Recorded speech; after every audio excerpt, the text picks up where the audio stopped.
No, just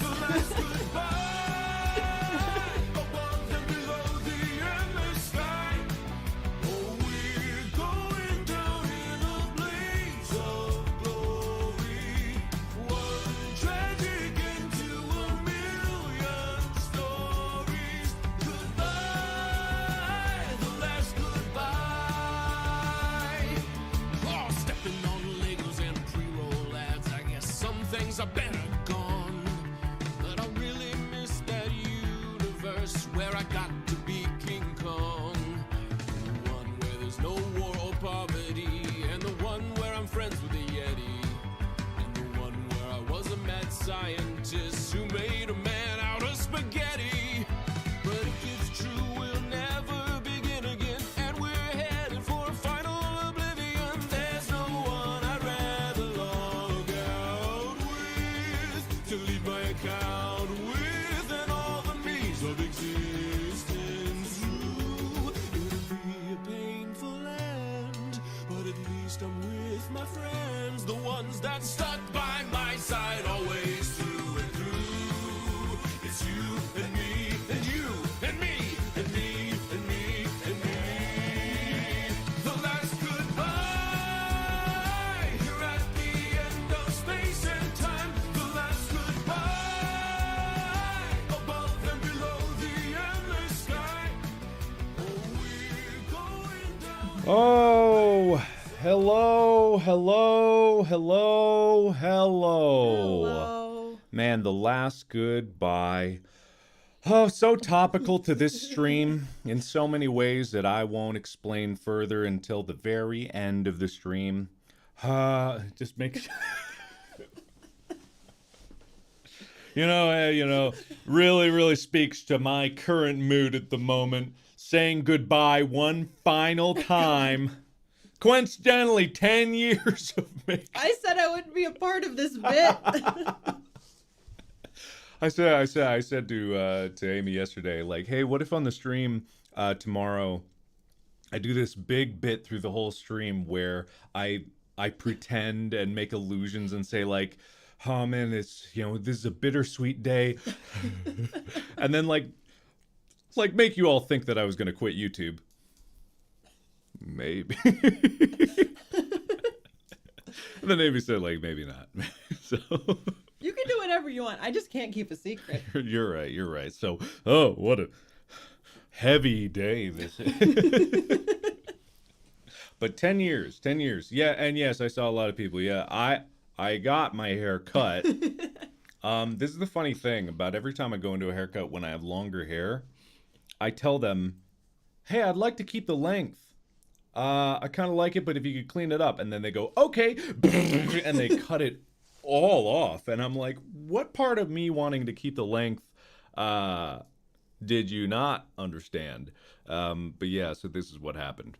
Thanks. Thank you. I don't hate it. Like it's not like it's a bad cut, but it was like I wanted to keep It the needs long. a couple days. It needs grow out. yeah, it needs to adjust to it, definitely. Am I retiring? Let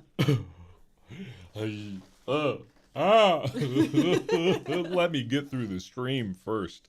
Anyway, 10 years. It's not 10 years as of today, but it is 10 years as of April 4th, which was when Space released. So that was why Space released on a Monday, is because that was a very important day for me. And I wanted to be able to say that I released my own most ambitious project on my 10-year anniversary, because what better 10-year anniversary than that? So yes, this is going to be talking about 10 years of YouTube, but also it's going to be the big behind-the-scenes stream for Space to talk about all of that. If you have not seen In Space with Markiplier yet, you should probably go watch it, because we're going to be talking about a lot of spoilers that have been we've been eager to talk about for a very long time. But for right now, I just want to kick it off by saying thank you. Thank you so much for being with me. For those of you who have been here 10 years, which I know there are some of you who've been here for 10 years. And also to any of you who have decided to hop along for this crazy ride that is my channel and the videos that I make. And especially all of it culminating in Space. So it's just like, it's just been a really, really satisfying experience. And what was that one quote someone said? Like, I forget where it was, like a tweet or something. It was like, man, Mark just seems like he is uh, entirely powered by the creative process or something like that. Oh yeah. Yeah, what was that tweet? I forget who said that, but it was like, yeah, honestly, I am, and I wish a lot of people, a lot more people were, because it's true. I just love the creative process. It's hard, but it's super super fun. So, last minute warning for spoilers on Space, because this is going to be going over everything. The whole show. The whole show. We're going to be talking about the production of it. We're going to be playing it with you guys. So this is your last chance, if you're here, to go watch it so you don't get everything spoiled. That being said, we're going to play through it so you guys will be able to vote on which way we go, and then we're going to talk about some of our favorite scenes, a look behind the production of it, and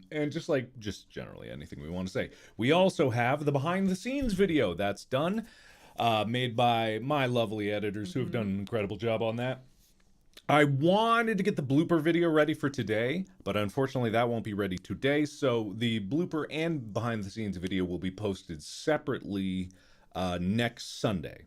I'm going to say next Sunday. And also, just FYI, after my big end of stream announcement, I'll save it for later. I couldn't possibly even contemplate that right now.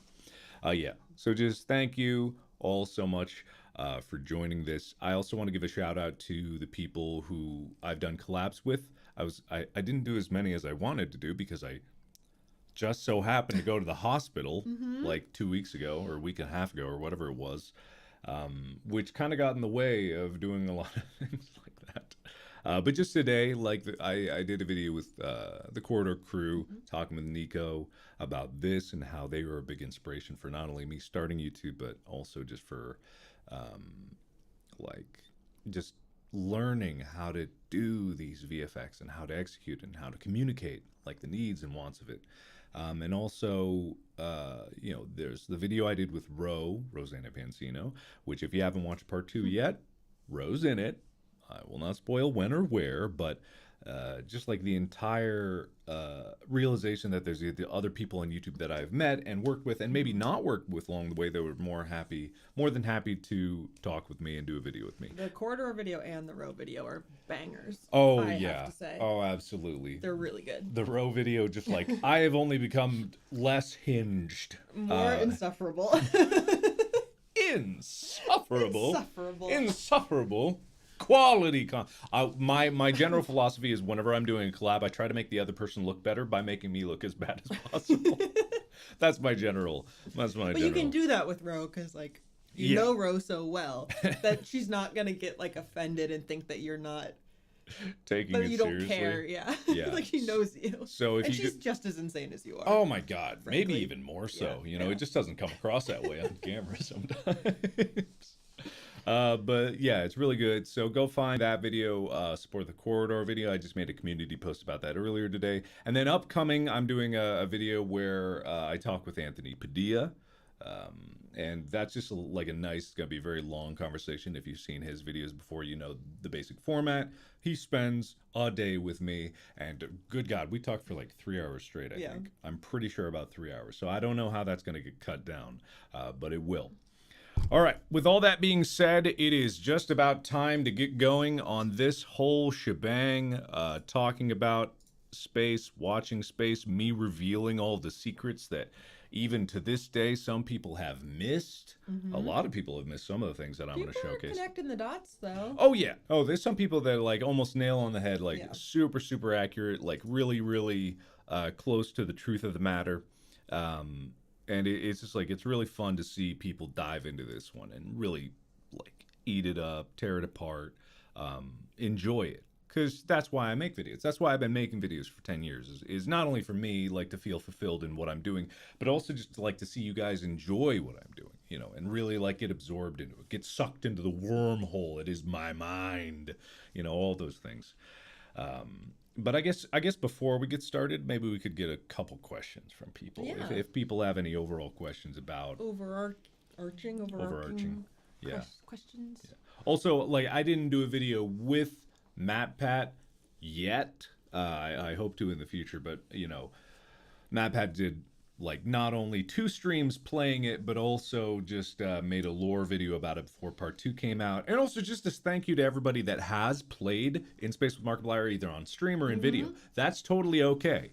You can do that. Film your reactions to it, stream it, pull your audience to play it. I've been supporting people that do. We've been watching all of them. Yeah, Kick Club has been kicking the hell out of people that do, so it's very nice. It's very nice. Oh, no, there's no part 3. My God. Sorry. Are you kidding me? There's no part 3. It was more than enough work doing part 1 and 2. It's a 6.5 hour runtime, guys. 6 hours 57 minutes. 6 hours 57 minutes. There are 6 hours and 57 minutes of total footage in both part 1 and part 2. I'd like to think there's more than enough content for you to enjoy. I love the idea of there being more, but yeah, that would be great if there was more. But you know, that's kind of like the whole thing. It's not even me being like, come on, how much do you guys want? I wanted to give you more. Yeah. I will show you some of the earlier drafts of my early, even before they were scripts, like my outlines of the show and the ideas that I wanted, how much content got cut. How many pages was the script when we started filming? Oh God, I have no idea. It's 300 something. I wish I had the binder. Yeah, it was. I think when I finished it was about 120,000 words was how much the script was for part 1 and part 2. Before I started cutting it down, actually, I think I have it up here. If I open, is it this one? I don't know if this one has like me actually writing more of the. Yeah, because a lot of them were just outlines. This isn't enough. This isn't all of it, but even this with just outline is 165,000 words. The actual full breadth of how much I wrote before we got to that 120,000, I think I wrote about 250 something thousand. And I don't words. know if that even includes some of those like last minute scenes that you were writing. Oh yeah, those like additions. On the day, I have no idea. Like those were a few pages at a time, changes that we made there. So final, I don't even know. It's big and like tear it apart. You guys have been enjoying it. I'm thrilled with the response to it. People, all the art and the memes, and also just like people actually feeling the story. That's really special to me, and I can't thank you guys enough for all of that. Okay, so with that being said, let's get into the first video. Oh, also The Last Goodbye by Schmo Yoho. If you guys don't send Schmo Yoho... The Gregory Brothers on Spotify, The Gregory Brothers on Spotify. The Last Goodbye is on Spotify. It's on iTunes. Buy it. Support them. They did an incredible job. I will talk about that. You know, the Yancey scene, all of it.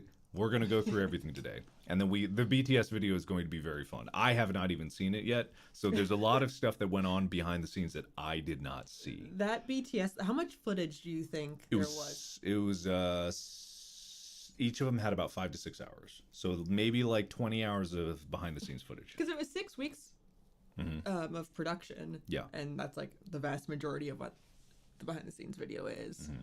And so it was just Tyler with a camera. For like 6 weeks straight, like 8 hours a day of filming. A lot of people on set, just like with their phones, like grabbing stuff. It's super cool. Yeah, it's there's so many things that I could talk about. We'll try to keep it condensed. I actually wrote notes for this stream so we don't get too off topic and go crazy, because otherwise we could be here all day. We will be here all day. We will be here all day. So without further ado, this is In Space with Markiplier Part 1. Spoiler alert, everything will be spoiled. And we will be stopping and starting the most through this, and then we will be voting on different choices.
to take a step back there, Captain. So I want to pause it right here to give a shout out to this man, Holt Boggs, incredible actor. There's actually a short film that I helped produce. Like, all I did was I helped fund it, just because he had this idea. If you haven't seen it, it's called Crazy. I believe it's on YouTube. I think it is. Yeah, so if you look up like Crazy short film or Crazy movie and you see Holt Boggs, this guy, it's pretty fun. I'm in it, just for a little bit, but I'm in it. But also just like to talk about the fact that this show looks good. Period. It was so nice to be able to do this, because the problem with doing things in space is obviously I can't go to space. So you have to rely on VFX for all of it. You do. And this is what I talked about with Corridor Crew. The reason like it turned out as good as it did, with 6 hours and 57 minutes of runtime and over 400 VFX shots. And if you don't know what that means, that's okay. Those of you that do, your jaws are on the floor. I think it amounted to like 460 VFX shots, maybe more. And it's just like, the reason that it was able to happen is not only because the people that worked on it were incredibly talented. Burning Tractor in Austin, incredibly talented people. If anyone in the film industry is watching this, they are worth the hire, because they do great work and they're really fun to work with. Big shout out to Wes and his entire team for doing this. But the reason I talk to Corridor about this, and I have to give them appreciation, is because they have a series called VFX Artists React, and it's a very entertaining series. I highly recommend anybody watch it, because they watch movies and they break down the process behind visual effects, and they talk about how it's done, where things can go wrong, and what that did. It didn't teach me how to do visual effects, but it taught me the language of visual effects and knowing the constraints that you operate in with visual effects. It's not magic, it's art. People have to actually work on it. So with this, this is a very complex shot. This might be the most complex shot of the show, although there are many, because of all the elements that you have. In the background, those windows, it's just green screen and tracking markers on there. And they comped in that. They built this beautiful ship. They built like these windows there. All these different elements combined to a relatively seamless experience that really immerse you in this space. It makes you feel like you are in space. So it's just like, it's really cool to see all this come together. In these, every single second of this opening scene took hours of work. I just want to put that out there. All right, continuing. Yeah, I'm sorry, no, I'm staring a lot. Huge fan, been following your career for quite a while now. Invisible Tower, this is Shuttle Marmota, approaching docking bay 4. Closing the blast shields. Shuttle Marmota, you're cleared to dock. Yeah, copy you. Baltimore. Truth be told, we couldn't afford to show that anyway. But yeah, don't get me wrong. I know exactly where we're at. Check it out. We're gonna land in 5. Captain, we're here early. Gotta say it's an honor. You know, thinking maybe we could hang out or something. Go get a coffee, but you know, beer's cool. Welcome aboard the Invincible 2, Captain. I need to go back a bit. Okay, so pausing again here, because I said this a few times here and there. For those of you who have watched this, and remember, this is big spoilers. If you have not seen the show, links are in the description to both part 1 and part 2. It actually doesn't matter which part you start on. Go down there, flip a coin, pick one, watch the show. We're talking about everything here. You can come back later. The VOD of this will be posted and all that. But the reason I'm backing up is because I said in small circles that for those of you who have watched, actually, let me just say in chat right now, for this opening video, did you see Old Mark? I want to see in chat if you saw Old Mark in this video. Oh yeah, captions, right. Ooh, while people say that, I want to just point out, because I saw people asking, you know how Mark's logo says like M2702, which is like obviously just a joke reference, and people were like, oh, are the other patches on the other characters references? And I think most of them are just the costume people putting like their favorite little numbers or things in them. Yeah. So they're meaningful to the crew. Yeah, but there isn't like a code or anything in them. This is like one of the longer running jokes. I say jokes. Your light isn't on. Oh no! Your light isn't on. No! This was a constant plague. This wrist computer thing had these lights on it, and it was a constant battle because we had to turn it off to save battery because it lasted like no time, and I would always forget to turn it back on. There's a couple places where it's not on. My I didn't God. realize it was right at the I open. didn't realize it was here either.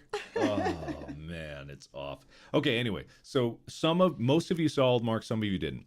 Now tell me this: did old Mark, appear in the opening video once or twice? That's the next question It's for like you. I Spy. It is like I Spy. Okay.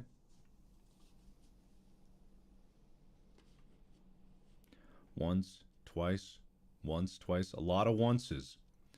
A lot of onces. The correct answer is 3 times. This is old Mark. Right there. You can barely see him. But that, my friends, is old Mark. Bubba Booey. And there's a reason for this. There's a reason that he's here, right? And once again, we'll get to it when we get to old Mark, but there's a reason. This is the first time that he appears. You know, like old Mark. You can see the blue sweater. Like you can tell that's him. He goes into the elevator before you. And you'll actually notice the door closes back there as he goes up. And that's why. Took you long enough, but let me give you the grand tour before we embark. Do we want to talk about this room, this set? Oh, yeah. Well, Yeah. with the elevator trick, right? Right, yeah. So this is another behind the scenes little look into this. This room that we're in, this is the hangar, quote unquote. Same room as the Warp Core room. So this is like the practicality of filming and the limitations of what we had. We have a lot of limitations that we had to work with. We only had so big of a set. So we had to be really smart about how we approach doing this. It wasn't even that we had so big of a set. We had so big of a soundstage that the set was built on. Our set literally touched like the, what do you call that? Like the fire line. The fire line, right? Where you need like the 5 feet or whatever of space between the set and the wall in case there's a fire. Yeah. Actually, we were over the line initially because the dimensions that we were given were incorrect Yeah. for the build of the ship. So it's like you only have so much. I mean, how big was the whole ship? I mean, whole ship, I would guess it was maybe probably maybe 30 by 40 feet. Yeah. 30 feet by 40. It Maybe might by have, like 60. I don't know. maybe. It's hard to say. I have the schematic, but I don't know the exact dimensions. But not as big as it looks. And that's the illusion that we had to do. Yes, thank you for all the 10 years. It is not 10 years as of today, Well, but... it's still 10 years. Yeah, it's still 10 years. Yeah, it's the first time I've actually been able to celebrate it this entire time. But yeah, let's continue. This is my pride and joy. My baby. Well, your baby, I guess now. But I made her, and a baby will always remember her father. Can I also talk about something here? So, as many of you know, the computer is voiced by the narrator of Kurzgesagt. His name is Steve Taylor. There was actually supposed to be more Kurzgesagt integration here, but the creator, I forget his name. Oh man, that's bad for me. Kurzgesagt himself, Mr. Kurzgesagt. We were actually going to have more integration here. This computer pad was actually supposed to have one of the little in a nutshell birds come in there, and the computer was supposed to talk through them. But scheduling, like getting all that in time, it fell through a little bit. They're busier than you are. Absolutely cranking out those extremely high. He was busy writing the Immune book, which I do have, which is like a college textbook level book. Really, really cool stuff. But it's like this whole show, we'll probably not touch on all of it, but we'll talk a lot about compromises, improvisation, things that we want versus what we can actually do. That's the nature of any film, unless you're Marvel or Disney, and you can just throw money at the problem until you think the problem is solved. But that doesn't fix the problem. That doesn't fix the problems, though. So a lot of this show, like I am super proud of every single second of this show, but it also every single second of it because it's my show and our show, and like I wanted it to be the best it possibly could be. So it's like present during every single moment of it and like planning it out and thinking of solutions on your feet all make for a better show. So anyway, we get in the elevator. Welcome aboard, Captain and Head Engineer. Prepare for sterilization. First stop, the warp core. The heart and soul of the ship. Still not 100% sure how it works, but... This is the same room we just walked. This is the hangar, right? So it's the same exact dimensions of the room. We just do a magic trick where we go in. You It's just actually take those pillars along the wall. We sliced them down the middle, flipped the one upside down, Yeah. put the lights behind it. And if you think about it, like planning when we film something is important, because if we didn't get all the hangar stuff that we needed, we no longer had that set. We literally destroyed pieces of it to make the next portion of. So scheduling when we film things was incredibly difficult. The cryopods were the biggest part of that. The cryopods, we had to move them around because we only had the 2. But the cryopod, as you'll find out, is also in the cryo room. One in the cryo room, 2 in the front The of the ship. bridge. The bridge, thank Yeah. you. So every time you had to move it, and they're made of foam, so they get damaged every single time you move it. And so if you pay attention, you can see that they're like banged up on the corners because you had to physically lift this massive build, bring it around the entire building, and stick it in another room. Exactly. It was a challenge, a logistical challenge, but all of it, like, it worked towards the purpose of making a better show. So as with enough planning, and honestly, there could have been more planning that was there. But anyway, anyone see something? Oh, look at that. Is that old Mark? Could that possibly be old Mark? What? This is probably the one that people notice second because it's the second most obvious one. Yeah. The first one is not obvious. That's intentional. But this is the second most, so there he is. There's our boy. And old Mark is here. And it's important to note, old Mark is here. Something goes wrong in this room, right? Okay, this is where the spoilers are coming in. If you haven't seen the show, watch the show. Hey, look. Hey. Not that. Anyway.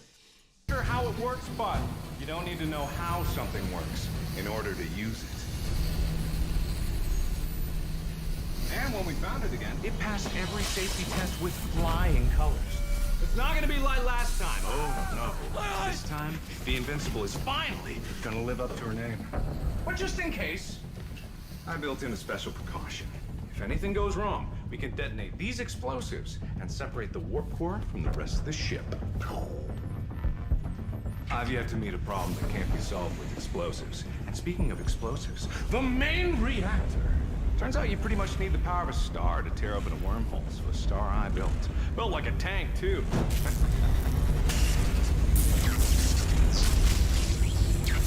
All right, I'm gonna pause it here. Yes, someone did just yell "my eyes." That was, I believe that was Will. That was Will.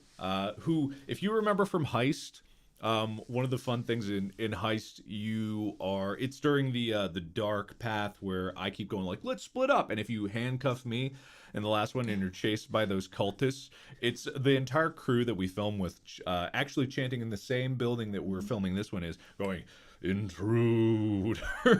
But also they chant, we are evil, we will kill you. But a lot of times when we're doing the post-production, we'll need like a voice for something like that's actually Carlos who gets blasted in the eyes, and he goes, so we had Will, the producer, who, like, if you don't know what producers do, it's almost impossible to explain, but shows would not happen without producers. I'll just leave it at that.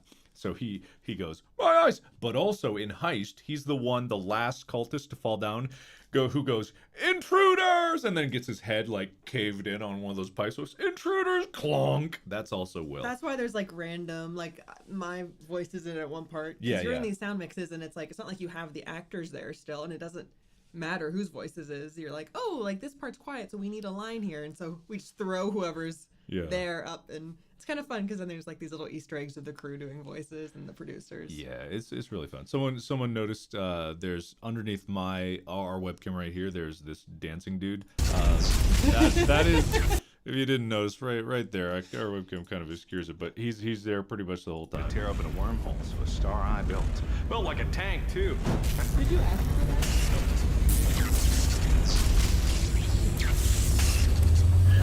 So there's a lot of little things that the VFX team just put in like that because, you know, they're building a reactor and they're like, let's put something fun in there. That's what the beauty of this show is. Like, people had fun. It was a lot of hard work. Don't get me wrong. It was a lot of hard work, but it was also fun. And to me, that should be the point of the creative process. It should be fun. But that's just a little Easter egg. That's not old Mark or anything. Maybe it is. Captain? Bert. Yep.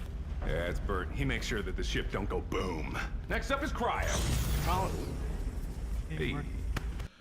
I want to give a shout out to this is Carlos, who He was in Heist too. He was in Heist as well. Some of the extras they are extras, designated extras, but they were basically crew here because I had them do so much more than just like an extra. There's like Crew, not crew. Yeah. Crew member, actor crew member, not crew. Like Yeah, exactly. Cast crew. It's hard. There's a lot of like rules and regulations with like determining extras versus crew, speaking roles versus non-speaking roles. To me, they're part of the ship's crew, and so I had them do a lot more and pay them equivalently to do a lot more. And also just like, I'm so grateful that they were a part of it. This is a running joke through the whole show, as you'll notice, barring a few exceptions, which we'll point out. Where he is, ever since this moment, constantly injured. No matter where he is, he's injured, which is just so goddamn funny. And also Bob as Bert, you know, just like, so grateful that Bob played that role. all the main crew, when you wrote the show initially, you didn't have your friends in mind. You didn't have any of the casting in mind when you wrote it, did you? No, not really. Actually, I think Mick maybe. Mick kind of. Actually, I was kind of wondering about Gunther. I thought maybe Gunther could have been MatPat, actually. Oh, I had a thought for that. I didn't know that. I had an idea for that, but you know, I didn't really have any solid idea until I started writing the dialogue of the characters, which never comes first for me unless it's like a specific line that I want to do. I don't know who's going to play it, and then the Gunther as he like transitioned, because Gunther, there was actually like Gunther begun in the earliest draft. There was two choices that don't exist in the show. There was Wake the pilot, Wake the gunner, to deal with the same problem. And one of them was like Peter P. Pilotson, and the other was Gunther B. Gunnarsson. Those were the two like two people that you wake up. And so originally Gunther was not a part of the main trio of crew. There was no main trio of crew before. You could talk for 10 hours about just this first fixing the ship section of the show, because that probably went through the most changes. It really did. Oop, that's fine. It definitely went through the most changes. It was definitely the most intensive. Like the logistically most complex about like how the hell do you... Absolutely. I don't know. Literally the first half of part one was 3 weeks of our entire film shoot was just the first half of part one, and anything on the ship was the first 18 days of filming was on this ship. That's how much, how involved it was and how intensive it was to get all these details together. And also, while we were filming, we were also still building the set. We were filming as we were building. It's crazy it's crazy that this managed to happen. It's crazy that any like film with a decent budget gets made with like a full-size crew. Yeah. It's insane that anything ever gets done. It just really this whole shoot, and like this shoot went really well. Like as far as having like problems on the fly, like it was very straightforward. It went well. But even so, the entire time it feels like every day is like, this is not going to happen. Like this is not going to happen. Like, because there's always, you're like directing for you and producing, and the, you know, the kind of management side of it. The whole time you're just like making concessions, and you're like, okay, well, we gotta, like, this actor's injured, so we have to do something. We have to change the schedule somehow. Like, I don't know. It's just shocking that anything gets made. Yeah. Oh, some people were asking, why is he injured? You will recognize him because he is right here. Do the grand tour before we embark. You hit him with your ship, Captain. What do you mean? Why is he injured? He just took a shuttle to the face. It's a wonder he's not just injured. Anyway, Yeah, pay attention. Come on, pay I attention. don't think that's perfectly clear. No, it's not. Well, that's why, like, a lot of these things in the show, I don't shove in your face and be like, this is it. There's a lot of things that exist in the background. And it was intentional because with Heist, I wanted a lot more things going on in the background. Here. And so with this one, I wanted it to not only be like the world is moving around the captain, things move very quick, but things are constantly happening in the background as well. And it was something that, like, with a little more time in filming, we were able to do. Anyway, we're getting bogged down here. No, not you. It's them. It's their fault. It's all your fault. It's your fault, Captain. You did this. The colonists are prepped, stable, and ready for transit. Systems are working at 110% too, which is a little weird, but overkill never hurts. Trust me. You do not want to be awake when the warp core hits the gas.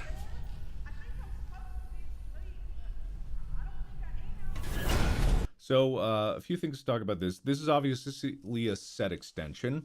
And if you'll notice that from this moment on, we see this, and it establishes the scale of the ship, this with the reactor and the ceiling in the warp core room. It uses VFX to build the ship out and make it bigger, but also we shut it and never see it again because that's expensive. But that's like the joy and the charm of doing this on YouTube, you know, and like not for like a streaming service, a different streaming service. Yeah. It's like the campiness of this can be the joke. You can get away with that. Yeah, exactly. You're like, we show it once and then we never see it again. That can be funny, and that can be like part of the charm of the show. Yeah, absolutely. But honestly, I think other shows could get away. Oh with yeah, it. I think They're just and not. It's comedy. You can really do it with comedy. Yeah, they're not brave enough. Also, this is Dorian talking here. Cece. Asshat. Captain, all colonists are prepped and stable. 100,000 souls ready for a new life. Let's get them there safe. Oh, don't worry. Before they know it, they're gonna wake up to the sight of a brand new planet with a fresh cup of coffee in their hands. Why don't you give them more windows to look through? Well, maybe I will. Maybe then someone might appreciate the aesthetics. Yeah, Panda. Besides, what could go wrong with a crew like this? ADS is good to go. Don't worry, Cap. No asteroids getting by me. You can count on that. She's so handsome and you're beautiful. It was the ass slap. It wasn't. I'm so. This is the old Mark that most people noticed. Right there, that's old Mark. The whole point of this is like not only to give like life to the ship and stuff, but also it's like that video with what I wanted all this to be. It's like that video where, you know, the two teams playing basketball, and they ask you to count how many times the like red team passes or whatever team it was, and you're so focused on the basketball and counting that you don't notice a dancing bear literally breakdancing through the video. That's the point of this, is just to give life to the ship, but also hide the fact that there's a freaking old man hobbling out. Like you get bumped into and you get someone staring at you, which psychologically speaking, I wish this had like, who was it that showed the video of the eye tracker for audiences watching a movie? Did you see that? Oh, they showed us that at the sound mix. Yeah. Yeah, and it was just like this idea that they tracked the eyes of people watching this. So it's like, I would love to know where people's eyes are here. Yeah. And then Danny, Oh no, Captain, I'm falling! Catch me! taking this fall like 10 times. Navigation is online, Captain. Engines are looking good, Captain. Life support is online, unless it's not, and then we wouldn't know until we passed out. Seems fine. Everything is accounted for. We're ready to see our new home. All that's left now is for you to say the word. Try not to get them too excited, Captain. I know how your speeches can get people riled up. Chica! Chica! She was not very good. No, honestly. We only got one take. You see how Tyler's has to keep a hand on her? Because this is the problem, right? Getting everybody on set on one day is a logistical difficulty, right? So getting all these people with these different schedules here all at once, filming is planning. Making anything is planning. You have to have a good plan and be able to execute on this plan. So literally we have all these people. It takes time to get everyone in their place. It takes time to talk to each of one of them and explain what their actions are. This shot what was they like need to half do. the day, I swear. Yeah. It was This at in the least like previous 3 shot? hours. Oh yeah. This in this hallway we did the same day. It's tough. And Chica kept screwing up the shot by running out early. So Tyler was just like, I'll just keep a hand on her to make sure that she doesn't run away. I think she was just so overstimulated. It was a lot. She was like, it's just very happy. Oh, but yeah. it was just so much. She's too excited is the problem, because she's just like, oh boy, what's going The on? costume and like. Yeah, it was a lot. And then I think, Amy, you're right here. Yeah, I'm off camera, so in theory, I'm right there, and then I call her, and that's when she should leave with everyone else. But as soon as she would stay, and then as soon as I was out of line of sight, she would run off. She would forget what was happening. Yeah, exactly. But because of the placement of the camera, I couldn't always be in line of sight. So she would just... She's a diva, right? She's just a diva. So, no, she's probably the single biggest mood booster on set. Oh, yeah. People being able to go into the production room and where Chica was. Yeah, we didn't have them on set when we were on location, but when we were filming on the soundstage, we had them with us, which was a delight, you know? It was a delight. Everyone being able to go back there and just pet Chica. It was like, give Chica, and Chica loved it, of course. I was always worried that she would be... So we had really intense COVID testing protocols. Right, that was the other challenge. Yeah, which is like, a big expensive part of the production, but also like took up a good half hour every Monday morning, and it was just like that was a big part of it. But and everyone had to be masked the whole time. There's union rules about all of this, and the original YouTube deal like had all these rules in them, which is great, and no one got sick. Like we were totally filming at the height of like the second wave of COVID in Texas, like it was scary. Yeah. But I was always worried that Chica was gonna be like the super spreader event, because people would come in and they'd like lower their mask and they'd give her a little kiss on the forehead, but everyone would keep kissing her on the forehead. I'm petting her. You had this brilliant idea. The Saint Bernard like barrel of rum that is under a Saint Bernard's neck? You bought one and a giant bottle of hand sanitizer, and it was going to be a thing where you modified it so that she was wearing this big thing of hand sanitizer, so people would have to like sanitize and you were then too pet. busy. I didn't get a chance to put it together. And also like the testing it out, Chica did not like it. She was like, I don't know what this thing is. So anyway, it was actually not just Monday. It was Monday, Wednesday, Friday. Yeah. It was 3 times a week we were tested. So first thing in the morning, nothing wakes you up like a swab up your nose. Bam! And Fridays were the deep day. nose swab. So like Monday, Wednesday was like front of nose swab, and then Friday was the brain scratcher. So. But when you're getting on a set at like 5 a.m., you're like, all right, like coffee and the that really does wake you up. Oh. Anyway. Wormhole opening in 30 seconds. All personnel report to your transition pod. That's a It's all right, Captain. I'm sure you'll make a great speech once we get different days too. Totally different days, right? So I wonder. Look at your hair. We could probably see. Yeah. Oh, no, you take your hat off. Or you have your hat on. It's hard to say. Yeah. So this is shot A. Seconds. All personnel report to your This is a transition. You can actually probably see it. It's really well done. So this is probably where they transition to shot B. I probably think they put like a feather thing, or actually probably in the middle, because it was Danny before and then Tyler wearing this costume afterwards, because about the same height. And then this is just different day. So pretty smooth transition, I'd say. That's a good one. Yeah. Anyway. I had to drink. Captain. I'm sure you'll make a great speech twice, because it was mine and mine was awful. Right. I had to chug 10. Oh, and I forgot to mention, it's not a problem, of course, but just before you go to sleep, be absolutely sure. Do not. Wormhole opening in 10, 9, 8, 7, 6. Error. Wormhole opening in 3, 2. A software update is available. Would you Pokemon. like to restart to apply this update?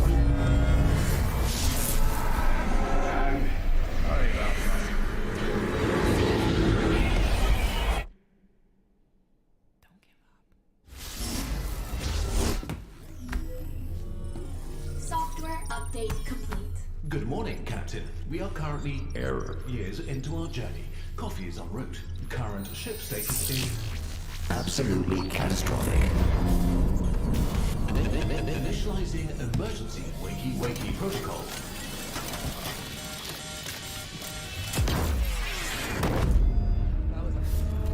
That was tough.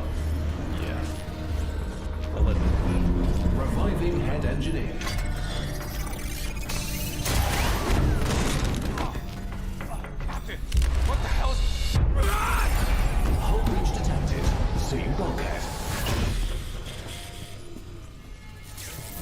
on the bridge. Life support systems failing. Automatic fire suppression system offline. Failsafes offline. Okay, so we just saw a lot, right? People are asking, do not what? And that's, I'll tell you straight up, that's just a generic joke, right? That's a cliche in storytelling where right before you do something, something tells you, be sure to not, and then they're cut off. It's like the gorilla, the chocolate gorilla melting in the pot of milk. It's like, quickly, I don't have much time. Before I go, you absolutely must, you know, that's that joke. There's nothing to that. However, there are some things here to note. Specifically, a lot of people ask, who says this, right? Who says don't give up? That's Doreen. I'll explain why later. Some of you already probably know a reason why, but I'll explain why later. This electricity on the finger is important to remember because it's context clues for later on. This, me flopping out, very fun. You did a 3D body scan. I did a 3D for that. body scan. They brought yeah. a truck that had like hundreds of cameras in it. Yeah. And you just stood there, T-pose. Yeah, I talked about that with the Corridor guys because their videos were, one of the things was like, maybe we can get this ahead of time. And we had one day, this is where planning comes in, one day to get all the 3D scans. And we did that. I went through multiple costume changes just for that. And we stacked those costume changes with like green screen stuff that we needed.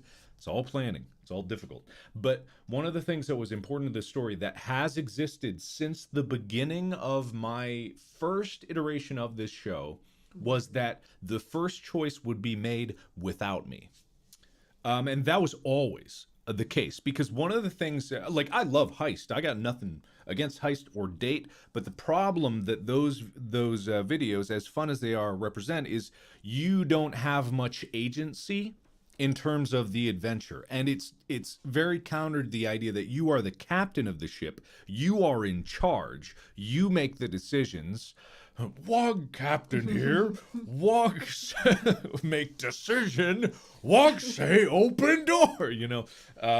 So the first choice, I always died before anything happened. I think the first iteration I was knocked out.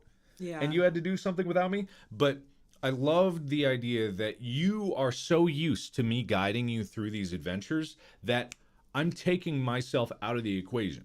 Literally. I died. It's such a beautiful one. It's so cool. It's so cool. It's so sudden. I almost didn't want to use that in the trailer because I wanted it to be even more sudden. But yeah, you are alone in this. And with that being said, we are at our first decision. They could use the paddles, or is that I'm numbers gonna only? do pole. Oh, I Yeah, I'm forgot gonna pole do was a pole. thing. Yeah, we're gonna get the pole in here. I missed straw pole. No. Put out the fire or fix life support. Again, heavy spoilers if you're just joining this and you want to see it for yourself, go watch it. But also you can join us. What do? And while they're doing that, just like, man, we could talk endlessly about this room and like the TV screens and trying to pre-plan stuff to have on there versus Sometimes post the screens had graphics on them while we were filming, and sometimes the screens were comped afterwards. And you can kind of tell if you pay attention that they're not, a little warbly. Yeah, these are all before. These were already on the screen because we had like little like tiny devices that helped us do what we needed to do. All right, fixed life support seems to be the way that people want to go. Wise decisions, wise, maybe.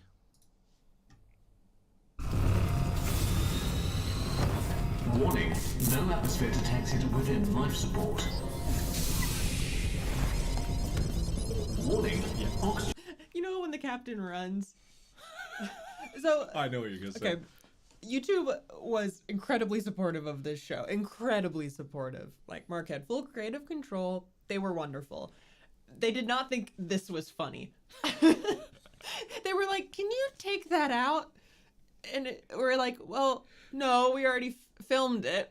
We can't just remove the hands. I know, right? Because, like, even in all these things in Heist and whatnot, this has been a part in Date. Like, we've done our best to, like, it was one hand when we only had one hand. But, like, this has been a part of it for a while. This, like, weird chopping, running. It's like, that's kind of like, it doesn't make sense, but we like it. It's cute. So yeah, YouTube, they had a few notes like that, one of which will infuriate you. We'll get to that when we get it. But thankfully, I did have complete creative control, which is rare in YouTube originals. And really, like, I do got to thank YouTube for trusting me with that. Yeah. That was one of my contingencies for Heist, of even doing Heist in the first place, was like, I need full creative control. I will not do something without it. Which is why you were able to make something. We had a long conversation about this the other night. Make something that wasn't like Heist 2, that wasn't just like branching out. You're like, okay, I want to do this more narrative thing. And it's riskier and incredibly complicated. But because you had creative control, they were like, okay. Yeah. Like, they trusted you to do it. Because you gave them something good before. They're like, all right. And I told them, like, this will be good. It'll be different, but it will be good because this is what I wanted to do. Anyway, continuing. Levels dropping to unsafe levels.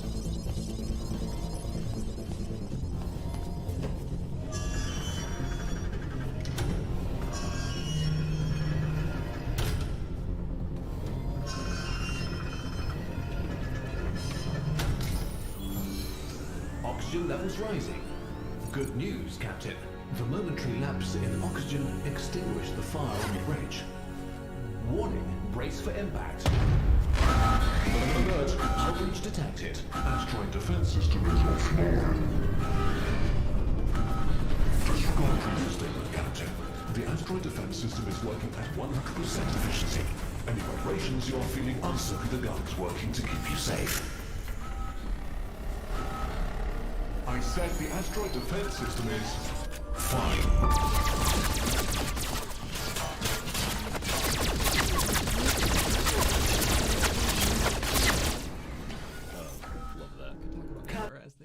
Oh my god, yeah. Okay, so I'm gonna put up a new poll.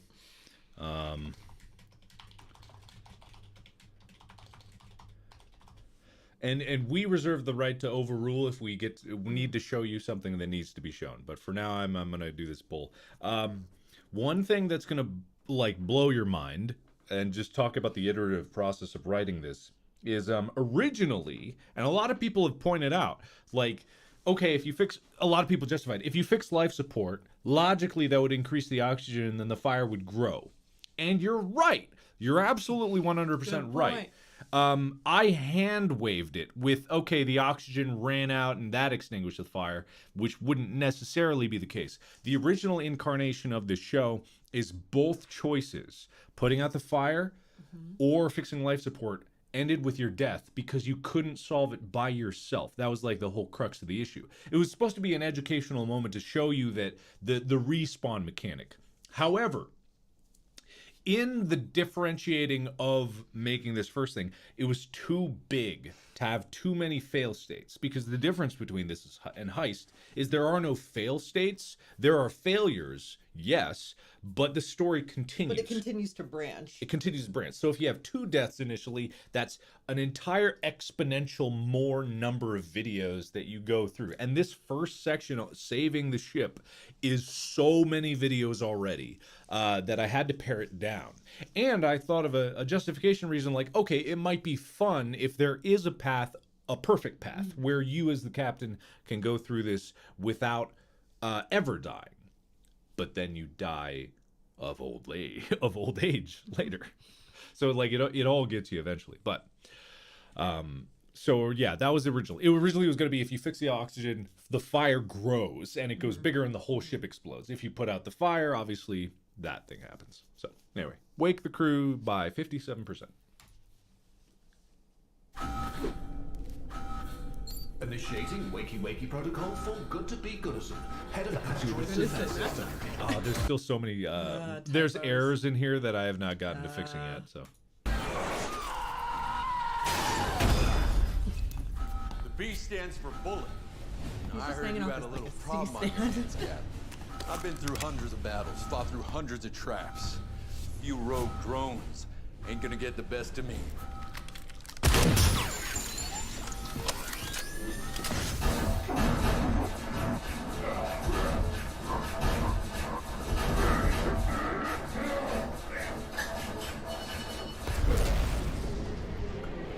Asteroid defense system online. Problem solved, Cap. Next time, give me a challenge. Hey, you feel that? It's getting kind of cold in here. Alert. Coolant leak in cryo. That is no good, Captain. I gotta go check on ADS. Good luck with that.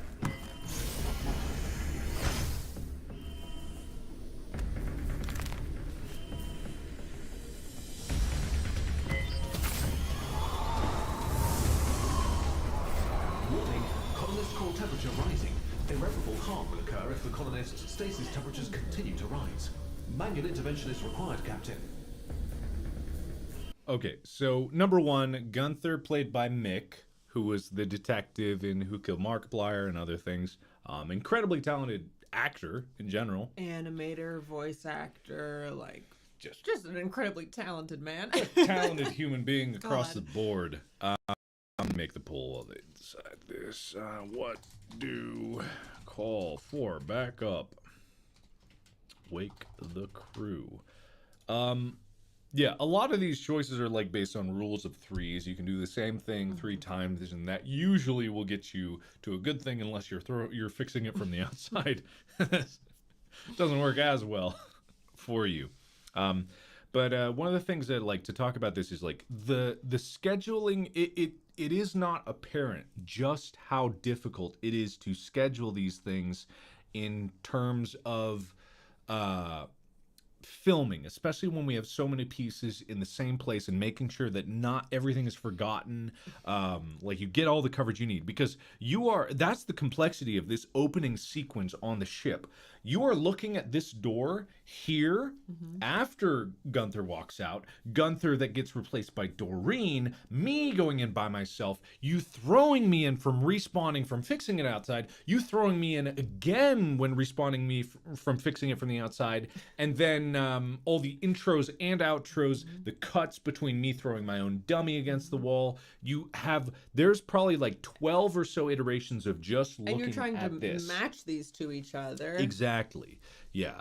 All of these different elements, like this here is a cut to a different scene. This one you can actually see, it's covered up by the explosion pretty well, but you can see this is a different scene. You look down from the explosion, and then about right here, it switches, right? Actually, yeah, I think this switches, because you can see it's like, I think it switches just about there-ish, or maybe on the way back up. Was that? I don't know. I can't even remember. It's so good. It's so smooth. But these are different takes. Oh, here it is. You can see the blend here on the motion blur here. This is where it blends the shot together. And then suddenly you're looking at the other shot, because it took an hour and a half to get Gunther all dirtied up. That's the thing about production. It takes time to do anything. We had to take one of these and make this damaged version. We had to put smoke in it. We had like this is the only time he's damaged like this. But because the story requires it, he solved in there, and then we planned for it. We had to take the time to do that. That was a big thing with like Old Mark and Frozen Mark. Yeah. And anyone who's like damaged at any point, like Lady, those costume changes, whatever you want to call them, take a couple hours. Yeah, it does. So that's like, and Mark directing, like that's 2 hours without Mark. Yeah. Mark sitting in a chair. So like you need to do something with those 2 hours, and like that's where it gets really. And that was why it was valuable to have you there, Isaac, Isaac's the Phil. Like the reason when we're like, oh, there's 12 different versions of this shot. Isaac is the one who went through and made sure we got those 12 shots and figured out how the hell we were going to get those 12 shots. Yeah. Like let alone accounting for all of like the actors like travel schedules coming into Texas and like making sure they weren't there for a month. It was like, okay, we need them these 2 exact days, like it's nuts. Crazy. The logistics behind it, and that's what producers and assistant directors do. Isaac was the first assistant director, and this is your mini Markiplier film school here. Write this down, kids. I did not go to film school, so it's amazing that this even happened, considering that. You don't need it. I did it. You don't need it. Just a heads up. But yeah, that's a testament to YouTube and just the creative process. Like, I never went to film school. I did a lot of film projects. I've made many videos and many sketches and stuff like that. So I've learned a lot. It's not just like you just pick up. You can't just like decide one day to do this without any experience. It won't work. I'm sorry. Even but if you can see how you've built up the knowledge. Over exactly. time. It's a build up over time. Isaac is the first assistant director. The first assistant director not only typically sometimes it depends on the director, calls for action, calls for cut, is talking to everybody, is communicating with the rest of the crew, is like the liaison from the director to the rest of the crew, but also sets the schedule when we film things, works with the producers to know what locations we have, what segments, the shot list. You know, typically, not always, like everything is an exception, but typically that's the assistant director's job, and there's a second AD and sometimes a third AD. And all of them are to assist the director in executing their vision, and that's pretty much the entire crew.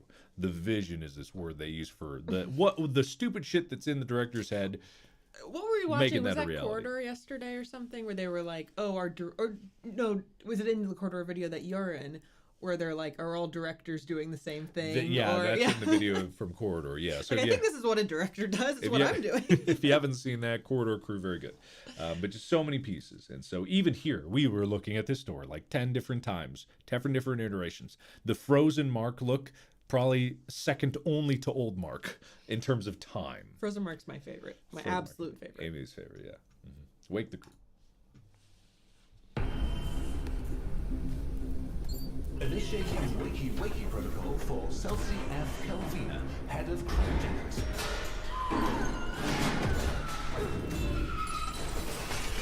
What stupid ship design caused the problem again, Captain? Oh, where's that idiot anyway? Let me guess. He found out the hard way that glass windows in space don't exactly mix. I tried to warn him, but you know how Mark is. Honestly, it's probably better this way. Someone has to put the lives of the colonists first, and it looks like it's gonna be me, as usual. I got it. Alert, colonists. Captain, come quick! Warning, reactor core. Colonists are safe, but we got bigger problems. Reactor's critical! It's gonna blow! If you would let me finish, I was saying reactor core over. Computer, I need you to wake up Bert and get him down here right now. I'm sorry, but the wakey protocol can only be authorized by the captain and head engineer. Well, I mean, Mark's dead. Doesn't that give me a promotion? I'm sorry, but the previous head engineer has assigned you the lifetime ship role of... which does not allow for direct promotion or any upward mobility. Yeah, moron! Captain, I need you to wake up Bert, get him down here to fix that reactor right now. Crew with the role of officers are not allowed to make demands of the captain. We have to fix this now or we're all gonna die. So obviously this is Pam. Everyone round of applause for Pam. I believe Pam is in chat right now, so Pam can see everything that you write, so you better say nice things. I'm gonna get the poll up, but while we do this, poor Pam. Poor Pam. In that goddamn costume, Pam. I know. Go ahead and tell them about like that costume. I mean, it's a ski suit, and we're on a set that's like there's no airflow, so it's like 90 degrees in there. It's hot. In summer in Texas, like it's rough. Yeah, this is one of the things where you write something story-wise. Head of cryo cold. Of course they'd wear a snowsuit. Like super cute. Love the look. Great look. Miserable to wear. I felt so bad. We were shoving ice packs down the costume, and it is legitimately a snowsuit. Like it is a heavy winter suit. Oh, that is hell. Oops. But just like incredible job. Oh, also it was Pam's birthday just recently. So it was? Yeah, wish a happy birthday there. So I'm gonna make a executive decision. Okay. They want to wake the crew. I mean, do whatever you want. Well, actually, I want to go this other path because it is one of the least viewed paths in all of part one. Okay. Yeah, it is, and I would love to go wake the crew. This is the beauty of interactive. You can go play it for yourself if you want something different. We are gonna blow it up before it blows you up. Because that's what I want to do. I'm the chaotic captain here. I'm in charge. It's me. But it makes sense that people wouldn't have clicked it. Because if you've already woken the crew twice, of course you're going to do it a third time. Yeah. Continue. No. It's absolutely right. Yeah, because that's the thing about like doing something 3 times in a row, same with fixing it from the outside. Yeah. I wanted people to have that option, but also kind of have a little chaos in here. We're gonna blow it up. What are you doing? Captain, no! Captain, no, think about the colonists! No! Captain, give me that! Give me that! Give me that! Captain, no! It's nice serving with you.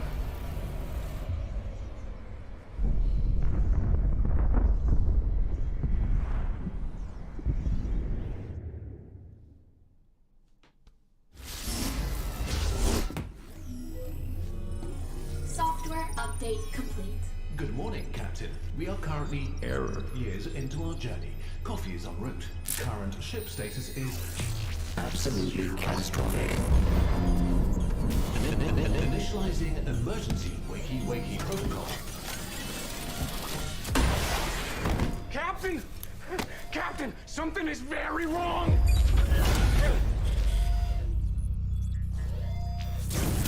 Alert! Fire on the bridge. Alert! Fire extinguished. The life support is gonna fail. Alert! Life support systems failing. Captain! I don't know how I know these things, but it feels like I've been here before. Is this a dream? Is this deja vu? I don't know. And then the ADS is gonna go. Warning. ADS offline. There's gonna be a leak in cryo. Coolant leak in cryo. And then the whole reactor is gonna go kablooey. Alert! Main reactor will achieve catastrophic kablooey in approximately 1 minute. You see? We're stuck in some kind of time loop or something. And what's weirder is I feel like I've fixed all these before. Everything I've done already. But when I try to get to the warp core, I can't get to the warp core because there's a giant wormhole in the middle of our ship, which is impossible. Which means that if I'm seeing it, I must be crazy. But I'm not crazy. You saw. I knew. But maybe I have to be crazy to be thinking like this. Like, is this a dream? Are we dead? I don't know. But you believe me, right? Captain, you believe me. Okay. So, this is the reason I want to go down here, because it's fun, right? The what I wanted to illustrate with the on the ship saving stuff is, number one, have a path for you to fix it without dying. You never really encounter any anomalies, any alternate universes. You don't go anywhere. And then I also wanted options for it to go bonkers insane, and it does in a few different ones. One I want to go back to is the everything's fine universe. But this is okay. What do I believe you? This must be a dream. And so this is like the first peek for Mark, pre-Mark going into the wormhole, starting to question the nature of reality. And it's interesting because here you have this situation where this is the first time, if this is your first playthrough, a lot of this show is based on what is your first path. That is your canon path. Every one of you has a different canon path. The point of this show is to always keep moving forward no matter what you do. Your first choices is your first path. And that is solidified. But with Mark here, this is your first time dying if this is the way you went the first time, and therefore you didn't respawn yet. You haven't died yet. And yet here Mark is going like, what the fuck is going on? Something's not right. It really does offer this kind of neat, interesting peek behind it. I believe you. They believe him? Well, that's boring. Why do you let him pick if you're just going to override them? Because it's my 10-year. Just do it. But that's the thing. This is actually the least picked video in the entirety of part 1. This must be a dream. It has not been picked. I don't know whether because I was so convincing, whether people suspect that something is going on. This is the least picked path of all videos in part 1. It's fascinating. It's fascinating. So I am overruling you. This must be a dream. Yeah, ignore the boring people. Yeah. I will ignore the boring people. We're here to have fun. This is the fun path. All right, pull over. No, Captain. This isn't a dream. No, I thought that too, but it's too real. Everything's real. You have to believe me, Captain. It's real. This is real. It's real. This dream was certainly taking some interesting turns. And what a dream it's been! So far be it from you to end it prematurely. You watch with glee as Mark runs frantically to and fro, fixing various problems that seem to be plaguing your ship. He brings you to the warp core hallway to observe the swirling miasma of chaotic madness that blocks the path to the warp core. You hear his desperate pleas that something has gone horribly wrong with reality and laugh even harder than before. You're still laughing while Mark activates the Event Horizon protocol that will blow up the warp core hallway and send the ship sailing off into the void. Eager to see where this dream is going to take you next, you wave goodbye to the swirling blue wormhole. Your ship drifts for a while, but as with most dreams, things shift pretty quickly. You stumble across an alien. An alien! What a dream! They make contact by immediately boarding your ship and taking every single crew member and colonist on board as their prisoners. Apparently, they're alien poachers who are on the hunt for fresh blood for their gladiator pits. You go along with them for the fun of it and are swiftly brought to some sort of desert planet and shunted into the waiting rooms below the fighting pits. A crowd roars out for blood somewhere above you, their screams rising and falling with the fight currently taking place. Someone must have won, or lost, as the crowd explodes in cheers, shaking the walls of the cell you've been placed in, or something like that. What a vivid dream. While the rest of the crew weeps or sobs or begs or does some combination of the three, you find yourself idly perusing the weapons that have been laid out before you. Eventually, they come to drag you to the pits, but they needn't bother. You already know how the fight will go and step out onto the sands of your own volition. It's your dream after all. Your opponent is huge. A great muscled beast bellows out a challenge that shakes the foundation of the arena. His enormous weapon dripping with the fresh blood of his previous and apparently pervious opponents. Time seems to slow down as the axe whistles towards your neck, and you find yourself smiling. People usually wake up from a dream right before dying, and to be perfectly honest, this particular dream was getting a little... That's a good one. That was a good one. Your editors did these montages. Yeah, this one was Marcus, I believe. So yeah, that's In Space Part 1. Well done. How many people, because you saw a couple comments, only watched to this point? More than you'd think. Some people... I knew it. Some people who watched Part 1 never went any farther than this moment. And I know some of you watching this might have your minds blown right now to know that there is more show after this. So many people, not a lot, I'm not going to say it's a lot, but so many more than you would expect only got up to this point and thought it was like Heist and been like, I got an ending, and then they used the back button to go all the way to the top. It is not thousands, I don't think, but there are definitely some people that only got this far. And there's an entire... But that's the point of these. That's the point of these, right? These are supposed to look... And they are functionally identical to the heist endings. Because that was the whole point of the first section of Part 1, is to give the illusion that you're reaching a conclusion. Because why else would you think that? This is one of the more fun ones in that you think it's a dream. Because, of course, this can't be real. I didn't just die. Ha, ha, ha. You can't do that. Of course. And then it's just like all these choices are committing to the choice as far as it'll go. That was the fun thing about writing them. You commit to the choice that it's a dream. Nothing will convince you from that moment on that it is not a dream. So you just do dream stuff. I'm a gladiator. Sure, let's do it. You know, until you get an axe in the neck and then you die, right? But functionally, compared to Heist, these are exactly the same. Heist, like its endings, I think the deepest ending was about 5 choices in.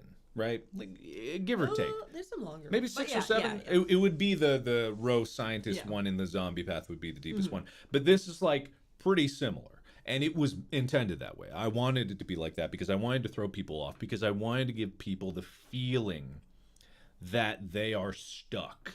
And I think the one that gives it the most is probably either the Fix It From the Outside one or the Mark. You know, you send Mark in a million times.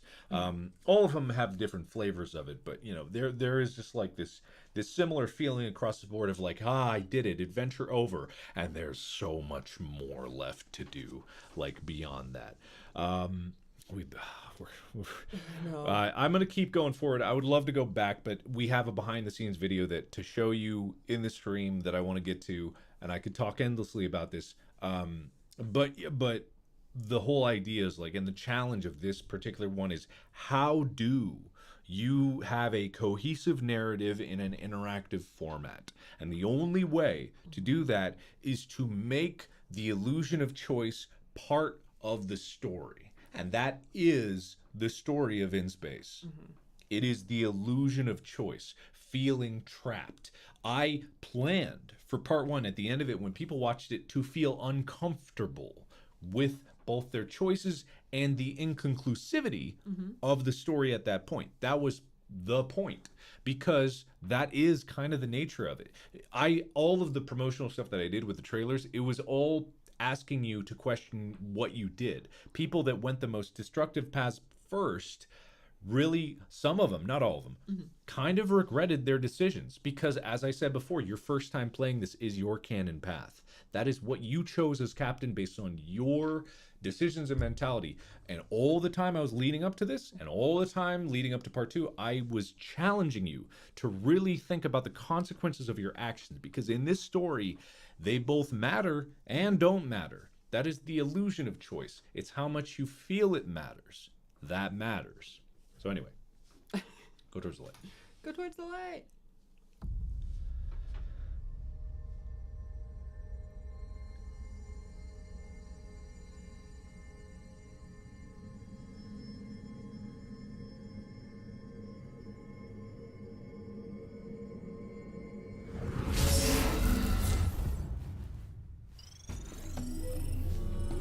Software update complete. Good morning, Captain. We are currently years into our journey. Coffee is en route. Current ship status is Absolutely catastrophic. initializing an emergency wakey protocol.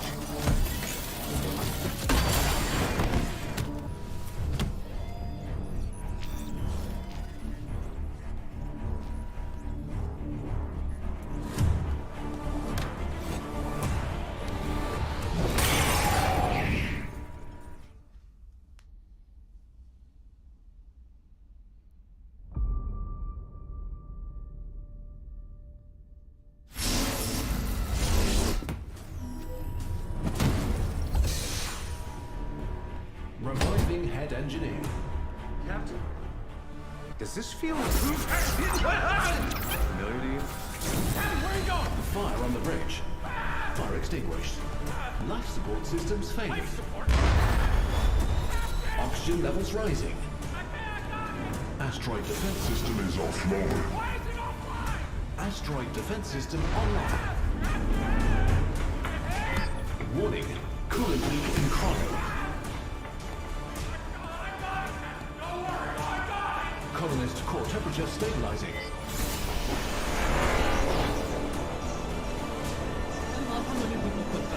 I know. It was so fun. Watching people play it. Yeah, and then be like, oh god, and so many people want a cannonball into the wormhole. So this video, obviously, one of the biggest challenges with these interactives, and making a choose your own adventure in general, is the fact that it just keeps spreading out. One of the reason that, like, structurally the difference between Heist and this one, why that has so many endings, why this only has one ending, is both for the story. Like, this story is centered around the idea. It's not so much that there's only one ending, it's that there is no ending except for one. There's only one way out of an endless infinite loop. But in practical terms, you can't make an endless infinite loop because it gets exponentially bigger. So there's a lot of, like, fanning out and then having it join back together, and fanning out and join back together. That is a practical limitation of trying to... I'm so sorry. of trying to make something that's interactive and where you can make choices and it does make differences. It's all compromise. This is not a choice, everybody. This is not a choice. But also just like coming back to it with the emotion for the captain. The captain in this show does have a lot more emotion. I'll touch on this later. Okay, do you even know who you are? Captain, wait! What the hell are you doing? What the hell is that? What the hell is happening? No more.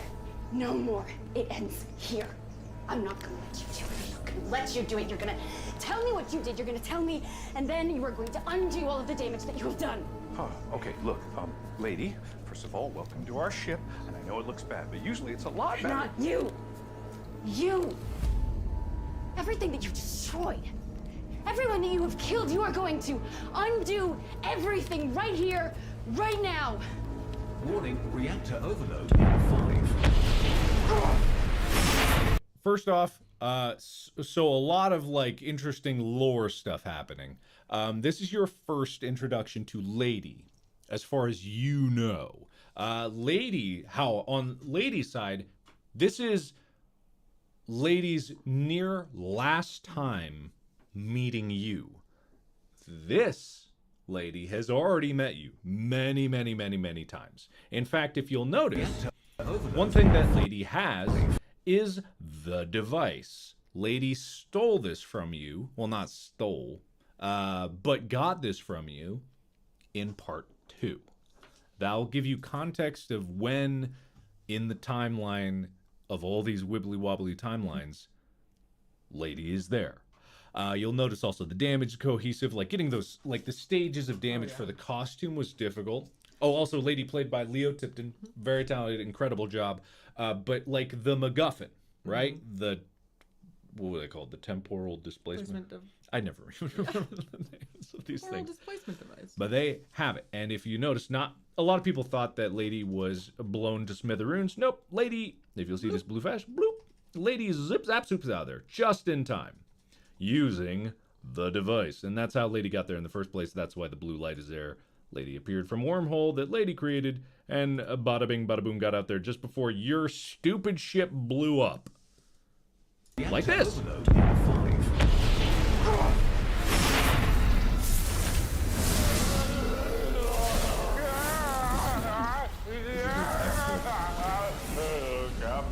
I feel so. Ow. Hey, it's the warp core. So it is down here. Hey, maybe we're not all gonna die after all. Okay, well, it's gotta be one of these. So I'll try that one over there. You get the big one. Yeah.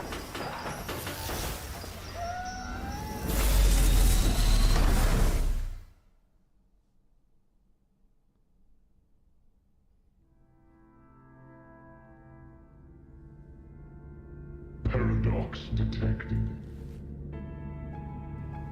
Requesting suitable host. Paradox detected. Requesting scanning.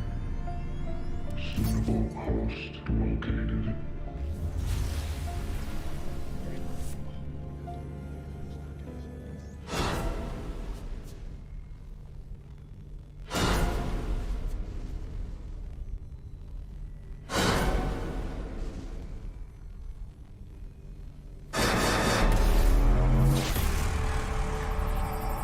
Okay, so I want to talk about a few things here. Number one, this is a very important thing, but I think it's pretty obvious. This is an old version of a warp core from the previous universe before it all collapsed that old Mark put here. Obvious, right? I don't need to talk about any more of that. But one of the important things to note is that the difference between that and this is and one of the things that like it's like a compromise of like whether you give a context clue to something or another. You'll notice that this is similar to the occasion when you saw Lady in the end of part 2. Again, this is spoilers. If you're just joining this live stream and you don't want spoilers, go watch the show. You'll notice that there's no skeleton of Lady. That was a concept that I wanted to play with here, to have like Lady skeleton in the background there. But then again, that's an early iteration, not necessarily like there's some things that I'm like, that might be too confusing and stuff like that, and it's like hard to do with the only few times that we show it. There's only so many ideas that I can put in the background and make people question what even is. No matter what, the point is you get the crystal in this moment. That is the story important thing. The crystal itself is paradoxical because when is it created? Like it's impossible to locate the beginning or the end. That's a constant theme through the show, is like everything has to end, everything has to begin. The paradox is inside the show. You don't know when they begin or end. You can't trace it down. But the practical thing that I want to talk about is the realization that I had, and this blows my mind, when you were doing VFX in a show, They hand over the video that you record to the VFX house, in this case, Burning Tractor in Austin, and they do a great job with it and they make it beautiful. But what they don't get is sound. So this joke of the crystal going, done. So they have a shot. They get the shot of like the warp core with no crystal in Nope, it. because they put the crystal there. It's the warp core and then hands going. Complete That's all silence. In complete silence. So me writing this joke is, and even on set, I'm explaining to people, okay, so this is it's gonna be like this stupid jump scare with this crystal where it's like super dramatic and like, ooh, and then it goes, dun dun dun. And then it gets you, you know, that's a joke. But this went through like 5 iterations, and this is a tough scene to do because of all the visual effects and on top of it, the layers of it, you know, through the hands and all the rota of like getting this crystal in place. So just like practically speaking, from now on and forever, and one of the many things I'm learning is VFX must get reference audio, Because so many of your jokes are like audio first. yeah, That's just exactly. how you write. That's how I do a lot of things. It's like I direct with audio. I go like, this needs to go. So what we learned is like eventually, because you'd be like, I don't understand like how to translate this, is we would just record you on your phone doing what you just did. Yeah, exactly. And then you just send off like a minute-long video, and they'd be like, "Oh, okay, yeah, we can do that." It's like, it's so crazy just how little context some people get, but it's all in the shuffle. So it's like I've learned now to communicate things in the best way possible. That's like a common lesson throughout this. It's just like learning to communicate properly.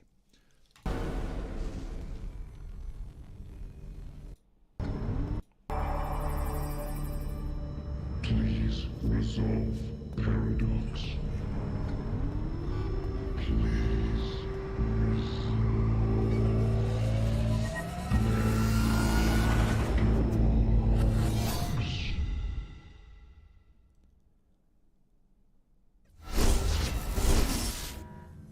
Emergency wakey protocol override acknowledged. Opening cryopod. Am I? Are you? Did I? Did you? Did we? We're immortal! Or something like that. I distinctly remember falling through that door and then ending up in the center of a star. And then slowly feeling the flesh melt from my bones. But I'm alive! And you're alive! And I remember. And you remember, right? This is incredible! Computer, activate the emergency repair protocol! Oopsie boopsie protocol engaged. Full system reset in 4.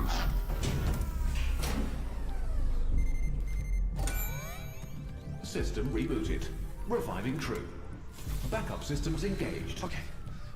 Computer, can you shut down the warp core? Negative. Warp core cannot be reached. Okay, so the wormhole's still a problem, and my emergency repair protocol can't shut it down from here. We need to get in the warp core somehow. But that shouldn't be a problem for 2 immortal gods like us. The way I see it, all we need to do is keep jumping in, and eventually we'll find the right door, we'll get to the warp core, shut it down, save the colonists, and then you and me can enjoy our newfound powers until they slowly drive us mad and turn us away from everything we know and love. So what do you say? Come on, let's jump in again. What's the worst that could happen? We could die again, I guess. That wasn't so bad. That wasn't so bad. So, obviously, if people haven't seen this by now, why are you here? But you have an option of call an emergency meeting and jump in again. I'm just going to go ahead and jump in again. They want to jump in again, yeah. clearly. To answer a question, someone asked who voiced the warp core. That was me. It's just like, that was a lot of dialing in. You were there for the sound sessions of like trying to get that down. That was hard. Yeah, it was actually hard to do because a lot of like the sound mixing is like exploratory, right? You're kind of creating it as you go. And I know I wanted like inspiration from the Mass Effect Reapers, but to do that I had to go like paradox detected and like multiple different iterations of like that kind of voice, pitching it, reverb, like. And like, you know, you would do it and we'd get it right, and then so we went back to Texas for sound mixes. I went back like 3 times. You went back 4 or 5 times. Mm-hmm. Yeah. Back and forth here to Texas. And so it would be like months between you trying to get that voice.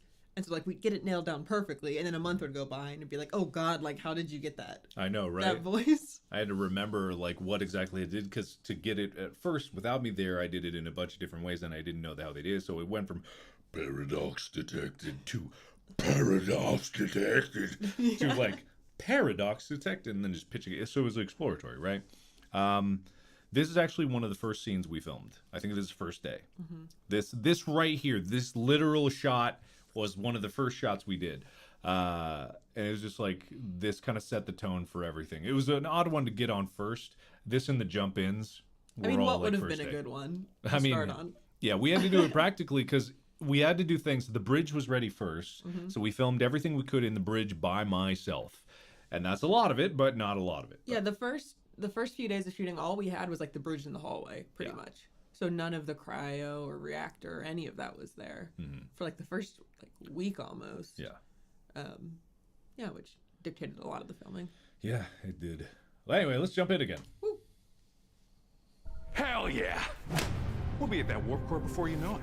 I think we were pretty close last time, too. So, this time, I'll dash right, you dash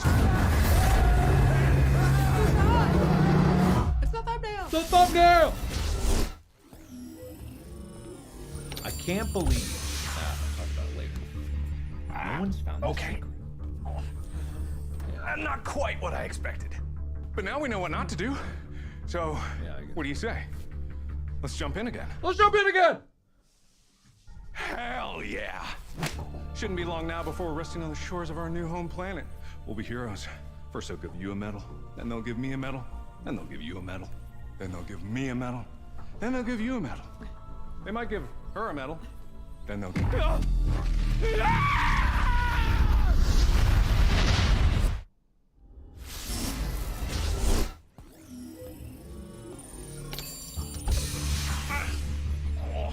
Okay, not gonna lie.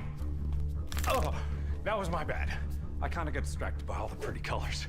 But they do say that failure is the best teacher, so shall we go again? Come on, buddy. Friend, pal, amigo. Captain. Captain. Jump in again! Yeah, no one's found this. Hell yeah! I think we almost had it last time. It was pretty close there. I mean, you kind of screwed up, but I was doing great. So I'm gonna fix what I did wrong. You just do something completely different so that it's better. And we'll get there in no time and save all our people before they can say...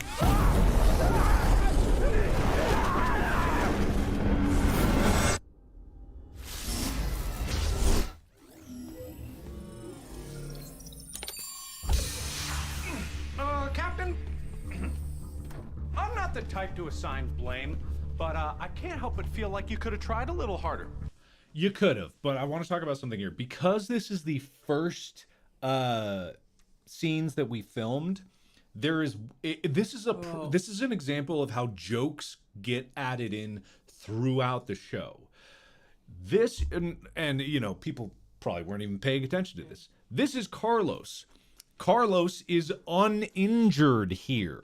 And it's like mind-blowing when you really think about it, because we added in the joke that Carlos would always be injured only after we filmed the shot of him walking out with crutches.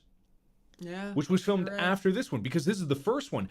We came up with that joke, and it wasn't like me doing it. It was all of us. It was like the art department, you know, it was like makeup, wardrobe. We had this idea that this crew member would always be injured, because we had this thought process like, oh, is this pre-injury? Oh, wait, he should be injured the whole time. This is one of the few times that he is uninjured because we just didn't think of the joke. It's not like we're going to reshoot it. Yeah, we're not going to reshoot it for that. So, like, just from then on, he's always injured. There's multiple things in the show that are like this, where a joke only evolves as we film it. There's many jokes that were written on the day that we filmed it because we had the opportunity to be flexible, and you know, we were able to do these things, and like these little consistencies that we look back and be like, oh man, if only we did, but barely anyone noticed. So continuity, baby. Continuity, baby. Anyway, would love to keep jumping in again. Would love to keep jumping in, but I don't want to spoil the secret. People still have not found it. They have not won the grand prize. I'm actually shocked because, I mean, it's pretty well hidden. But the fact that no one's had, I think it's like a persistence thing. Just no one's gone deep enough into it or been committed enough. I kind of like laid the whole clues with the watching the Sim video 100. I don't want to ruin it, but you know. It's like that Elden Ring, like. It is. It's like the door you got to hit 50 times. But, you know, I wrote this before that even came out, so it was me first. Do you need a drink? I might grab a coffee.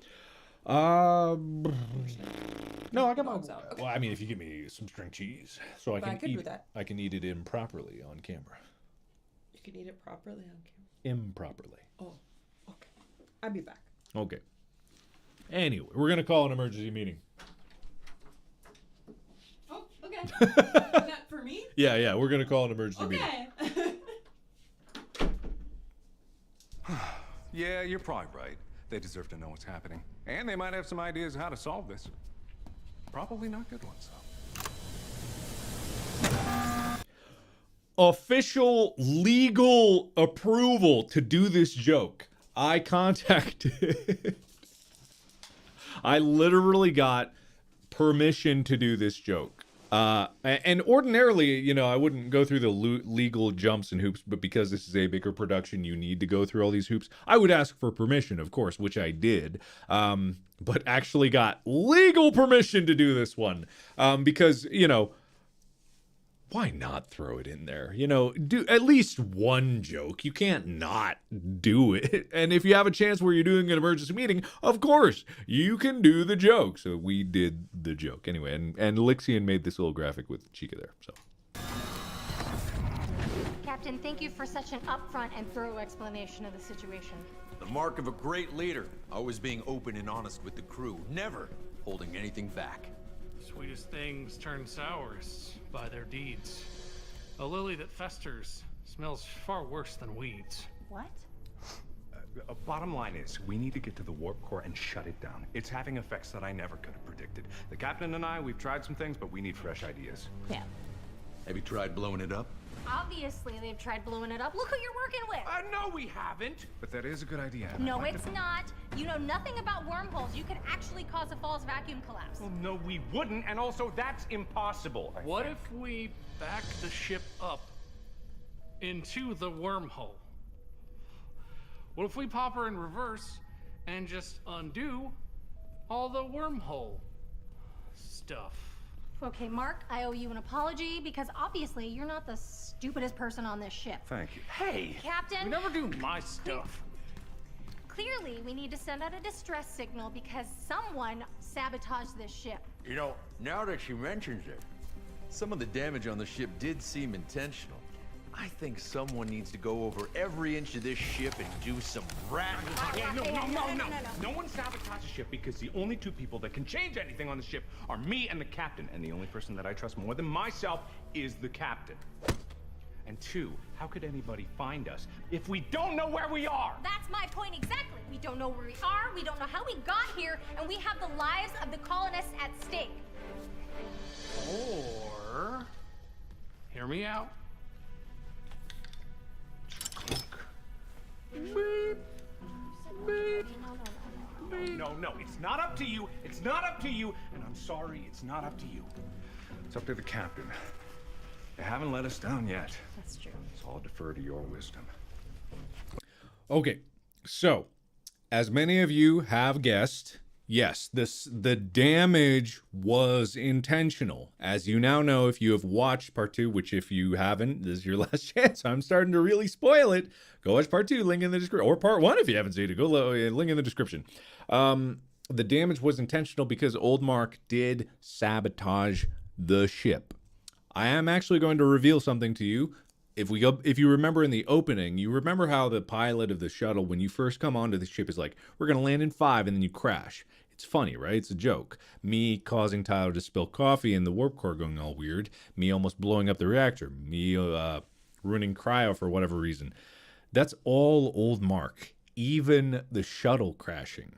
How do you think Old Mark got onto the ship? He was on the shuttle with you. He snuck on board, but he was there with you. And this all ties in later, and I'll explain more, but he caused you to crash. Not because he wanted you to die then. He just needed to get on the ship and start sabotaging it before you could start the whole process, because he was trying to stop it. Anyway, that's why he appears 3 times, and the first time you see him is after the crash. I just blew their minds. Yeah. Also, I want to talk about. Oh, thank you very much. I want to talk about something. This scene is a perfect example about why it was so essential that I had creative control. 99% of the time, YouTube was very lovely to work with, but they were able to get notes, right? Is that a puppy? Is that a Henry? He doesn't want to leave. Henry. Henry's here. Yeah. So this is an example of like why it was essential to get creative control, because I had all decisions. But they were able to give notes, and sometimes they give good notes. Most of the time I didn't address the notes, or I gave reasoning for the notes. But one of the things that they said, and this, you in chat right now is a perfect example of this, and I swear, don't get mad at YouTube, this is just a note that they had. But their note for this moment was to cut this out, because they said the joke was not landing. That's what they said. And it's like, it's a bad note, not only because it doesn't understand the nature of the show. You can't cut anything out. You can't cut a joke out. But also, it is so clear now, people, you, everyone who's played this, fucking loves Popper in Reverse. I know.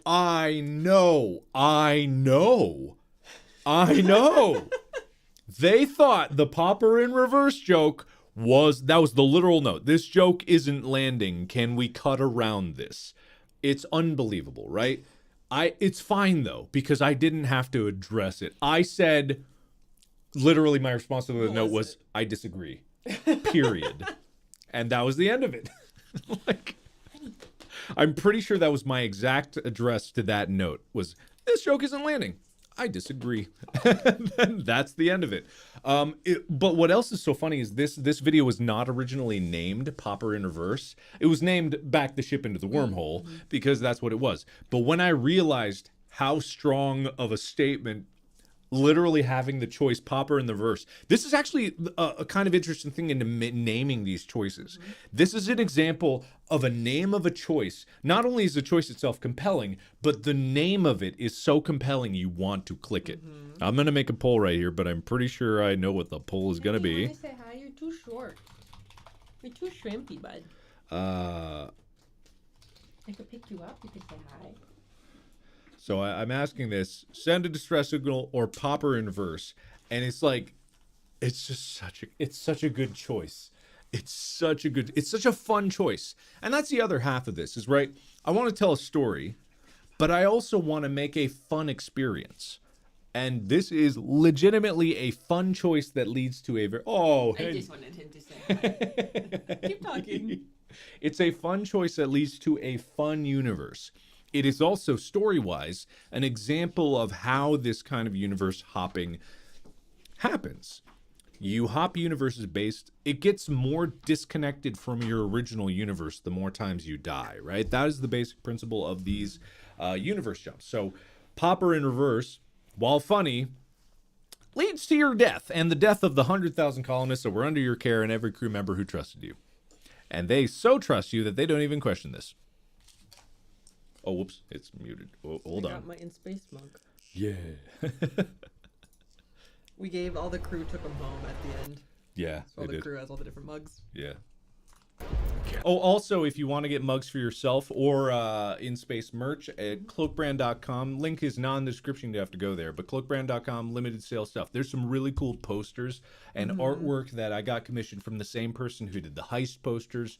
Drowned Man. There's like metal prints. I don't know what's still there, but there's some sold out, but some are still available. So cloakbrand.com, limited edition space stuff. Really cool posters. Like, I love those posters. Also did the Drowned Man poster. Oh yeah. Yeah, really cool stuff. Anyway. No, you can't possibly think about. Hey, you heard the captain, and they know what's best. I know, and this is such a horrible idea. It's gonna kill all of us. Relax. The captain knows what they're doing, don't you, Captain? I'm sorry. I feel like I'm crazy. We're all gonna die. Oh my God! For once in your life, just step back and put your faith in proper leadership. You got this, Captain. You're good. You're good.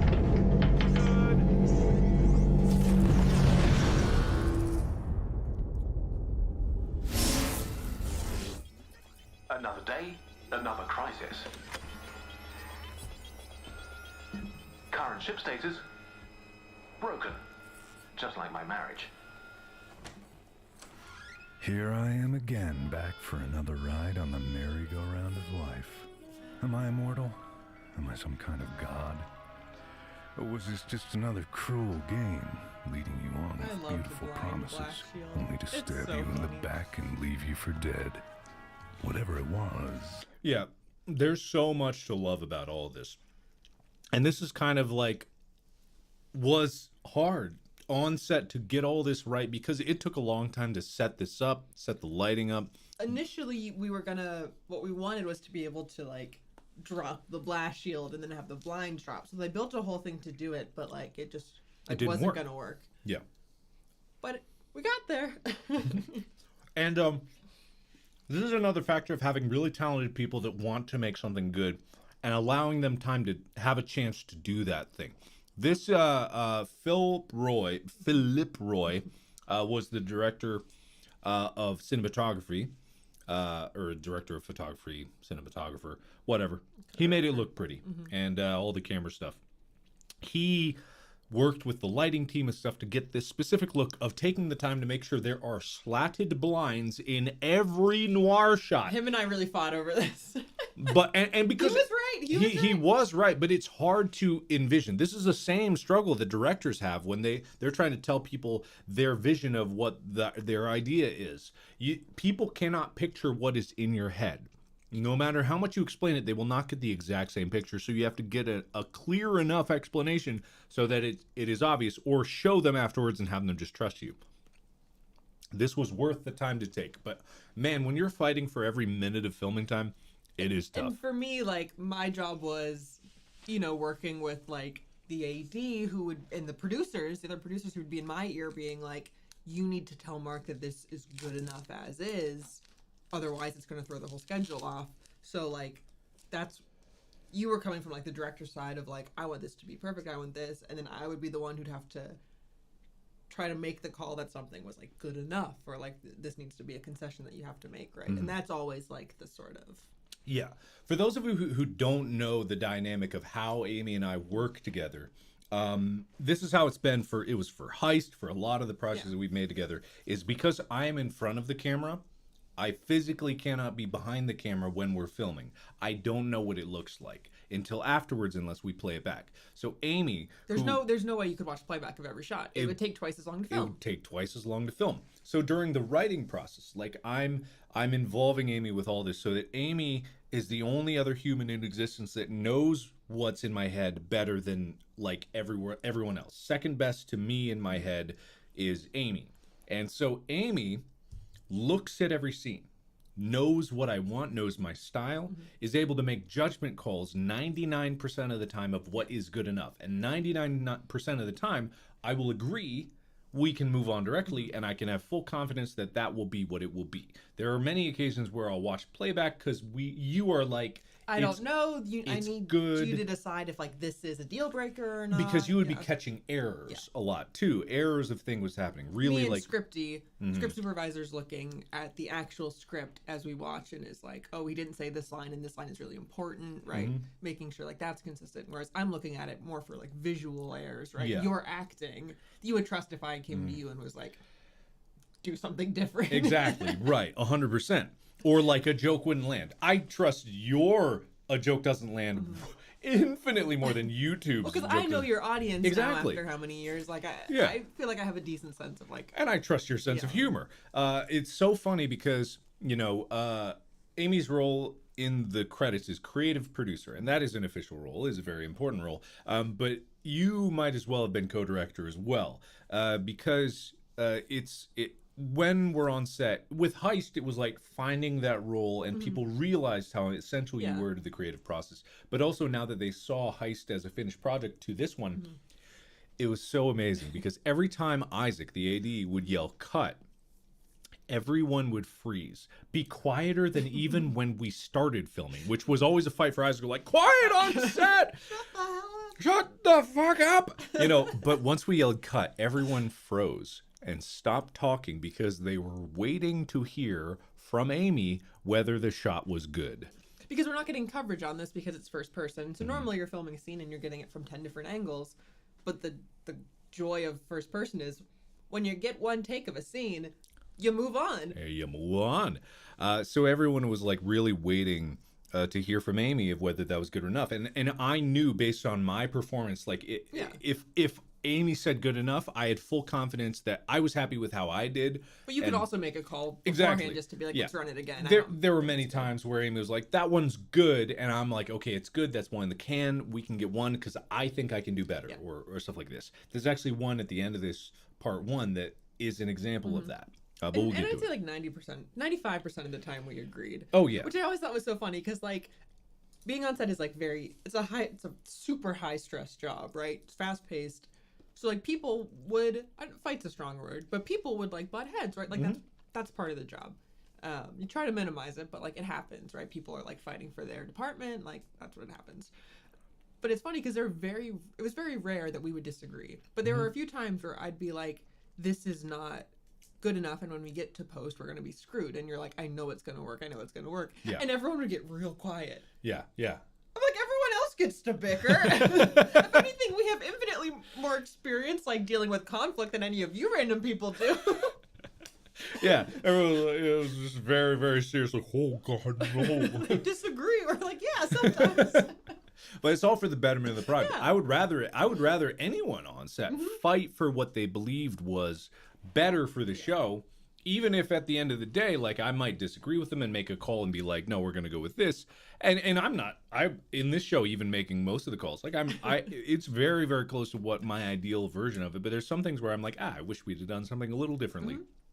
But to be perfectly honest, it's like this crew and this set and you being behind camera was the only way that this could have been made as good as it was. And that's all these projects will ever be. One of my greatest compliments that you guys have given to me is you judge this comparatively to movies and TV shows with huge budgets and unlimited resources. This is a labor of love with extremely limited resources. The budget was not small, but the amount of stuff that we squeezed out of that budget. The budget was not small for something that wasn't right, of 7 hours. Right, of course. But the amount of stuff that is squeezed out of it, like we squeezed every single. And that's a compliment that like we've heard from people who like work more traditionally in film and TV, is when we tell them the budget. When we tell them the budget, they're like shocked, not because like it looks amazing, but because of how dense it is and how much we did like eke out of the budget. Which like granted was not. That was our producers, you know, and your writing, like knowing how to write something that we could film cheap. Yeah, cheap is a comparative term. It's all very expensive. Anyway, you're continuing. At least the company's nice. Yeah. Seems like that didn't work out so good for us, eh, Captain? Oh well. You can't win them all. All problems solved. Well, not all problems. Not the problem of my broken heart. Oh no. Some problems can't be solved with the swing of the fist, no matter how strong you are. When the love of your life tears you to pieces, well, that's a wound that just won't heal. The kind of wound that leads you down. The captain looked right through me with those baby gray eyes. The kind of look that could kill, and the kind of looks that could kill to match. Maybe someday I'll work up the courage to ask them out on that date. Yeah, right. Maybe someday I'll destroy the universe. So, Captain, got any other ideas to get us out of this mess? Eyebrows.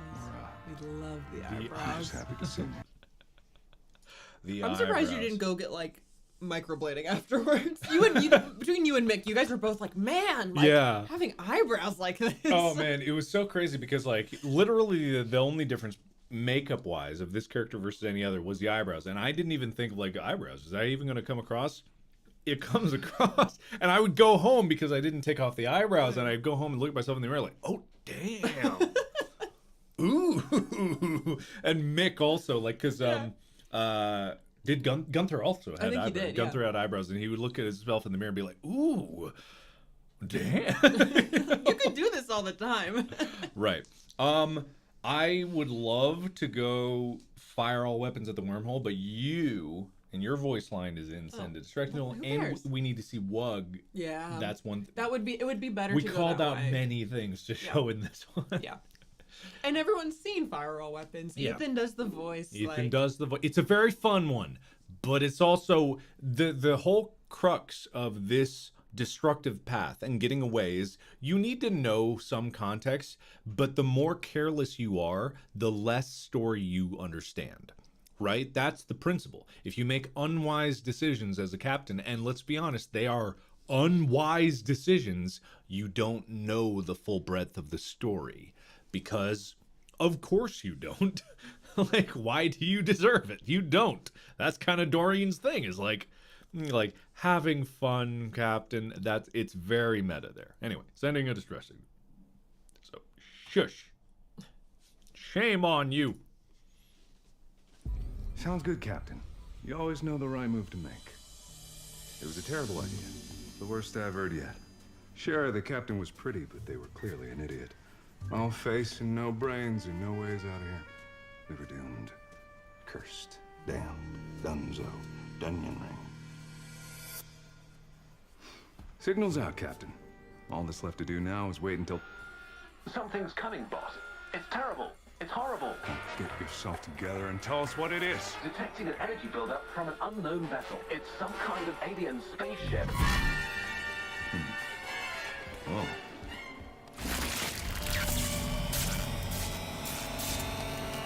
Hey, there's no need to be so hostile.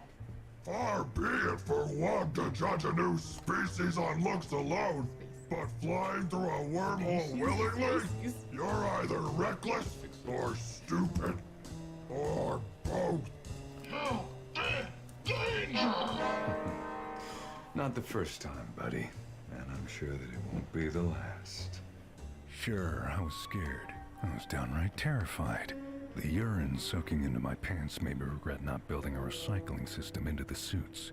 But I kept my cool, because when the chips are down, you play the hand you're dealt.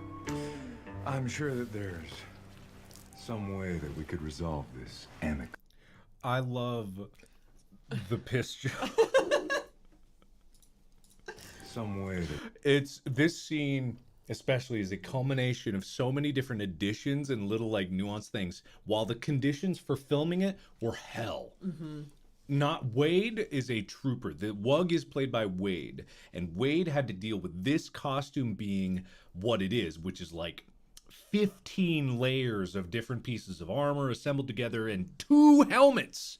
He has a mask on underneath there. That's what the eyes are. And then the helmet over that. He can't see anything. He was literally blind the entire time he played Wug. He could not see, period. So everything else is just him guessing where he's looking and everything. And meanwhile, he's just sweating his ass off, his giant ass off. I'll talk more about it, but we'll do it after we finish through this scene. Could resolve this amicably. The repugnant odor only deepened Wug's disgust for what must be the ugliest member of their species. And yet, the leader. Wug had never laid eyes on a creature so handsome and or beautiful. Those eyes, they captivated Wug, glimmering like the great forests of Wug. Maybe there was hope for this species yet. We go. At least they didn't seem like a violent species. Wug doubted that they knew about the ancient peace treaty. An attack on one Wug was an attack on all Wug, as the saying goes. And yet, part of Wug wanted them to attack Wug. Something in Wug's blood yearned for the primal satisfaction of savage destruction. Just like Wug's ancestors. Wug like helping, but Wug also like hurting.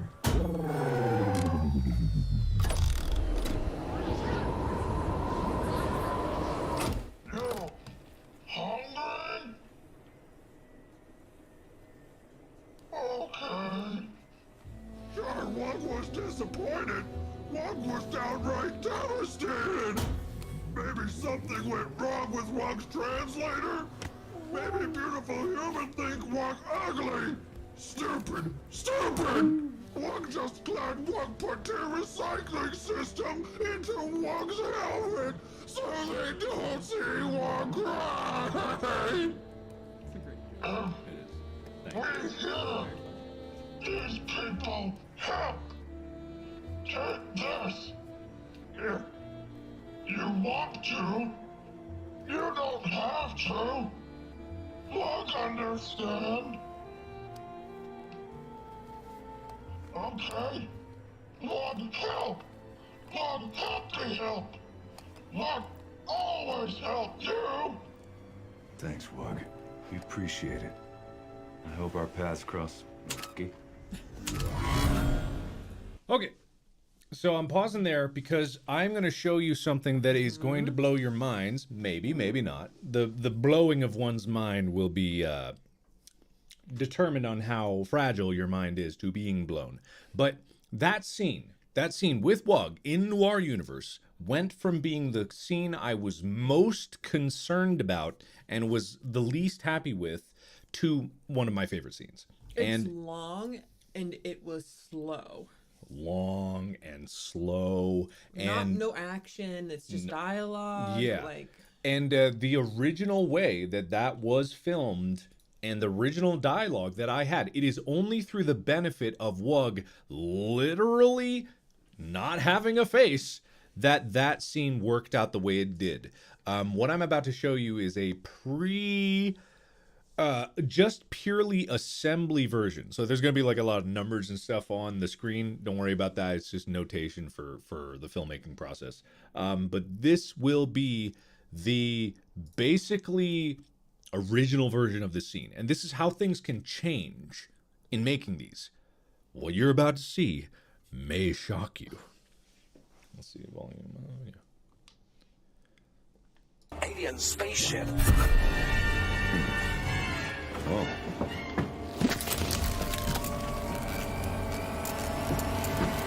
Hey, there's no need to be so hostile. Dumb people! Big danger! So dumb! But Wug help! Wug always helps! You big danger! Not the first time, buddy. And I'm sure that it won't be the last. Sure, I was scared. Must have been terrified. The urine was soaking into my pants, making me regret not building a recycling system into the suits. But I kept my cool. Because when the chips are down, you play the hand you're dealt. I'm sure that there's some way that we could resolve this amicably. Smelly man coward! Very ugly! Not like handsome and or beautiful leader! Very brave! Beautiful gray eyes! Worth helping! Way to go!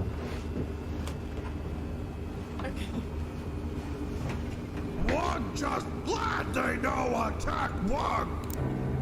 If attack Wug, they bring peace! All Wug in war if break peace! War very fun, but not peace! Wug like help, but Wug also like hurt! Maybe Wug want they attack Wug!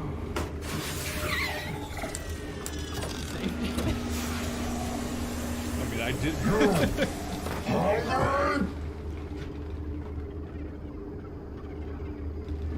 Okay. Sure, Wug sad that gorgeous aliens say no. Wug downright devastated. But Wug keep cool. Wug just glad Mask have tier recycling system, so they don't see Wug cry. Okay, anyway. All right. So what this amounts to is when I wrote it, it was not intentionally that it wasn't supposed to be that slow at first. But the nature of the filming of the scene, it got slower as time goes on because we kind of like really leaned into this like super smooth styling. But what it amounted to is like the filming day that we had was so dense. Once we realized there was a problem, there was no time to fix it as we were filming. So we just had what we had, and that is what we had. It is slow, and I wrote the narration for Wug as if he was speaking out loud, whereas I changed it to the point where Wug had full sentences and spoke coherently in his narration, and then spoke out loud as Wug normally does. Much better change. Way better scene. All of it better. I was just going to say, I saw people asking about Rooster Teeth. They were like one of the production companies. They were the production company. Yeah. So they did the assembly, and a lot of the crew came from there. Yeah, I'm actually surprised that people don't know it. It's like in the credits, of course, right? But Rooster Teeth was the production company for this. Rooster Teeth was also the production company for Heist. So it was Rooster Teeth's art department, Rooster Teeth's wardrobe department. Yeah. And a lot of props came from other Rooster Teeth Some of the productions. producers are Rooster Teeth. Rooster Teeth producers and whatnot. So like, if you've seen what's their space show, the two space movies. Laser Team. Laser Team. If you've seen Laser Team, you'll recognize some of the props, things like that, because it's the same art department. Yeah. Also, this VOD will be posted afterwards, so don't worry about that. The other thing I want to say is just like a big thank you to Rooster Teeth for being the production company on this. They were a great help, and like having them do Heist and then this also real help. But a big screw you. No. It was funny because we talked about when we filmed Heist that they had the Laser Team sets and a lot more stuff. And I told them, I think I want my next one to be in space. Can you save those sets? Because there's definitely stuff that would be of value to use.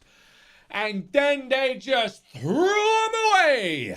They just threw them away. And I was like, you knew I was going to do it. I think because everyone thought when you were teasing the space idea, when we wrapped Heist, everyone thought you were joking. Everyone thought I was joking. That's why Wade tweeted out publicly, you said you were gonna go space, you promised, and I had to text him frantically, delete that. Oh my god, you asshole, Heist has been out for a day and you spoil it. So anyway, but it's fine, it all worked out. But this was a tough scene that did turn out way better because of the changes that we made and like the ever evolving creative process. Now back to this scene.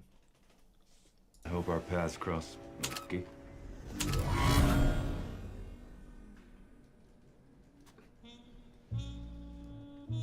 Ethan! That's what a human looks like. Just hideous.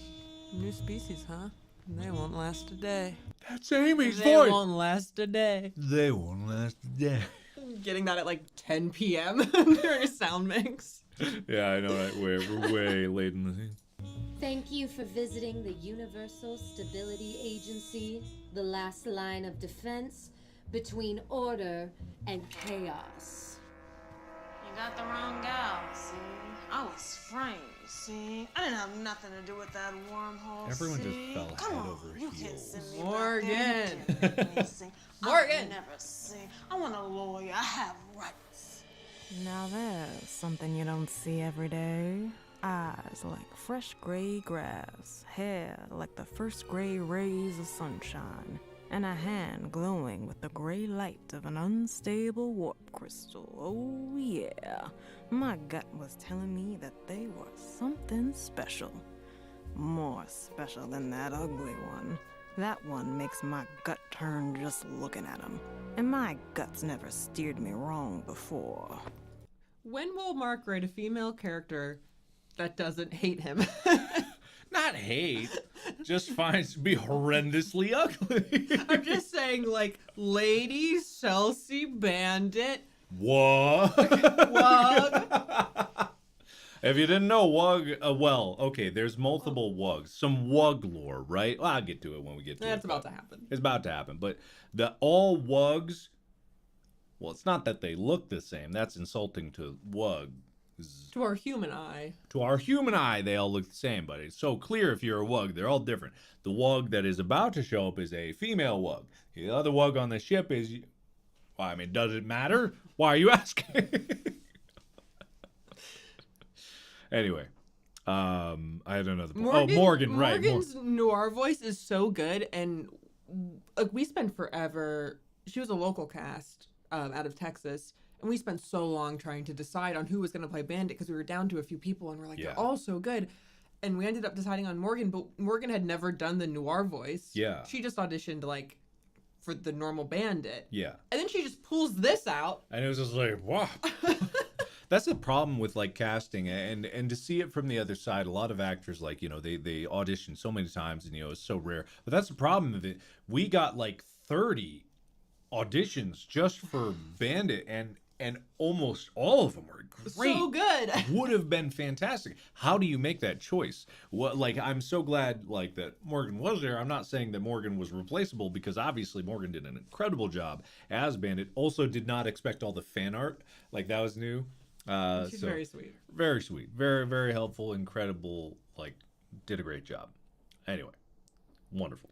But also, how do you make those choices? Yeah. Also, same with Doreen and Linda playing Doreen. Oh, Just man. like, wonderful.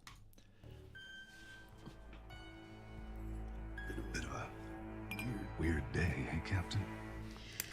Well, well, well. If it isn't the humans, so lost, so I remember, just pause real quick, because I remember talking with the wardrobe people about this. I'm like, maybe we could do something in reference to like Lady Demeter's, kind of like in that vein. They just literally copied the costume. It's great. I thought we were going to get in trouble. Like, that's what I originally thought. Anyway. Well, that's a lot of talk for someone outnumbered 2-1. Who am I? I'd like to introduce you to my associate, Wug. Wug make turn. So this is the female Wug. How could you do this to us? After all we've been through. We never met. You sure? You look just like this guy. Guy? You think one guy one? You think all one look the same? One think you look like asshole. If you're done insulting my associate, I love that joke. It's so good. I'm gonna have to ask you Also just- to drop your weapons and come with me. Hold the gun face. Not gonna happen. Yeah. We haven't come all this way to give up now. Don't be stupid. That's why you have to drop your weapons so we can help. We're the only ones who can. So you better surrender. Yeah, so I'll give a pull for this one. But this Wug is not the same Wug as the Wug that just escorted you on the ship. It's not. This is a different Wug. That's why the joke, some people didn't get this, but it's just like, I go like, how could you do this to me? We never met. And people don't take that at face value. Anyway, so yeah, I will follow this poll because, you know, it's whatever. Yeah, every time you would, the two things that you cared about in sound mixes was more, anytime you'd gesture with your hands, you'd want more whooshes. Yeah. And anytime there were guns, you wanted more gun rattle. And it was so funny because when I went into the sound session, Brad is the guy who did the sound mixing. Incredible job. He is a consummate professional, also just fun to work with, understands sound to a T, is incredibly talented. But also what was so funny is because he did Heist as well. So we have worked together. He knows kind of like what I like. We come into the scene. He plays this for me. There's so many gun rattles here. And he looks over at me with a big old smile on his face. Like, what'd you think? And I go like, really good. Can we get a few more gun rattles in there? And I swear he thought I was joking. He thought I was joking because he put so many in there. There's no way. It's like the Bubba Wubba scene with the click. It's exactly. I love this dynamic. It's just so funny and I love physicality in my things. And it was just like, he has to, like, he literally was like, oh my God. But I love working with him. He's very talented. So fun to watch work too. Oh yeah. So, like, it's like watching a master pianist, like, just play. Pianist. You played piano. You know. just magic what he was able to work. And, like, I would give him a description of, like, it needs to go, you know, and he would pull in the and the just do it. He would pull those sounds out of thin air and just shoop, blip, shoop, blip. Anyway, you guys want Give the Signal, which I do love Give the Signal. The signal.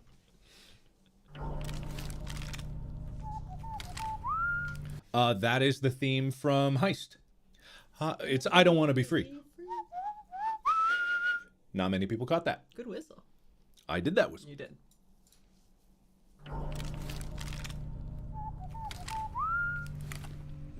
You okay, Captain?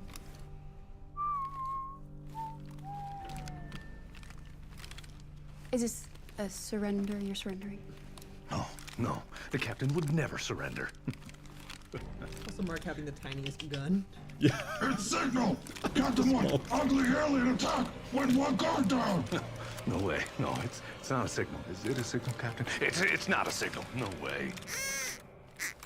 It definitely signal! Okay, what? Talking about this location, I think we had a note to talk about the Universal Stability Agency. Right. Oh my God, we did. I think also, before we get to that, where you see the shot where Wug guns you down, we had so many debates about whether or not to include this in a trailer. Right. You didn't until like one of the glitch ones the at glitch the end. version of the trailer, yeah. And my argument was not to include it, not because it was spoilery or anything, but I was like, do you want 95% of the comments on the trailer video to be Lady D? Yeah, exactly. Drown out any other actual comment about the project. I know, yeah. It's just like anything on Doug's videos or streams where you guys latch on to the tiniest things. Like Popper in reverse, the frickin' don't.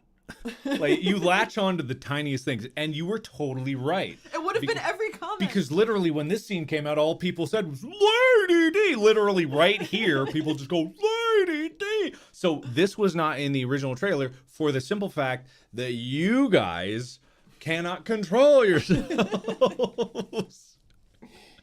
Anyway, but also just like talking about this location, this is another thing about filmmaking is when I originally wrote this, right? I wanted this to be an alien government agency. That's what it is, the Universal Stability Agency. I imagined in my head a very hyper modern kind of like. In retrospect, we should have filmed it where the intro, the bank vault in Heist is with those round windows. That would have been beautiful. Literally, we did already use it. Yeah, the same. I mean, I didn't even think about it at the time, and I don't think we could have gotten it. But literally, the same location that we filmed the museum of Heist would have been great for it. But that's what I imagined, like really hyper modern, kind of white walls, cool windows. It's in space.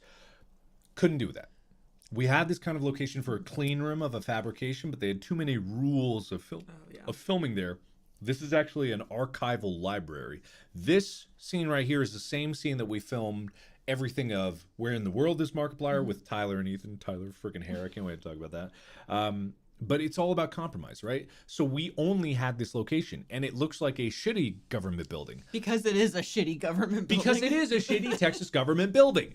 It's kind of run down. It's kind of old. Smells old. So I was like, all right, we'll just embrace that. It's a shitty government building. But it worked great because, like, I don't know exactly, but Texas has, like, basically you can film for free at a lot of, like, because, like, they want to encourage filming there. Yeah. Which is why we were able to film at that library for Heist for nothing, I think. I think it was free. Oh, yeah. And here I think we did have to pay, but it's like you can film pretty cheap in these like government buildings.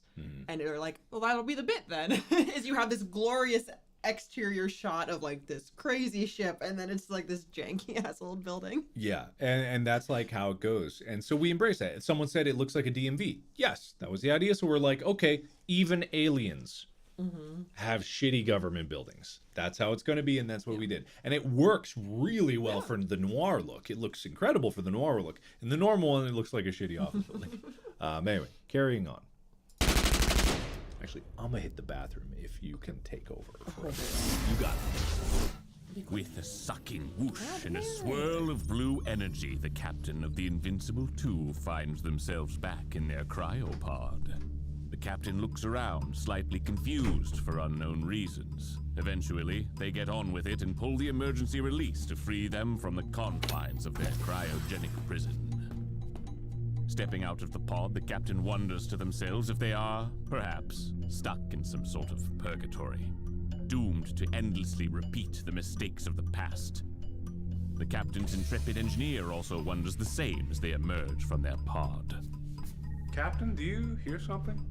The captain laughs a boisterous laugh at what is, obviously, another one of Mark's hilarious rubes. I love hilarious. Mark must still be delirious from the after effects of cryogenic slumber. Right. Now, to be honest, we've all seen this part before, and I don't want the viewers at home to get bored. So why don't we skip ahead a few pages and Yeah, get it is to Aaron. our good friend It's Aaron Hansen, Wug. technically playing what Dr. viewers? Cecil H.H. What did you Mills. say? What viewers? Super meta joke. Which you do see in part 2 if you follow the longer path. Wug, being the stoic, battle-hardened brute that he is unfazed by this new turn of events and proceeds to extract the English language out of Mark's soft, supple skull.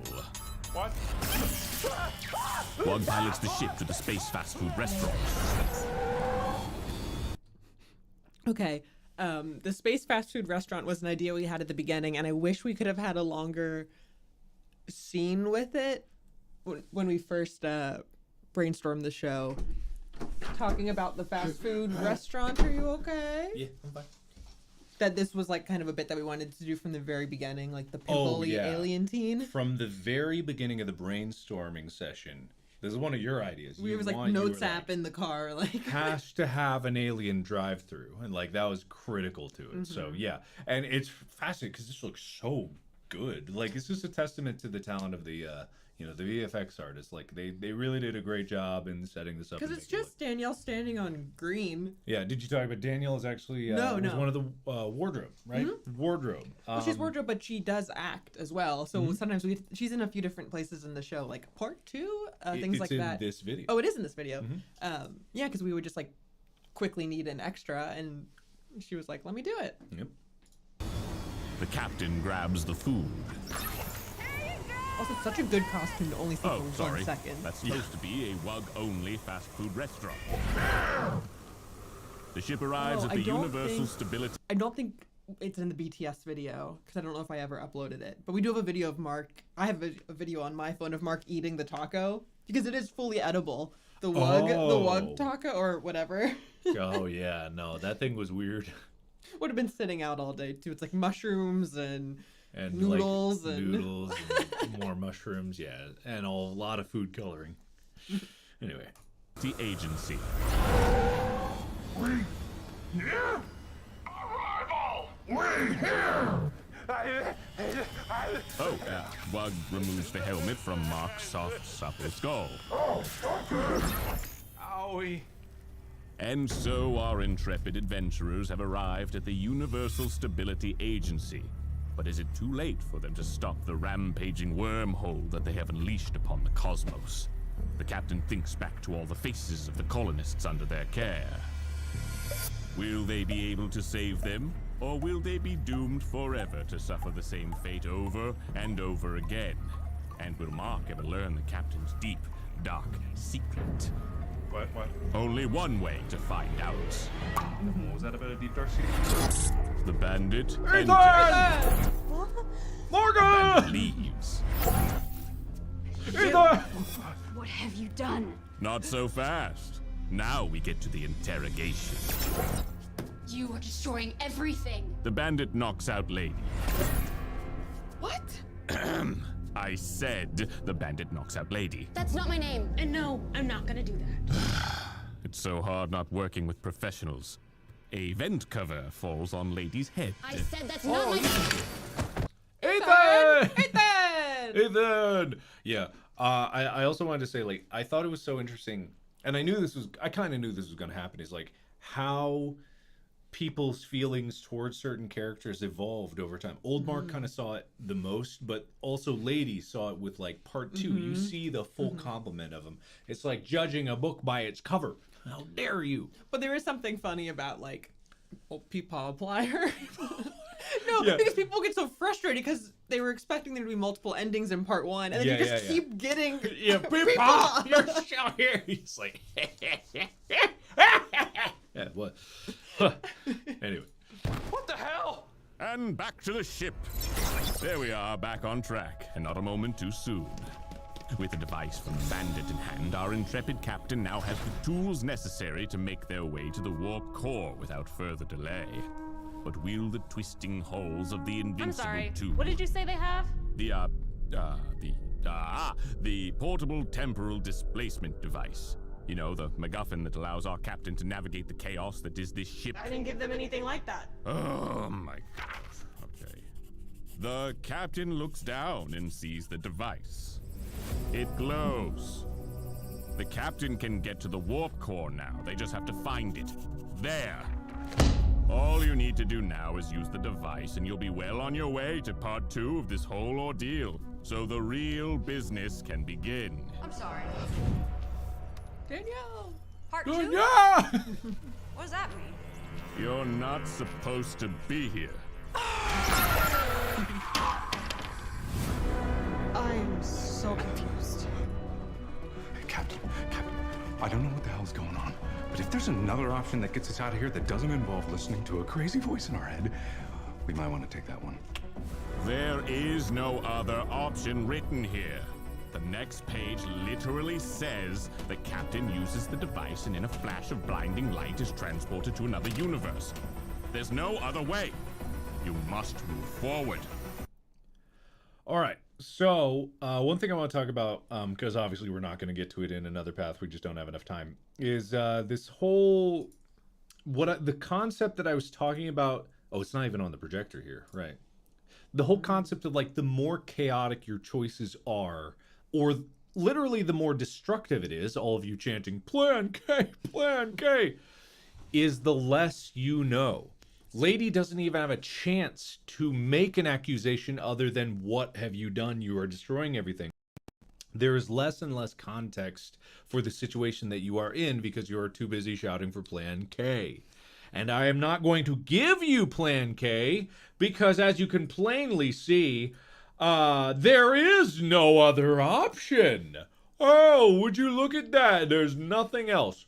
See, how would we even be able to tell you about how this show and its intricate story, how would you even know the lore if you don't even give me the chance to show you the lore? We have a whole behind-the-scenes video that we're going to show you. It's, I think, how long is it? It's like a half hour? I don't know. Maybe, I didn't look at the time. But a whole behind-the-scenes video prepared for the stream that we are going to show you live, and you don't even want to do it because you want to blow up the ship. Didn't you learn? You blow up the ship, 100,000 people die. Why do you think blowing up the ship is good? I want to hear your justification. Why do you think blowing up the ship is a good idea? Because if you have not guessed, the whole idea is this is not a time reset. You are jumping to another universe. But the universe that you just jumped from suffered all the consequences. It's funny. Funsies. The universe you just jumped from suffered all the consequences of your actions. It's not how it works. They didn't reset. They are dead. And they will stay dead. Because of ha ha. Anyway, here's the device. Good idea. Good idea. Excellent. Perfect. Good choice. Trust me, this is the best possible outcome. Although it might not seem like it at first. Actually, wait. Hold on. Oh. Oh no. What? No spoilers, but maybe don't trust any talking doors. What the hell does that mean?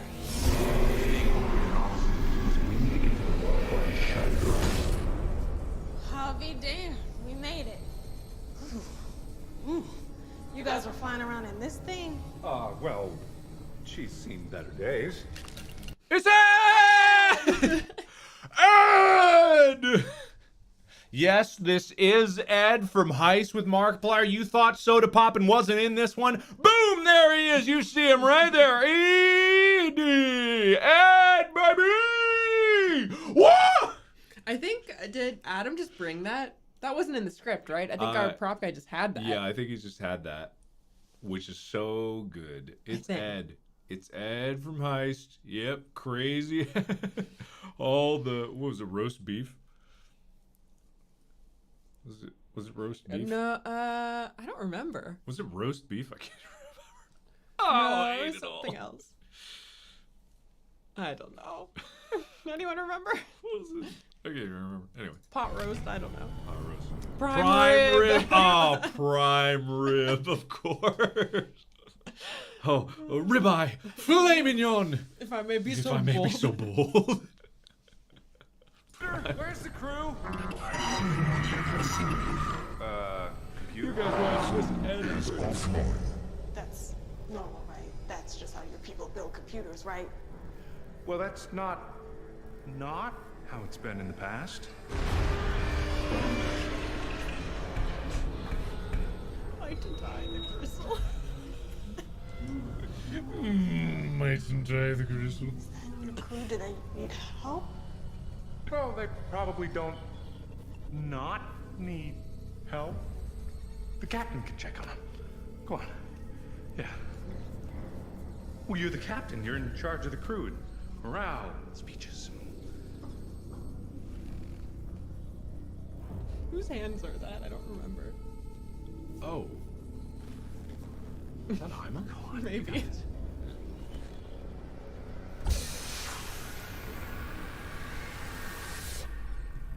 That's not me, Captain. That's not me. Well, that's not me. Morning, Captain. How'd you sleep? Good? Feeling good? So this shot was very difficult. And what happened here is this is a shot that should not have had a dummy replacement. Mm-hmm. But because you don't see it. But there was really like, and this is like, we should have put the camera on sort of a tripod to keep it stable. It was like, this was a lesson that we learned to do that from then on, because this is an incredibly, took so many iterations to get it I even can't believe passable. they saved it. Yeah, you'll see just like this little warping right up here. That's the only indication that because there's flashing light that covers it. But this is like, clearly you're doing tricks. Mug says that's not me, and then this little blending is all you see, and there I am. They worked a miracle to make this These work. shots look nothing alike. Morgan is in a different spot entirely. That's how different it is, and that's because we weren't paying close enough attention to it. We were trying to do too many tricks at the same time, but it was saved. But let me tell you, we learned the lesson from that and never did it that way again. Anyway, That's how human ships are. Please tell me this is just how human ships are. Well, they're not like this sometimes. Oh, Moon. How's it going? It's one of your crew members. An important one. I forgot my keys in the bridge. Could you open the door for me? Well, before we do that, can you tell us which crew member you are specifically? You know, it's not really important who I am. What's really important is that you need to open this door, and quick. I've got a dark surprise for you on the other side. It's very dark. Wink, wink. Just think of this as the dark path to get to the warp core. Just use the device and get us the hell out of here. Why are we standing around like morons? Just get the hell out of here. Hey, we still have to save the ship. You didn't tell me how messed up your ship is. Don't insult her. She's got character.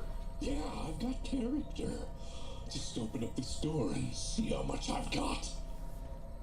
Do not open that door. Do not let anyone tell you how to do your job.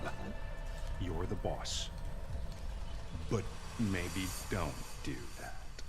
So this is an example why I know you guys. I know you guys very well. So many of you ran screaming, arms open, into this door because I knew you would. No, that's not Darkiplier on there. I literally released a video series on my channel literally called Don't Open the Door. And you guys don't learn your lesson. It's so tempting. It's so tempting. But this is also kind of the thing is like, as much as I want to like, ooh, you make bad choices, you people die.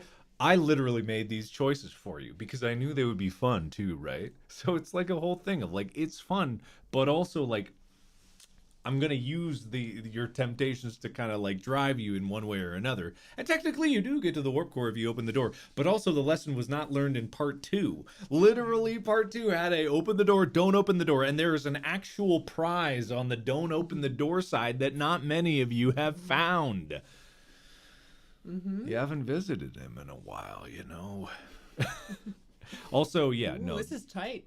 This is tight. Cool. But this is not only not Darkiplier on the other side of this. I meant to talk about this earlier. But one thing that lore implication wise that I wanted to run by this, or I wanted to say, and I will explain further about it. This is not Actor Mark. Controversial. I know. Well, is it? Apparently. There were so many people that like were automatically like, haha. They based everything in their thought process on the idea that this would be Actor Mark. This is not. And I will explain this further down the road. Some of you have reached this conclusion already. I don't know where the assumption. I don't know where the assumption came from because either. it was very quickly an assumption. It was an assumption that carried on, and then everyone heard the assumption from other people assuming, and then it became fact. See what? Exactly, right? Yeah. It was an assumption that it would be. And it was those assumptions about this story and what it would be and what it should be that kind of like threw people for a loop playing it. They had expectations going into it. And like trying to like wrap their head around preconceived notions going into the story made them confused when the story went in different directions. And I leaned into that. I knew that would happen. It's why I leaned into the fake endings in the middle part of this. It's why I leaned into the open-ended nature of this. It's why there's these taunting choices about the dark path or even the musical in the next choice after this. You know, it's all these things. This is not Actor Mark. It's Mark. It's Mark. It's just Mark. Well, I will explain this more later. I will explain this later. Because it will all make sense. Also, you can think whatever you want. Like yeah.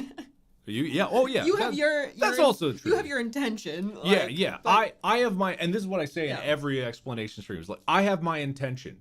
But one of my points, my talking points that I have wrote down at the bottom here that I'm going to get to in more detail that explains this, I literally wrote these down.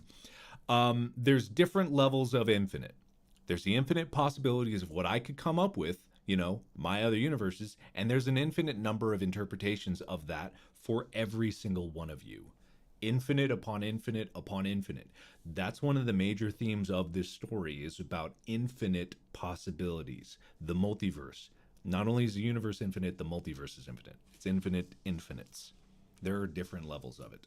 But anyway, that's ain't him. That's ain't him, guys. Does he even remotely behave like him? That's what you gotta ask yourself. Anyway, screw their wants and needs. Don't open this door. Probably a good idea. Life is for the Call it a living. hunch, but I think that might have been a trap. Agreed. The sooner we go, the sooner I get off this ship. Oh, but you guys, I swear that I can take you straight to the warp core. It's a couple extra steps, but it's pretty much the quickest bet.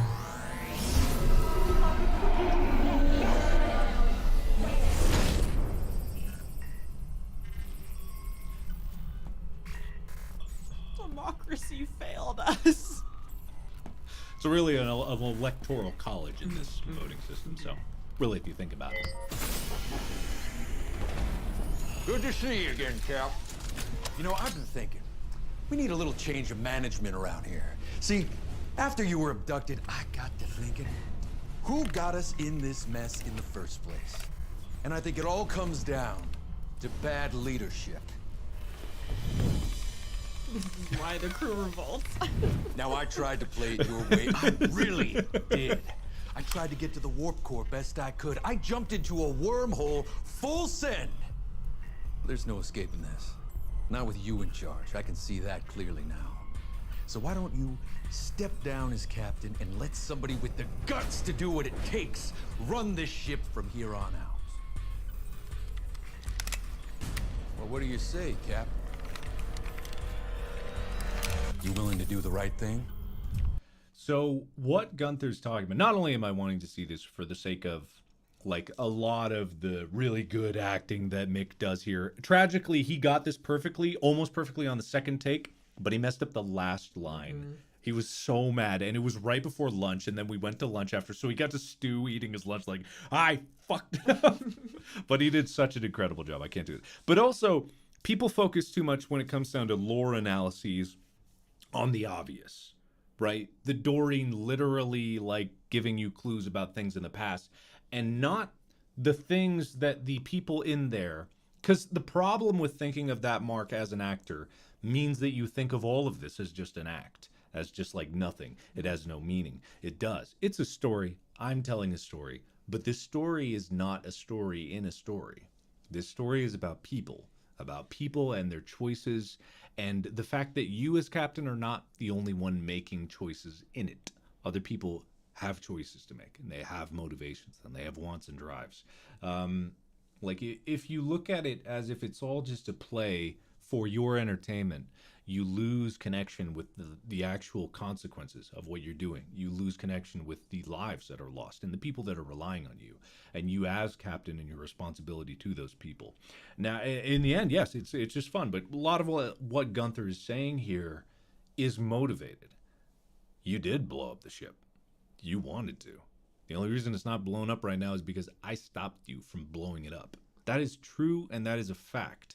For this Gunther, he is entirely justified to mutiny against you. And he'd be right. He'd be absolutely right. With this audience right here, with this, you guys as captain, the collective you as a captain right now, he would be absolutely right. Anyway, Gunther... Are you going to let them vote, or you... I'm going to guide it because we got to get going. Yeah, otherwise we're going to be here forever. Gunther, think of the colonists! I also want to see Bert. Bert's computer line is so fucking good. I am thinking of the colonists, Captain. But the question I gotta ask myself is, were you? Were you thinking of them when you were out there having fun? Were you thinking of them when you abandoned us? Were you thinking of them when you destroyed our ship? Are you thinking of them right now? What's that? Some special captain's thing? I told you I'm not there yet.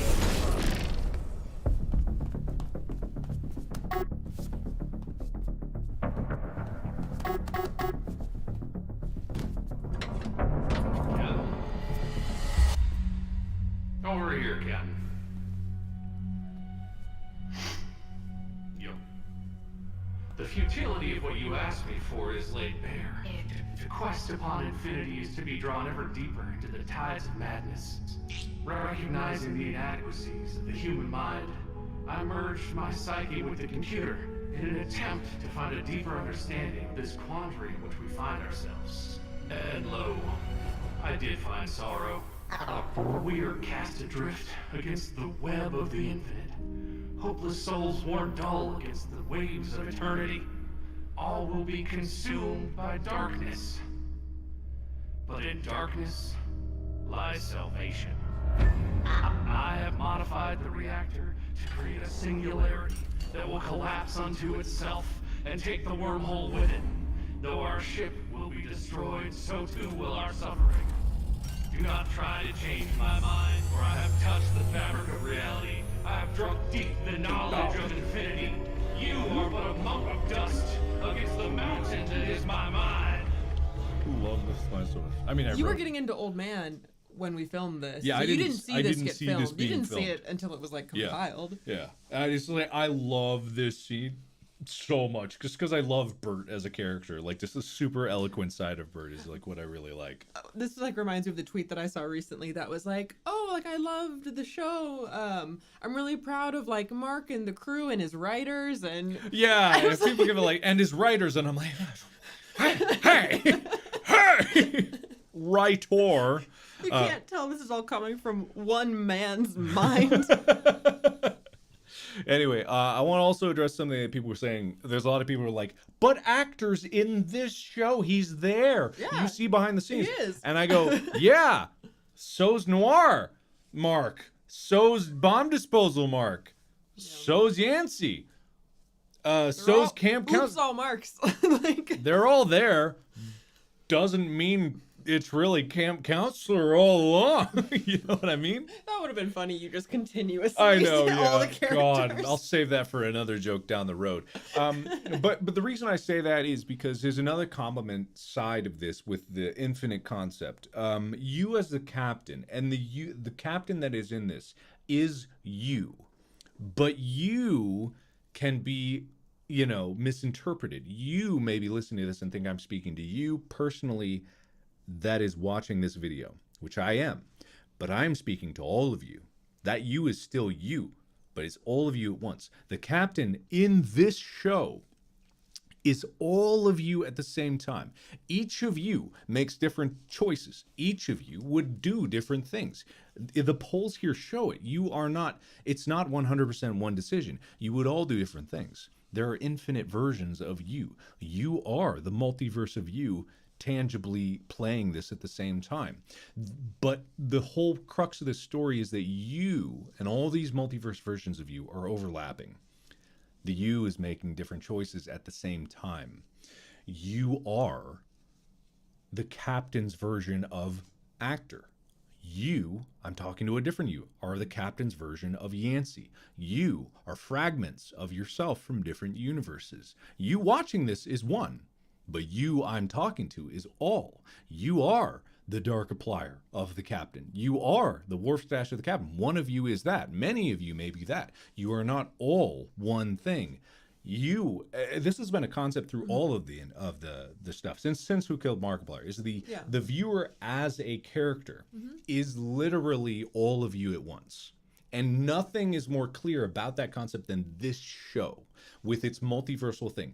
The reason Gunther can say those things and you disagree with him, but him still be right, is because there's another version of you, literally a different viewer, that has made those decisions.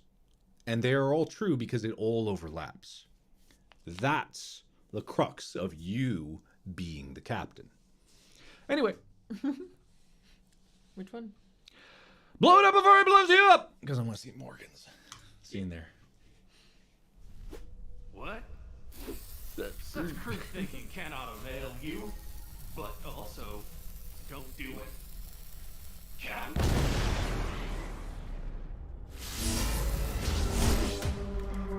Oh, Captain, there you are. The Warp Core. Finally. Solve the problem. Hey, what did you do? This is the first thing she filmed. Oh yeah. Oh my God. What is wrong with this ship? You did something. Hey, whoa. We didn't do anything. It's just a wormhole problem. We just need to solve it. It's a wormhole. No, it is not just a wormhole. You did something. What did you do? Captain, a little help here? You blew us up. You just decided to just. It was a perfectly reasonable decision. I'm going to pause there because many people may listen to that and not understand what she meant by you blew us up. The bandit was there when you initiated Plan K. The problem of being stuck on this ship is it is a black hole, it's a wormhole that's like a black hole. Once you go onto the ship, you are stuck because the ship is stuck in a wormhole until you resolve the paradox. So anyone that steps foot on this ship is doomed. You're stuck in part 1 of the show for a month, essentially. Exactly. Right? You're stuck, looping, not dying, jumping between different universe versions of yourself, memories from other parts of this multiverse bleeding over to you. You dying, not remembering how, maybe you do remember how, and still living. It's all mixed up in these things where you jump between different versions of yourself. This bandit is a different version of bandit than the bandit that blew up with Plan K. Just because there are two choices doesn't mean that they are the same bandit. That choice splits multiverses. Choices split. The bandit that you use the device with is different than the bandit that blows up with Plan K, but is also all the same bandit that is right here contemplating these deaths that the bandit has felt. So the bandit is correct that you blew up the ship as if it was a completely reasonable decision. And yet the bandit is still there right in front of you and can't contemplate the conflict and the dissonance of that impossibility. It's a paradox.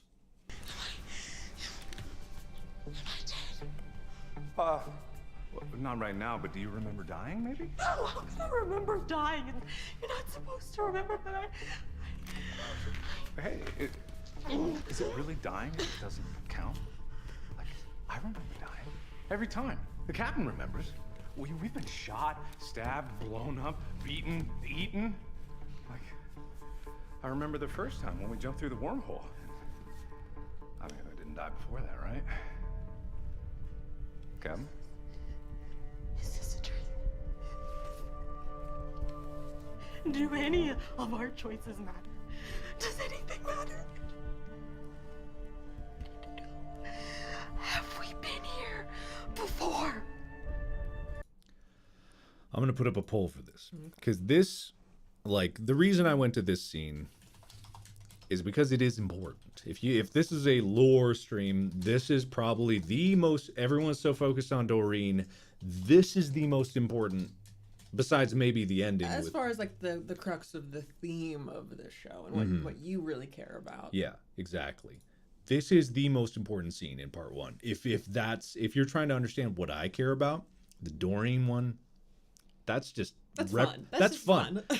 That's reprimanding you for making dumb but fun decisions. Old Mark doesn't answer any questions, raises more questions than it is. This asks the real question. Do you think you, as a viewer, you have to make a determination? Have you been here before? That question was asked all the way back in the trailer. Has this happened before? Is this the first time you've done all of this? And if you don't remember, how would you even know the answer? If you can't trust your own memories of what's real and not real, like, it's up to you. Do your choices matter? Does anything matter? These are the questions and conclusions that I wanted people to come to. And some people come to them and they're like I love seeing it because they're like, that's just like, it's an illusion of choice. This is all bullshit. Therefore, it's all nonsense. Well, so is Heist. But, you know, it was still fun. You just didn't say it. Yeah, but I really wanted people to ask themselves, what happened to the first Invincible? Where is In Space with Markiplier Part 0? Which is existing. It does exist. It does. Does it? Yeah, in my head. Anyway. And also, similarly, whether you've been here before or you've never been here, doesn't matter, because the important choice, the one that can actually save you and all your people, is yet to come. So these both lead to the exact same thing.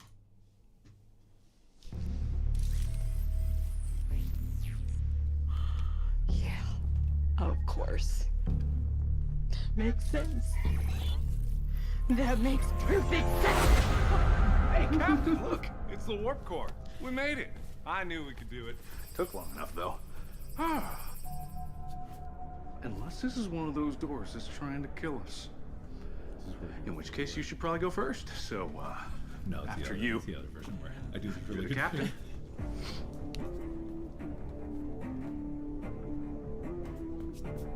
Go on. I'll get the door for you. Someone just asked if that was a bad decision. There are no bad decisions, really. That's what Doreen says at the end of part 2, you know? Because the whole point is like, yeah, if you think about it as a story, you know, you have these people on your mind, but it's an illusion of choice, you know, up until a point. Anyway, part 0 has been viewed 11 million times. I'll give you that clue. Wow. We finally made it. That took long enough. Come on, Captain. It's time to finally end this. That is, if that thing actually works. Guess I still have a lot left to learn about wormholes. You do know how to use that thing, don't you? Unfortunately, they do. Whoa! Oh, not again. This is my last chance. This is the last chance to save the universe. So I am begging you, give me the crystal. Hey, that's a nice bracelet you got there. Sure would be a shame if the computer activated the defense turrets. Sure would be a shame if the computer inverted gravity. terrible if the computer vented all the oxygen. That'd be bad. It'd be so bad. That'd be so bad. Yeah, we want the same thing here, which is why it's important we test out the event horizon. Didn't feel a thing. Oh, okay, felt that one. There will be no self-destructs. Oh. No defensive measures. No venting. Nothing. There will be nothing. Because I have fixed every system on this ship. And I've overridden every insane and violent contingency that you could possibly ever have. Why are there so many self-destructs and just like one repair protocol? You wouldn't get it. It's a human thing. No, it's not. How many people have died because of your carelessness, and how many universes have you destroyed? Whoa. Why so mad? We're just gonna reset things and fix it. It's fine. That's not how it works, you reckless, careless, idiotic monsters. These aren't second chances. Every mistake has cost the lives of people who have trusted you. The multiverse is littered with the corpses of your failures. So unless we can undo whatever it is you're about to do, then every living thing in existence will be snuffed out forever. Whoa, we're not trying to hurt anybody. We're just trying to save our people. The captain wouldn't do that. Captain, you wouldn't let that happen, would you? I'm done being nice. Give me the crystal. Paradox detected. No. Stop. No.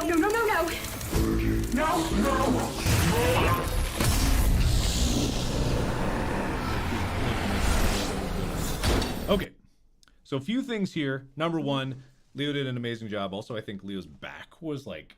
Was that during this? Yeah, that was afterwards. Ugh, so like, yeah, Leo both had like... of you had Yeah. serious back injuries during the filming of this. I was fine in the beginning before we started filming. It was bad during pre-production. I got better because like they gave me all those. Shout out to Leo for going to like a chiropractor or a hospital or whatever in rural Texas, and so like they're waiting for like the it was one of the PAs to like drive them and stuff, and the costume girls come in and they're like, oh, like, do you want us to take off your wig and stuff, like, you know, because like yeah you're wearing this whole costume like before you leave, so you're more comfortable. And Leo's like, I mean, if I'm gonna go in the full costume. Like, yeah.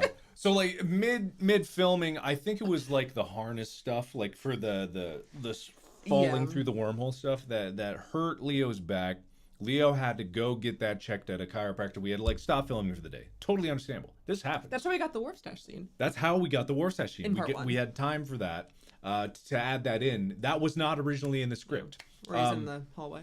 But it was just like, so here's like afterwards all this. I just remember like Mick. Oh, I have a video of it because like we would hang out after like some nights when people were in town. Yeah. So it was like Leo's back was hurting like that day, but they were like, it's okay. So that night we were hanging out, and it was like everyone like giving them like the most intense back like massage to be like, oh, we'll fix it. Mick and Chaz were just like, and the next day they came in, they're like, I can't. I'm dying.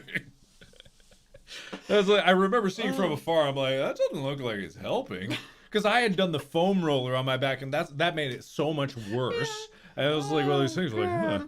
Anyway, incredible stuff. Anyway, story wise, this is the it's like I do remember. Just literally Mick full elbow, like you gotta really work out the knots. There's not that kind of a. I heard bones crunching. Anyway, so this is the first address of the concept where Mark here, engineer Mark, does not know the full ramifications of it. It's the first seed of doubt planted in engineer's Mark's head against you, the viewer. Up to this point, full confidence in everything you do. because obviously you're the captain. Like, why would you do anything to betray it? There's no way. No way. But the first seeds of doubt come here because, you know, it's not how it works. You can't just reset things. Like, the multiverse is littered with the corpses of your failures. That is the story here. Like, all you lore hunters who keep ignoring the actual story, like, the story is the lore. Anyway, so it's one of those things where this is the second to third or near the last time you would ever see Lady.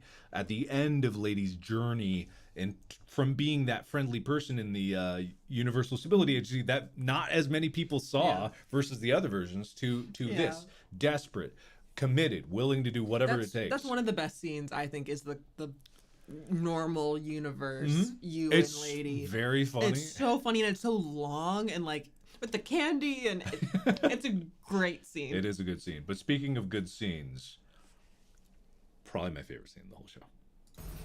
Not for the sake of me doing it, but it's great. Oh, you guys are sick of it. I know, yeah. Well, you're sick of it, but.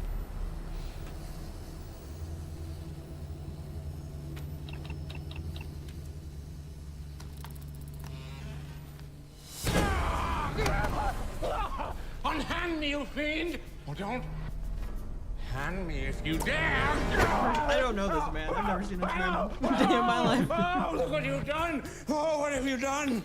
What you've done is fall right into my trap! Not as fast as I used to be, huh? Or am I?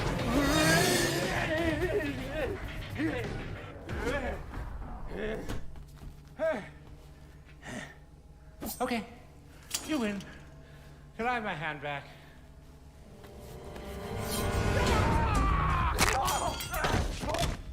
Oh my God! Oh, I think I broke something. Oh, please. Oh, please help me. I need help desperately. Friend of mine. Oh, close confidant. I missed our exchanges of conversation.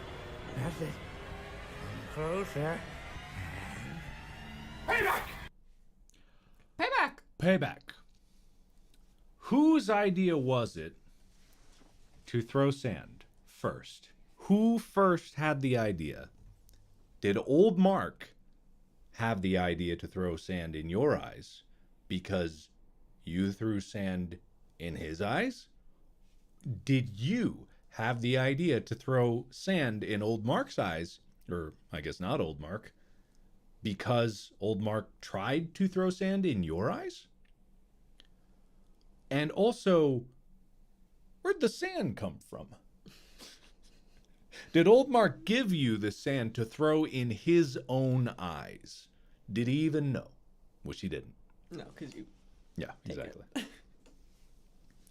Anyway, this scene is wonderful because this is one of those magic things where you said there was a good enough take, and there was. It was good enough. Oh yeah, no, you were right on this one. This is one of the times I was just wrong. And this is a thing where we had a good enough scene. But I had the previous one was a great take, but I took too long getting the sand out. That was a hard part of it, was it. trying to get the sand out of your pocket. I had 5 knives on me, that whole thing. I had to do, this is a miracle take. This is one take. This is one take. There are no cuts in this entire take. From getting up off the ground, there are no cuts. And there could have been, but this take was perfect. And I asked for one more. I was like, please, we're running out of time, but I was like, I know I can do it perfectly. I've got it all down, and I'm gonna just fucking unleash this old man inside of me. And it's a miracle because it almost was destroyed, because what happens is as Captain's getting up, like from the ground and moving over here to come here, I'm falling behind him. He bumps this pillar. Moves out of the way. I pick it up, place it back, get back in position. And I had to do it with the fake hand. So I had the fake hand in my hand. I grabbed it with the fake hand and my hand, put it back into place, and then was ready to do the lunge with the fake hand. And so all of that just perfectly coincided. It was a pristine take. And you can tell when I'm happy because I'm able to grab this. I kind of like, you kind of even hear it in my voice where I'm like, oh please, I need help desperately. And then I reach in. Friend of mine, oh close confidant. I miss darling. Right there, you can hear, I missed. Like, that's me being actually excited that I got the sand, which was actually crumbled cereal. It's amazing too that like the focus is as good Oh, as it is. my Holy God. shit! Okay, on a film set, there's someone who is in charge of pulling focus, of focusing the whole time. Right? They have this little tiny monitor and they have a little dial that they just do it by feel. It's incredible. He had me try to do it, and it was like, I don't know how the hell they do it. Just practice. Yeah. But normally, like, the camera's static or the camera's doing a nice sweep, but the camera's a human. Mark is sprinting around, the camera's sprinting around, there's no consistency. And so the whole thing, it's just like, it's incredible. Yeah. No, the guy who did it, Matt was just like a hero. The only reason this scene works is not because like I did well, which I did, but because Matt on focus was just Matt's over there playing a goddamn video game, like. Yeah. And he said it was fun because I was like, I'm so sorry that you have to do this. And he's like, it's better than a car commercial. Like. Yeah, I know, right? The reason it's cereal is because sand could actually be damaging if it gets in my eyes. Did you ever talk about the Frozen Mark snow incident? Oh, no, I didn't. We didn't get to that. Yeah. For the snow in Frozen Mark, I actually inhaled some of the snow that was on me, which was at first just plastic snow, and it got in my lungs and I was coughing for like 15 minutes straight. People thought we were going to be done for the day. Yeah. And then we changed it to salt, which is much better. Yeah, so this is why safety is important thing. So if there's snow, usually sometimes it's plastic snow, but that if you inhale, it's very bad. If you use real sand, not only does you sand take a face full of it Yeah. when it gets thrown at you. Yeah, not only does the sand not look as good on camera, like cereal, because it kind of like has big and small pieces, so it kind of clouds. It looks better, but yeah, it can be dangerous. Mark's got plastic lung now. They're probably still that plastic in my lungs. With all the microplastic. Anyway, continue. What kind of cereal? I won't let you do That it. never I'm stopped. gonna let you destroy the universe. It's fine. I'll stop you. Don't move. Don't do anything. Whatever you do, unless that's what you did, and then do it. I dare you to do it. Whatever you do, do not do it. I love your expression here. Captain, I can't let you win. This is the final confrontation. Good versus evil. The hero versus the villain. Justice will prevail this day. But first, I need to test out the Event Horizon protocol. The hand.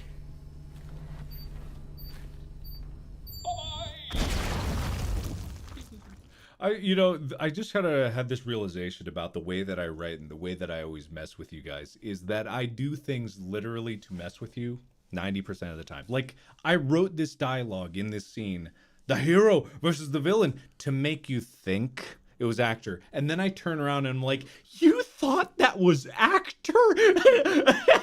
You idiot! When I'm the one who wrote it to intentionally trick you into thinking that. The real actor Mark is me. I'm the asshole.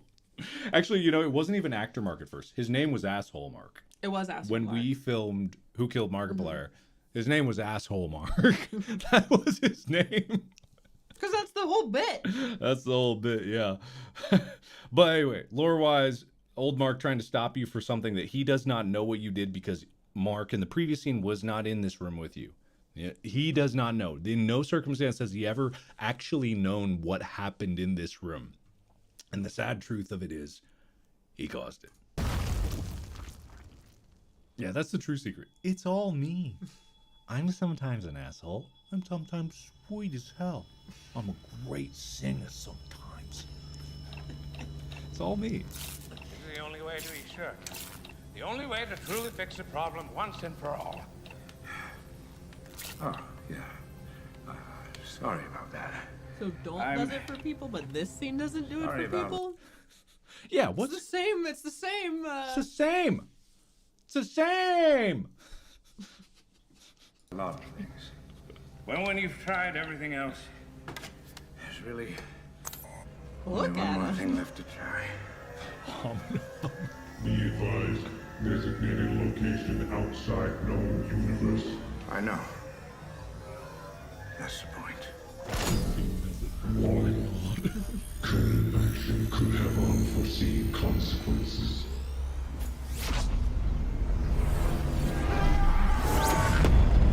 Yeah, why the blue beret instead of orange? I think was for it to not be so obvious, because I am the only one with an orange beret on the ship, except for maybe an engineer crew or something like that.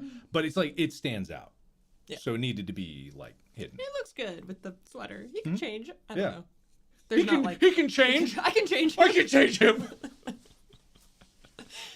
Unforeseen consequences, yes, reference to Half-Life. Much like the Doreen scene is literally a reference to Half-Life. I did it. I did it. I finally did it. I beat you. I did it. I did it. I did it. Oh, and you know what else? I forgive you. Come here. Oh, all the pain and suffering that you caused, I forgive you. It's all in the past, or the future, or that will never be because I beat you. Everyone can finally go and live their infinite lives in peace. I bet you're confused, aren't you? Or maybe you're disappointed that you don't get to destroy the universe.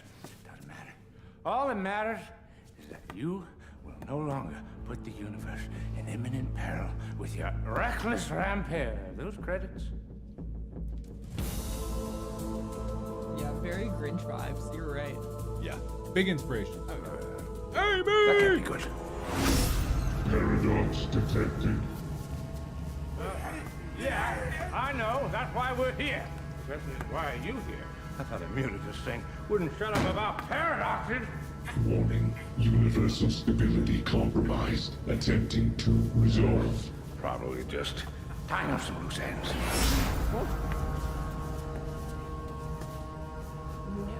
No.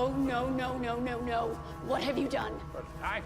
I just saved the universe from the captain's rampage of destruction. And apparently from you too, whoever you are. Error. Unable to resolve. Paradox detected. You? You did this. It was you?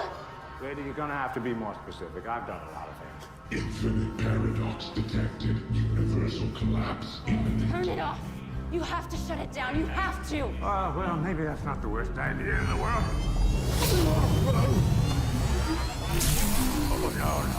Oh, no, you don't get to blow up. I'm the one that blows things up. Oh, you think you're better than me?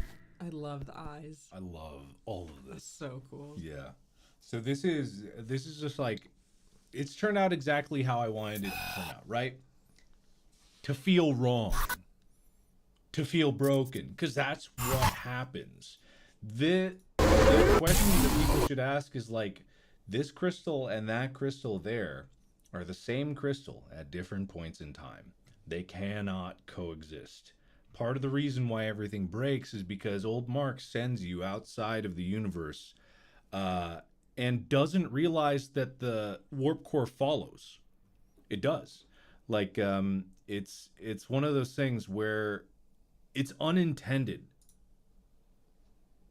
Unforeseen consequences to actions that you think are trying to help things inadvertently causes a destruction there. The reason Lady appears here is because your device, your intact full device in the previous scene, knows that the device on Lady's wrist is a paradox. That is it from a different timeline. It cannot exist. That causes universal instability, and therefore it purges it out of the universe, basically, along with Lady. That's why Lady goes, no, and implodes. Same thing happened with this warp core, except in macro scale, but it no longer has an outside the universe to even send it to. Also, this warp core was holding open all of these multiverses all at the same time, which were all intersecting at the epicenter of your ship. All of it leads to a really bad time for everybody involved. Also, this is not Captain Magnum. No, it's not. I'm sorry. Sad to say, guys. Like, I know it. But it is the crew. It is the crew it's the same from. actors. Yeah, it's the same actors. It's the rest of the crew, but that's not Captain Magnum. You think that's tall enough to be Captain Magnum? I'm sorry. Excuse me. That's the Jason Campbell, the guy that played the first mate. I'm sorry. Sorry, guys. Same hat, but, you know.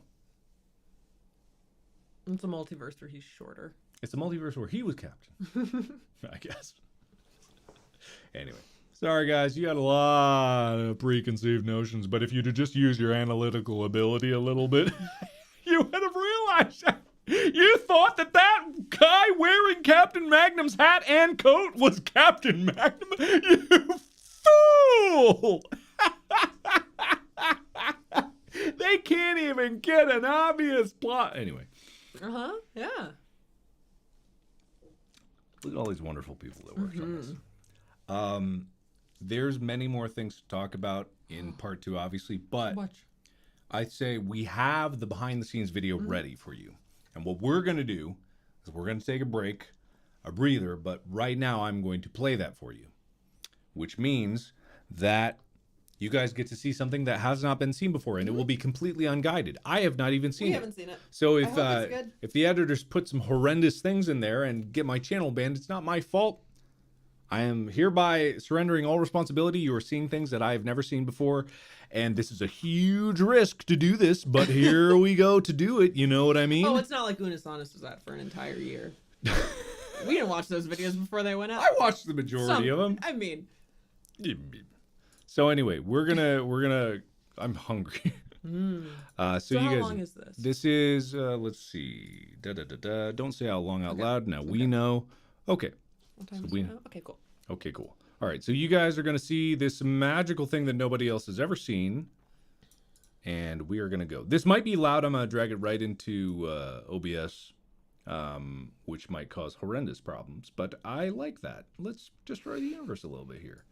And then, actually, let's just make this big, and then... Okay, this might be loud. Turn down your volume just a little bit. I don't know how loud, and then adjust accordingly. Okay. Hey, it's me, Markiplier, here with another crazy zany adventure in space with me, Markiplier. Happy to have you on board. Let's have some fun. Come on. Best part of waking up is going to space with Mark. Chica's happy. Chica's excited. She's happy and excited. Henry's happy and excited. Tyler's happy and excited. Wag your tail. Yep, there it is. Keep the camera on Anna. She's got always really pretty eyes and she's just on top of things. You have a volume knob. Use it. What do you mean? You have a volume. Well, I mean, I would say one person could turn it down a little instead of 30,000 people turning it down. I feel like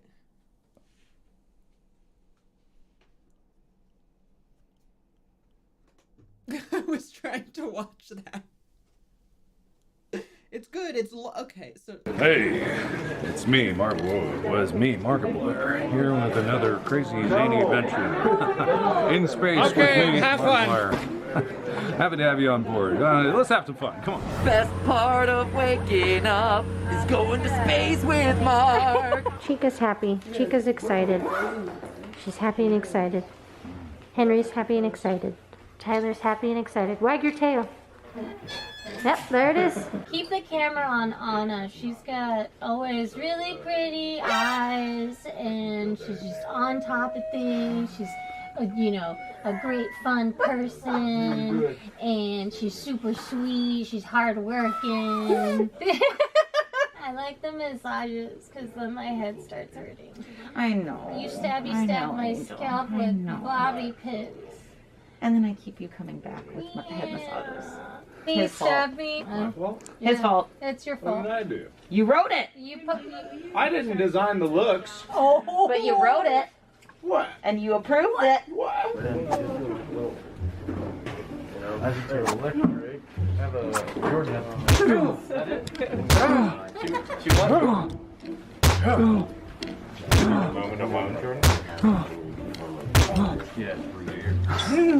Don't kick me in the nuts! Doing crazy stuff. You hear that? Crazy stuff. I really want to put the green screen behind you when you're talking so people can insert stuff. I was doing crazy stuff, man. Crazy stuff. As you can tell, Chica is the center of attention on set, always. And the bridge. Without the monitors, where'd they go? What monitors? So Bob, how's it feel to be a Team Fortress character? To see Good. Which Team Fortress character are you? He's been in and out of dinosaur Demo. phases, but now he's like very heavily in one. Oh yeah, I can kind of see that. Bondage demo man, that's me. Bondage? Myself. More of these things? Yeah, sure. I don't even know what they're supposed to be, but Just like more. widgets. Yeah. It's a if you get space and Oh, that's you know implements up. It's like a space epi. Yeah, cool. Yeah. Yeah, space stuff. Yeah, it's good stuff. I love your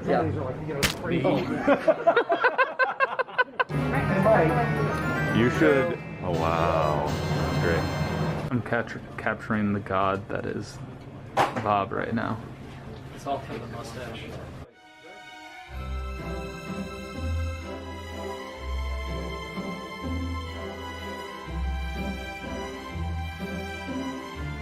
And you're not in this scene.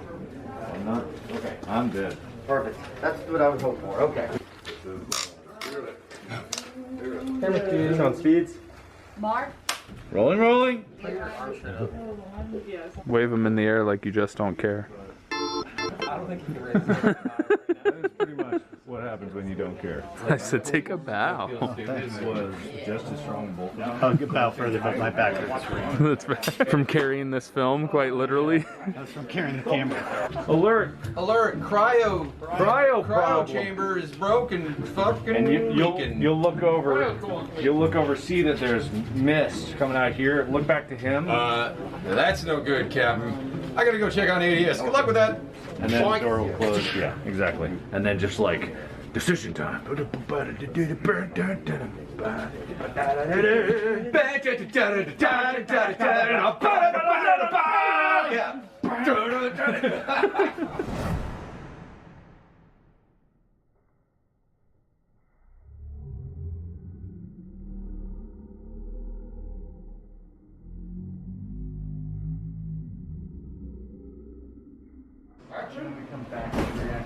Green Solo Cup.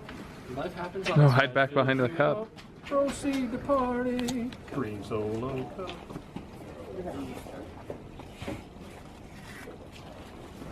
Like, that's what I was the most sad about. I was like, my prom sucked.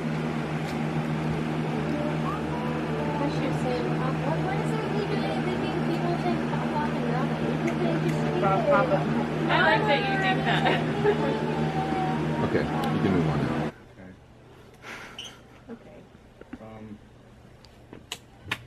Yeah, you can just. You just became like a wise socialite. Thank you. I love it.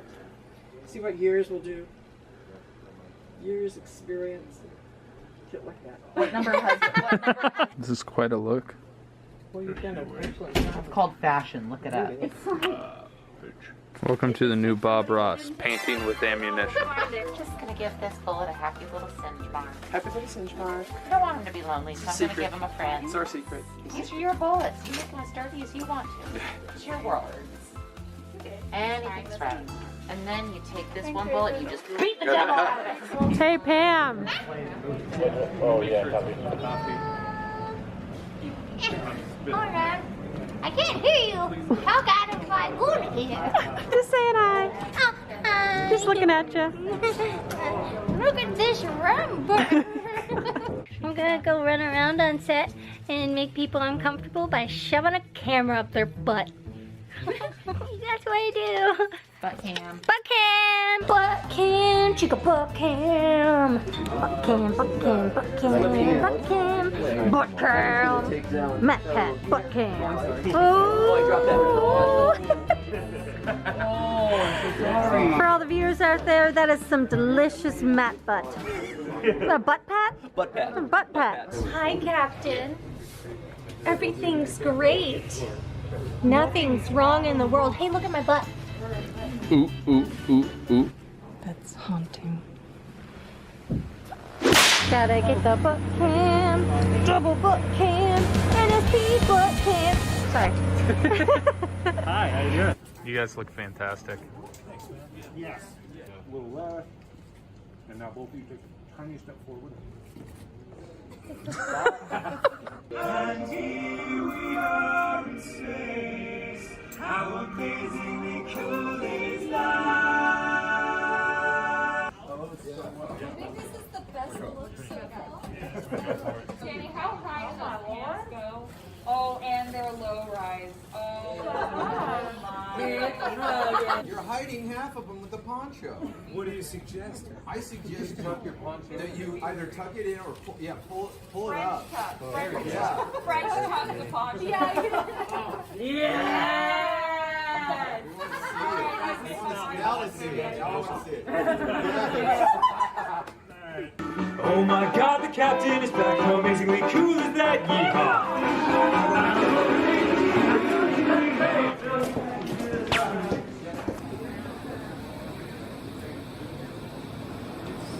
Blessed be the tacos. Fucking nail me. Okay, I will. Just not in the nuts, please. Ready? 3, 2, 1, action.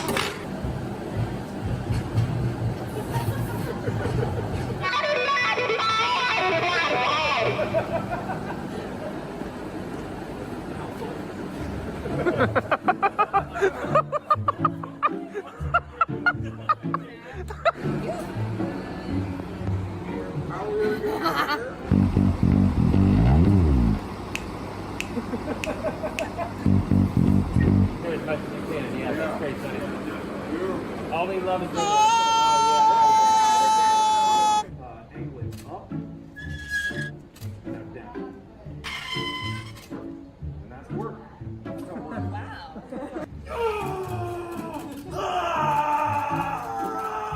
I hate you so much! You're human garbage! I don't really mean that. You're a very nice person. I think that's it. Cool. We've done it. Great. Yeah. Anything else you want to do just in the meantime while you're here?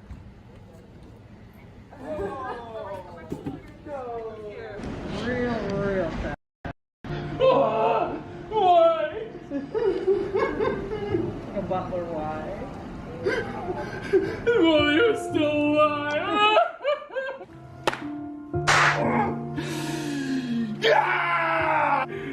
Oh my god!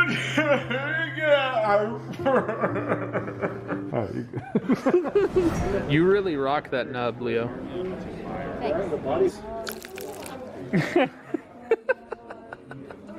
You're too muscly. Oh, yeah. Yeah, lose some muscle mass, Mark. The dummy. After all that, we could have Why? You're old. I don't know. You've been around for a long Did I grow them? You've been hiding in the weird pockets of the ship, so you got a bunch of stuff on you. I was hiding in the warp core. What was in there? Only you would know. I built it. Your teeth get yellow as you age. Not if you get too near. You think on a spaceship you got veneers? Oh, Old Mark is nothing if not vain. it's old Mark. Oh, you did? Just take the clean off. Oh my god.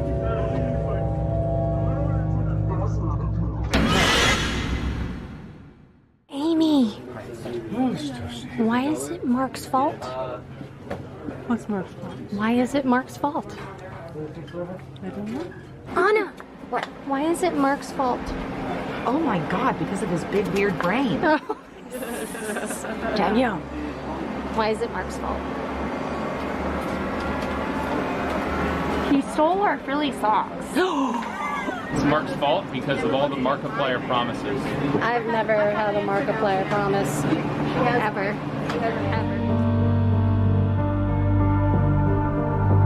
Why is it Mark's fault? It's actually Chica's fault. And I would have gotten away with it too if it weren't for you meddling kids. Why is it Mark's fault? Because he never wants my fans, but he always takes everyone else's fans. And they're cute little pants. They're Oh, cute. Look at this. Yeah, look at this that. little. This is my favorite. Oh, what a dick. Leo, why is it Mark's fault? I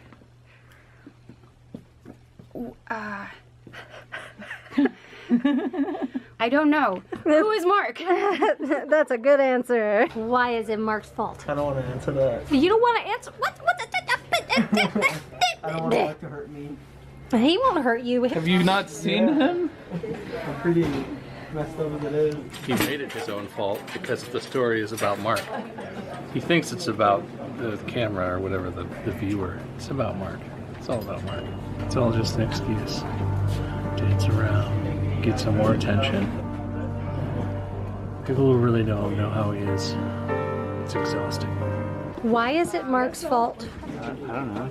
Should have been market division instead of flyer. I think that's the root of the problem.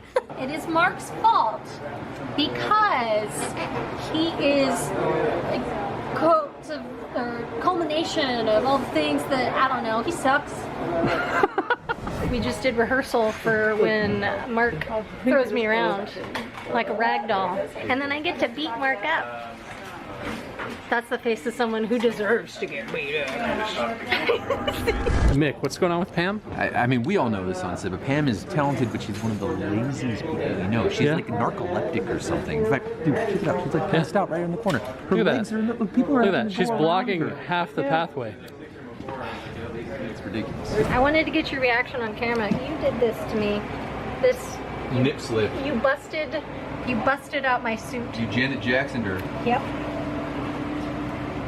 What do you got to say for yourself? Wasn't me. We have actual footage of you. This is what I got to deal with here. Chica, who is the most dangerous person on this set in a fist fight? Rigged question. I don't have fists. Could you defeat Mark? Bitch, please. Who is the most dangerous person in a fist fight?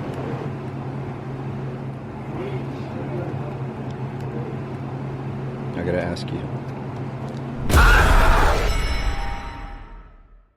Do you want to just come to my house and do this every morning? Absolutely. I think you'll be very, like, confused and turned on by yourself. Great. That's the goal. I want to fuck myself. That's now. Mark, you can look at anything. Am I looking? Yes. Who the fuck are you? It's like Wade, but yesterday. Is that what I look like? I looked at myself in the mirror and I was like, this is not me. Fuck are you? I don't know. I don't know who you are. Get off my set. What have you done to my boy? I've evolved him. My boy!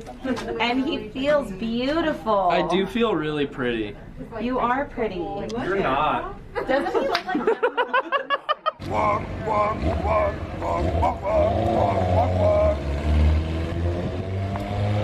That's it? Yeah, copyright.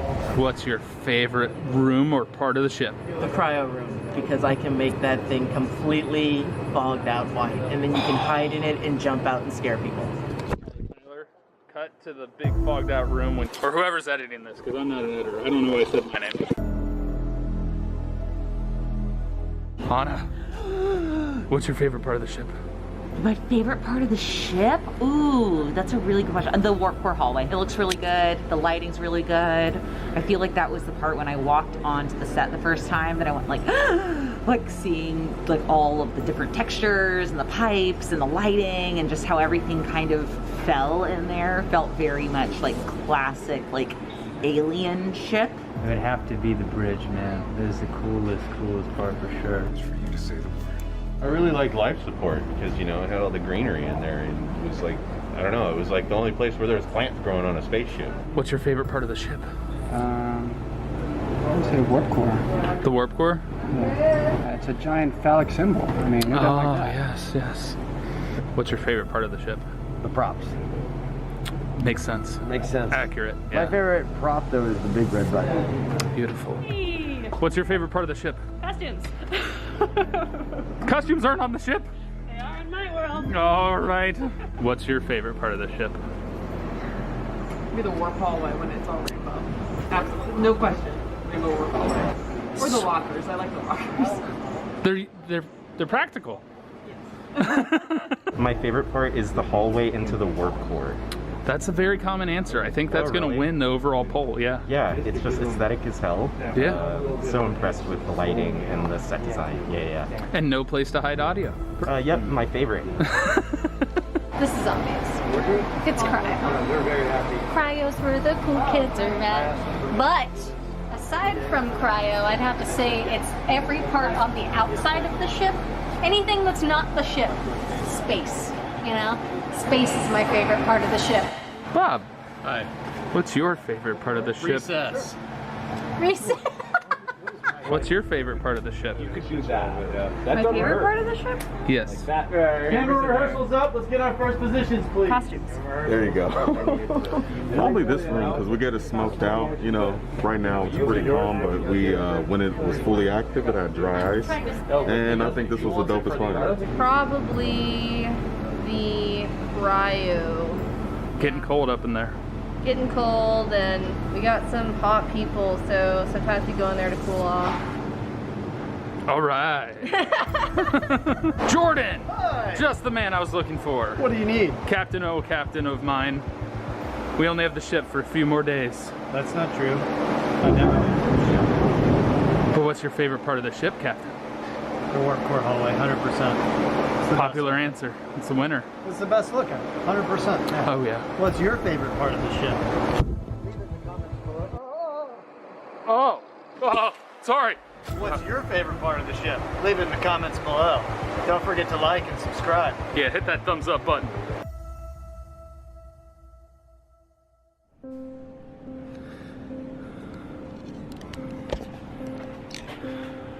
I'm here in the airlock. This is a special message for Mark and Amy. I didn't plan out what the message is. I just want to take a sec to say thank you. This is very self-aggrandizing and self-important of me, but they gave me the camera, and it's something that I would struggle to say in person to both of you, and to Pam and Mick and everyone on the crew and everything, but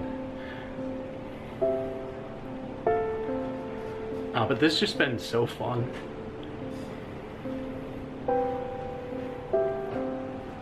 Anyway, it's been really fun, and I feel like it's something I would never have gotten an opportunity to do unless you invited me to do it, so thank you. Yeah, today's the day I wrapped for the whole thing, so I guess I'm kind of sad, but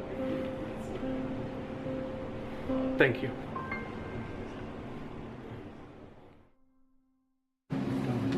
Don't look. What do you think this man is? Somebody who's published a tasteful nudes calendar? Tasteless, I said. Hey, come on. Tasteless. You just want to be in it. You I can be the did. next one if I do another. Could be a tree. I am ripe under here. Yep. I probably smell like bacon wrapped in leather left in the sun for 6 days. It's mine! Mine! Incoming! Oh, what am I walking in on? What time is it, Emma? Time check? Business time. Oh, I'm sorry. Here, it's just time to party. Party. Is that right? Oh. It's time to party? It's also like 3 a.m. Yeah. Are we ready? Apparently we're ready. You bring your pipe with you? You don't want it? What? Your pipe. No, I'm here to inspect yours. Ready to get wet. Great, love it.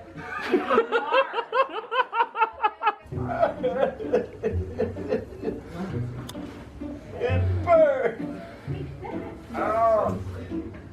Ah!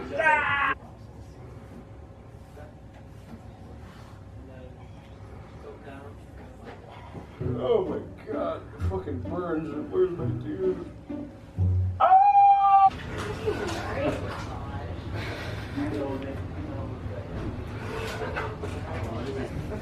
Oh, look at him. This is like... Are these heels? Yes. You like I'm taller. John Riddle. Nice sharp eyebrows. Oh yeah. Killer eyebrows, one would say. it? How's that for an evil laugh? I love that. That's great. Oh, that's some serious.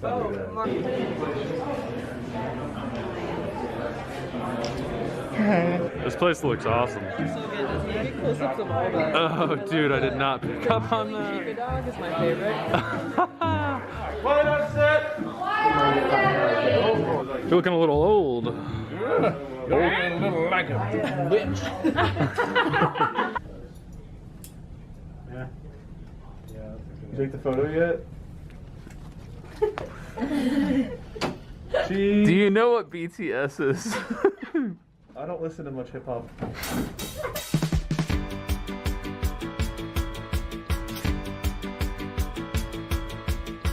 Whoa! Whoa, Dad! There's no one I'd rather go down with than myself from another plane of existence. Ooh, I was never a fan of dying, but I'm really not lying when I say that I don't mind doing it with you and you and you and you and you and you and you and you. The last goodbye here at the end of space and time. The last goodbye above and below the endless sky. Oh, we're going down in a blaze of glory. One tragic into a million stories. Goodbye.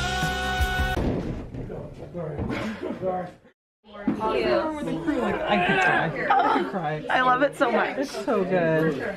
That'll make Mark cry. Yeah, it will. Hey, Mark. You have a little something. Good for me? Hey, Adam. Those are actually pretty cool photos too. No, what could go wrong with a group like this? Comfortable. Dog. Thank you so much. Thank you. You know you have the other one. It's been hanging up on my wall ever since. Look at on his eyes. He's gonna cry. We love you. We love you. We love you. We love the show. It's been wonderful. It's not done yet. Not done yet. It was cool too that the hands were still there when you started twisting, so it really felt. Yeah. Thought about trying to put them back when I twisted back. No, it's not like Thought that. that'd be impossible. That's very. Really happy. That's the one. That's the one.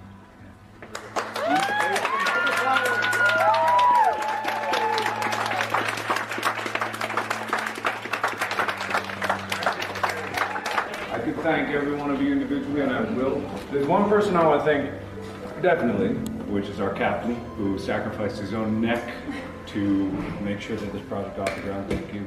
Amy, thank you so much for being my eyes.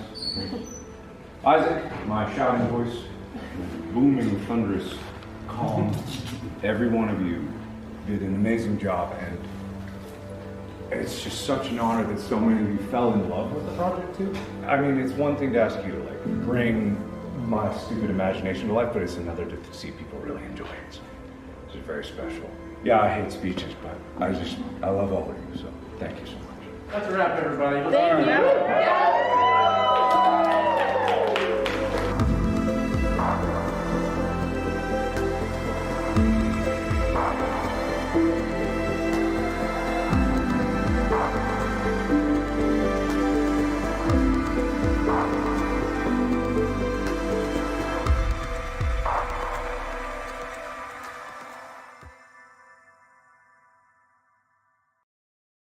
Man, who is cutting onions? Well, who's cutting onions in here? That was sweet. That was very sweet. We actually didn't see that, so it's kind of. We just had it on our phones in the kitchen. Yeah. I gotta watch that again. I know, we missed some of it. Yeah, that's very sweet. Thank you to the editors, Lixie and Marcus, Rachel, for making that, and everyone who filmed it as well. Pam, Tyler, and Evan, and various people on the crew. That was very sweet. That was very nice. I feel like that was a good look to it, like the actual behind the scenes, what it looked like. Yeah.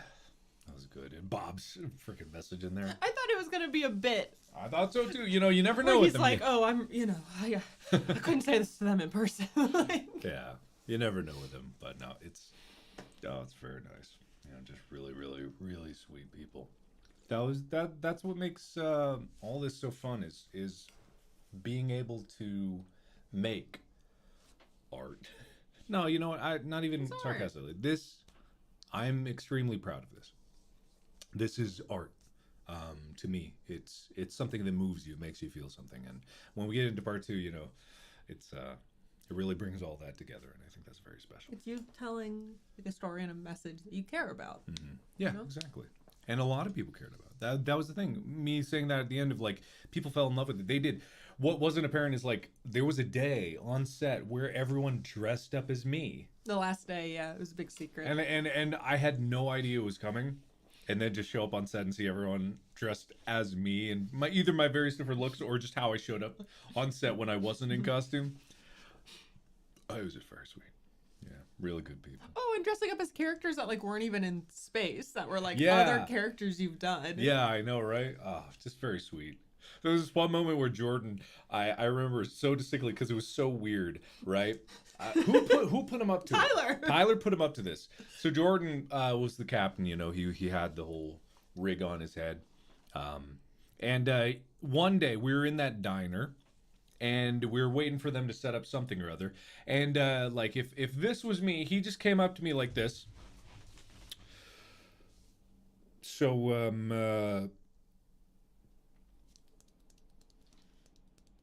what were you like in high school?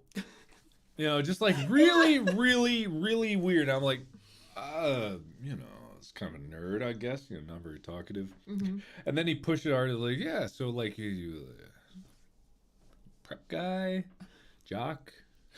Like, you know, I started being weirded out, rightfully, and I Yeah. went, you know, just kind of a loner. You know, I didn't like talking.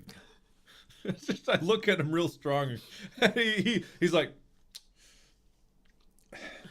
so what kind of stuff you wear? And it's cool, you know. What'd you do for fun? Like, I just literally was like, yeah, you know, usually I just like to be alone.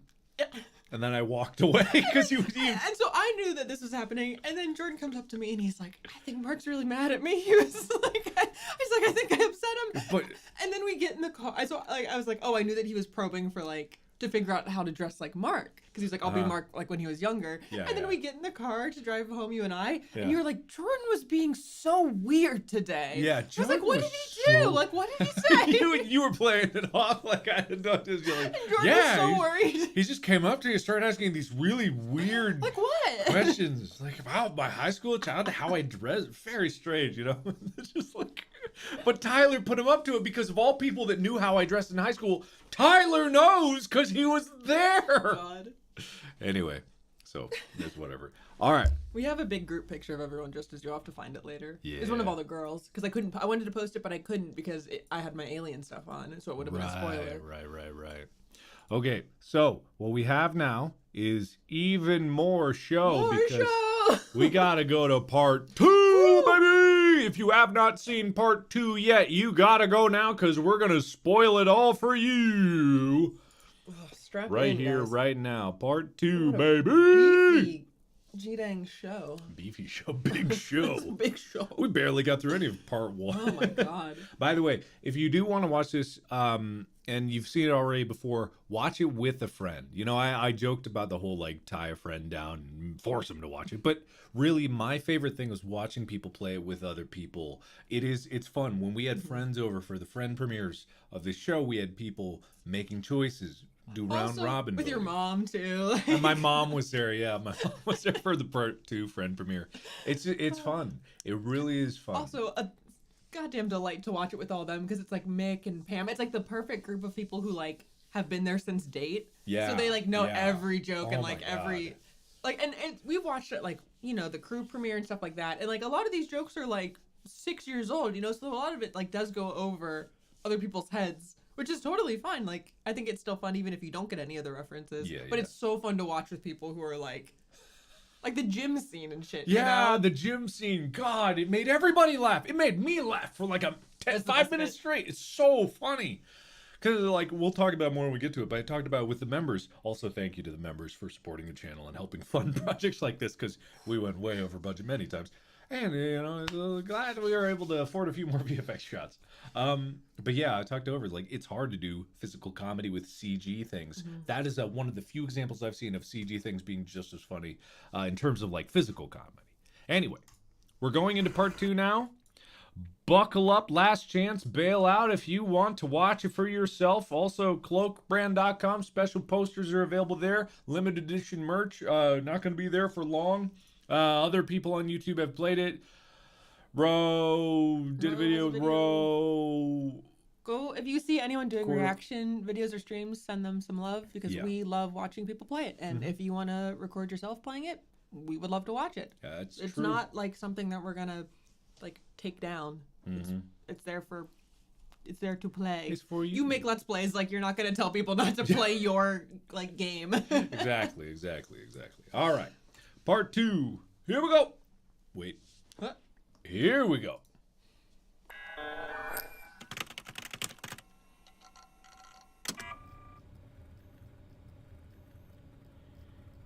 A little bit of a dishonest feel too. Can you refresh this?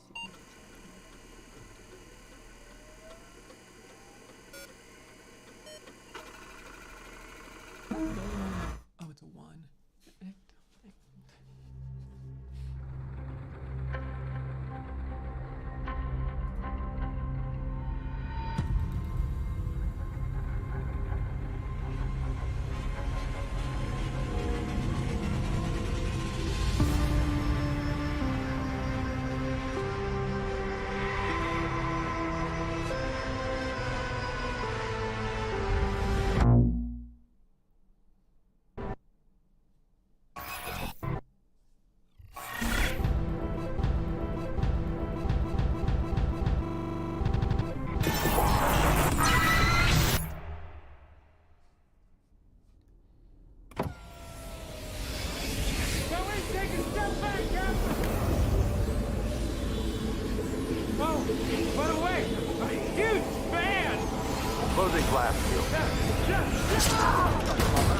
I want to pause here. I wanted to watch it more interrupted, but I wanted to talk about another factor of being able to work with people that really do love the show and want it to be great.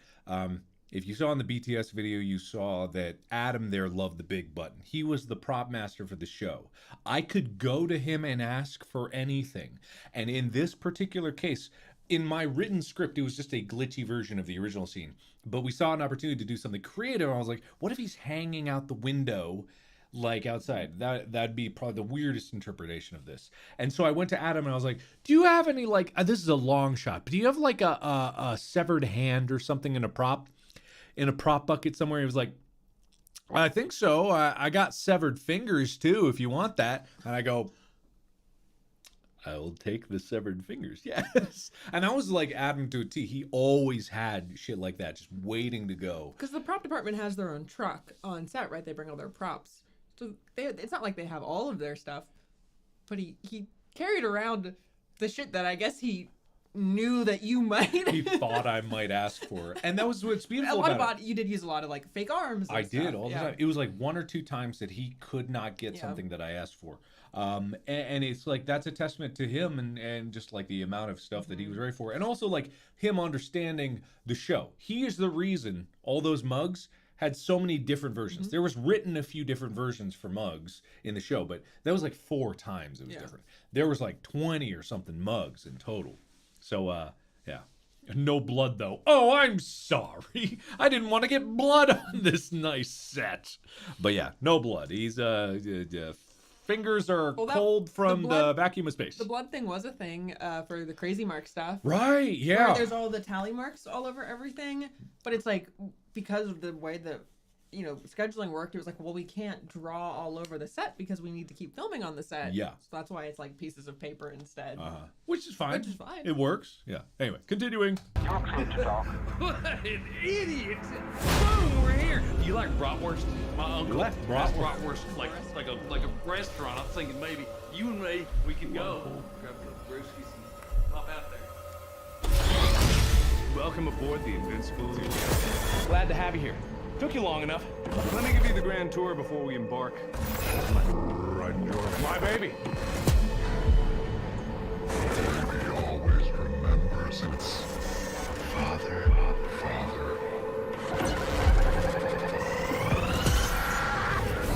First stop, the heart and soul of this. I've yet to meet a problem that can't be solved with explosives. And speaking of explosives,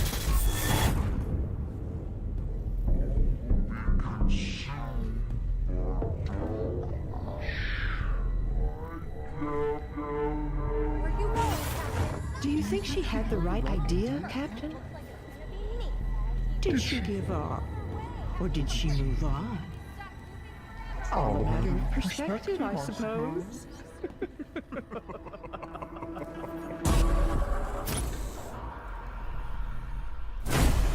come on, Slowpoke.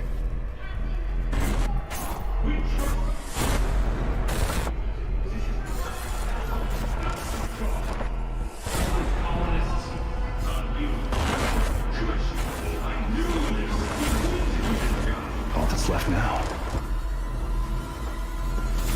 I want to pause for a moment because I want to talk about the concept of bang for your buck, almost not worth doing for how little it'll be used. Because if you really think about this shot and this segment of this scene, every single person in this shot is noirified. That took time. That took time to get that. And you see it for maybe a sum total of a couple seconds in this. Like the time it took. And we did this, but we did this because it needed to feel. And we had everyone there only on one day to do this hallway shot. But you see Celsius with this coat and the hat. Everyone's got a hat and everyone's got this. And everyone has different like mannerisms. And that took time to talk to him. Like this is easy. You just fall down and change the lighting. I don't know if it was in the behind the scenes video, but the captain, like the camera rig also has a fedora on it, which you never see, yeah. but just a fun thing. It really is, yeah. No, that's very good. But all this took different play. Like every single person there has different one. Bob has a different one. You know, some people have guns. Some people like I'm being handed a whiskey glass instead of the tablet from the beginning. Like all this is like it's thought of. Like I didn't think of everything, but we collectively thought of All that's left now is for you to say the word. Try not to get them too excited, Captain. I know how your speeches can get people riled up.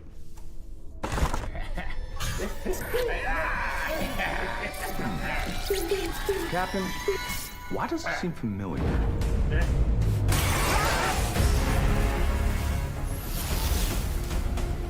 And so, our intrepid captain falls headlong into the spiraling chaos of dimensional calamity, heralding the beginning of the end. My goodness, what an adventure. I swear, this story never ceases to amaze me. By the way, it's good to see you again. Or for the first time, depending on your past choices. Either way, I'm sure we'll meet again for the first time in the very near future and/or somewhat distant past. Should this not prove to be the end of all reality, which it almost certainly is, it would be my great pleasure to guide you through my own universe, should the opportunity arise. Which doesn't seem likely to happen at this juncture, but when thinking in infinites, unlikely is just certainty, waiting for its turn.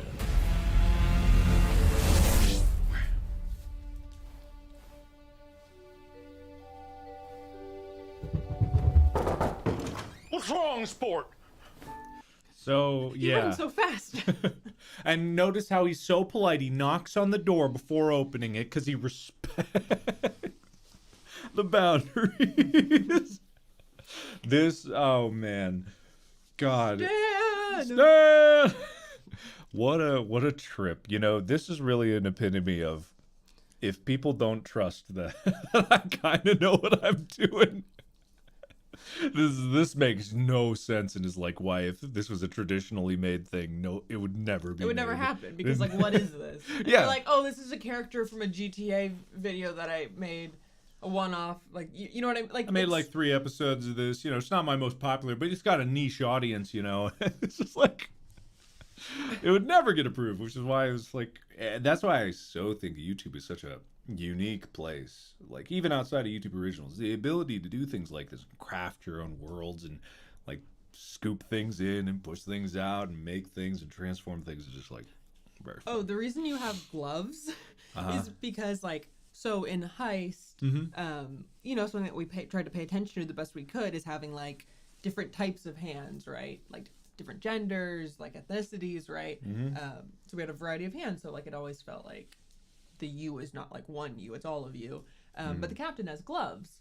So this is the only time where you would have ever seen your hands. And we're like, okay, we can't just have one skin. And so they happen to have pink and blue gloves, and you'll notice like it's the Markiplier. No. People were like red. People were like, oh my god, it's red. It's like, it's clearly pink. Clearly. Bless But my even like the stars. socks kind of Was like it the nightmare about the spaceship again? it's alternate color socks, so it's like right hand pink glove, left foot pink sock. It's just like, it's so cute. And I remember originally when I saw it, wasn't even my idea to do. I remember like, I don't know if that's gonna translate. But it's like, what else? But what else would you do? So I like let it roll for the first few takes. I was like, we'll see how it looks on camera, and if it doesn't work. But then it was like, yeah, it's kind of funny. It works. That one just keeps coming back, doesn't it? Well, I know just the thing that's gonna cure that. Another story. All right, well, let's see what we got here. Maybe a little too grisly. Read that one too many times. Nah, not in the mood. Not today. Why don't you decide, huh? You could read a nice romance story, that'd be fun, or a horror story. I know how much you love scary stories, but it might give you a few more nightmares, so you could go romance. It'll be a little silly and more than a little sappy, but it might be just the thing to kick you right back to sleep. Well, whatever you choose, I can guarantee it's gonna come with a big ol' hug, free of charge. So big shout out to Schmo Yoho. Let me get the poll up. Big shout out to Schmo Yoho, because if you could hear the sound there, it was a child's version of dum bum bum ba da da da dum. Also, and you know, I said I was going to get to this later in part one, but yes, for those of you, many of you got this. This is actor mark. You can tell by. Are you seeing it? You connecting the dots? Oh no, go on. Yeah. This is post parole. Actor Mar, he's really turned his life around.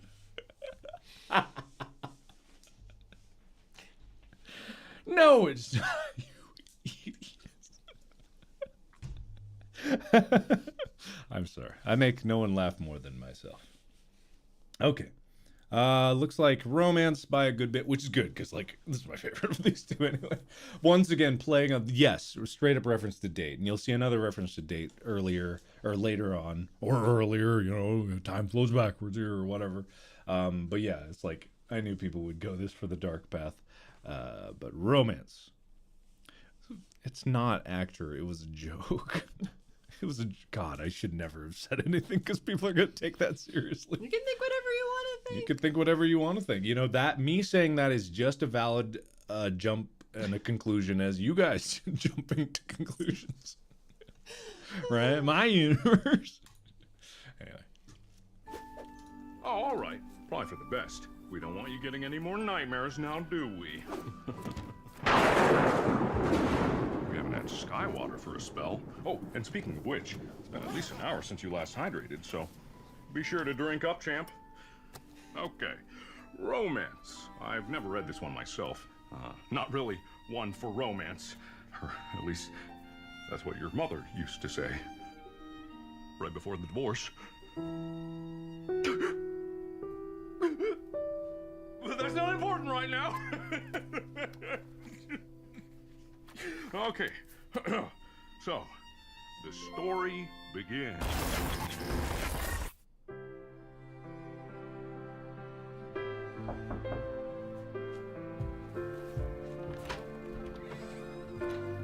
Bonjour. I got you something. Roses. So good to see you again. I can't wait for our second date. Okay, yes, this is a complete reference to date. But the funny thing about the scene is, like, I had to look up how I said the word roses. Oh, because you in say date. it like Yeah. roses. Oh, I got you something. A rose. It's just like I said it so weird, so I wanted to say it the exact same way. We and were I'm like, watching Date yesterday. Oh, a clip of Date. So funny. still funny. Like, it still works really well. Anyway. I know that our first one got a little away from us, but this one will be so much better. We could go see a movie, or ride roller coasters, or pretty much whatever you want. Did someone order a large pizza? Extra pepperoni. I've got tonight all planned out. We can go to the carnival and share cotton candy, and maybe even hold hands. I hear your plumbing's clogged. Mind if I, inspect your pipe? I rescued this adorable puppy from a burning tree just this morning. Now we're best friends. I'm writing you a prescription that you're gonna need to take several times a day. It's my kitty! Wink. Ain't I adorable? You drink? Ready to get wet? Bonjour. Kitty! Wait for our second date.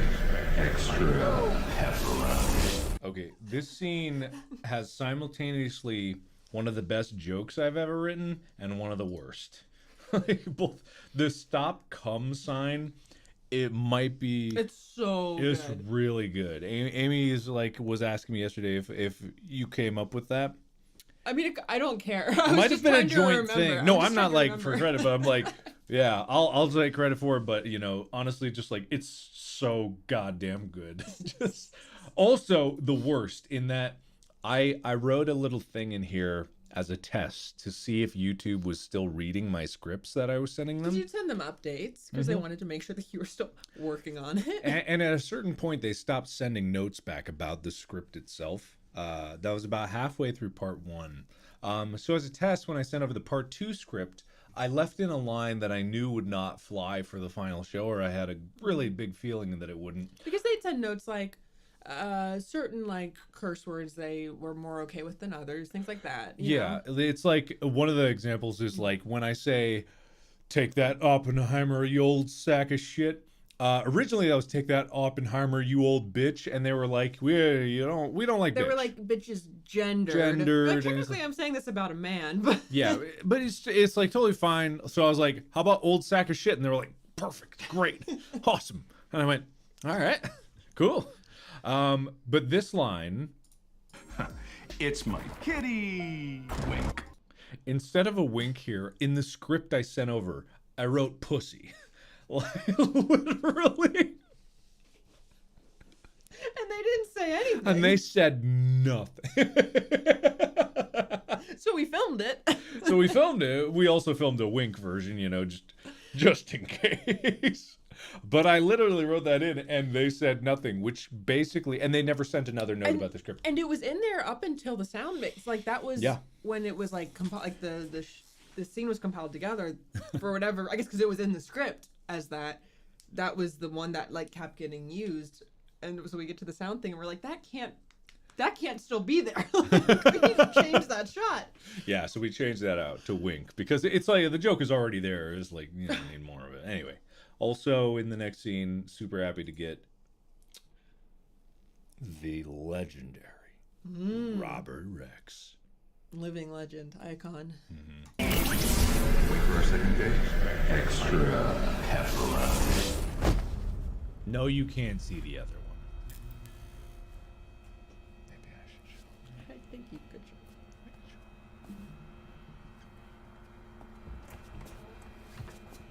How many times do I gotta tell you to stay out of my kitchen?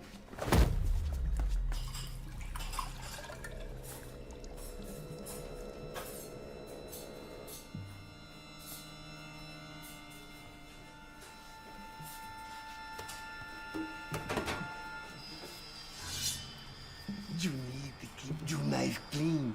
You never know when you're gonna need it.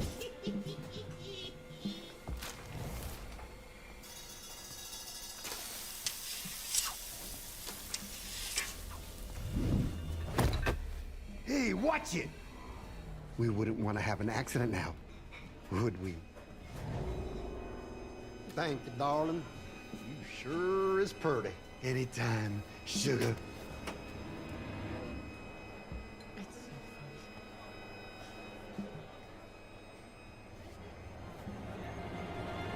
Hey! Amy! Stop. What are you doing? Get back there. What are you doing? I'm trying to get back there. Oh. Amy! Peebles, am I right? That's me. Peebles. The aliens were fun because, like, all of us just turned up and they were like, we have a whole bunch of costumes. We're just going to throw shit on you until we think it looks right. Yeah. Super fun. What was great about this is, like, I know it was so fun, but there was also some things that I knew were going to come up going from part 1 and part 2. Let me tell you straight up, the ideal version of the show is not split into 2 parts. Mm-hmm. Splitting into 2 parts was a compromise that had to happen to get the budget necessary to be able to make this show in the first place. An ideal, and even in the original version of it, it's one continuous journey from top to bottom. Fucking huge. It's still huge, but, you know, a month in between is a small sacrifice to pay to execute the vision in the way that you can. Or you want to, at least. And what a lot of people were saying was like, man, you know, there was so much on the ship in part 1. It's like, yeah, there is, because that's the story. But here, you know, in part 2, we get to really, like, go nuts with it and go ham with it. So it's a lot more, like, crazy fun. And whereas opposed to, like, the ship's not, like, part 1's not fun. It's like, you get more diverse locations. This is like fan servicey. Like, it's almost like an encore in the... What'd you say? It's like kind of like an encore within the show of just like, we're just here to have fun, just little vignettes. An adventure. Ooh, would you look at that? Seems like just this morning there was a stabbing. Oh, sorry. Old habits. Oh, please be careful. That is my real hand. Or is it? Yeah, okay, all right, okay, it is. Oh, please can I have it back? Thank you. Ooh, strong grip, Captain. Just like I remember. And, yeah, it's good to see you. I guess I owe you an apology. I was wrong. I was wrong about a lot of things. I gave up hope in you and all of this. If I hadn't gone back, or if I hadn't tried to stab you, Oops. Dropped my knife. Sorry about that. But the whole take's so good. It's a hard take. I'm tired, Captain. I'm very tired. I've been trying for so long to fix things. I don't think I fixed anything at all, actually. Worse yet, I think I'm the one that caused all of this. Are you all enjoying your dinner? Is there anything I can do to make it better? For what it's worth, you were an excellent captain. You never gave up on your crew. Not even once. I wish I could have done the same for you. It all seems so crazy now. Maybe if I had gone back to the right time. Maybe if I hadn't sabotaged this ship. Maybe if I didn't go back in the first place, I could. If I didn't go back. If I didn't go back! Captain! If I didn't go back! Oh, there's something you have to tell me. Well, not me right now. The other me, the younger me. You have to find me and... Now, who's gonna pay for this, hmm? Captain! Tell me not to use the warp core! And tell me I can't go back! Okay, so I'm gonna make the poll, but while we do that, there's plenty to talk about in this one. There's so much happening in this one because it's setting the scene, right? So number 1, the Robert Rexes, the chefs, the head replacement. I mean, what the face replace.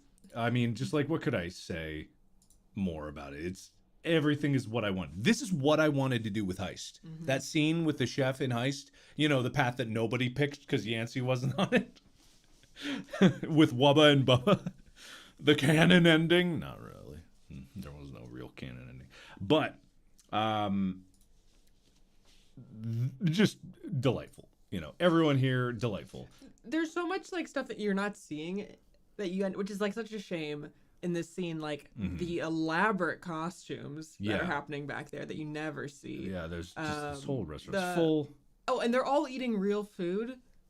All the alien food, they all have food in front of them, and it all looks like alien food, but it's all edible. There's like, you don't see any of it. Yeah. Talking about the filming of this is, you know, this is obviously a diner.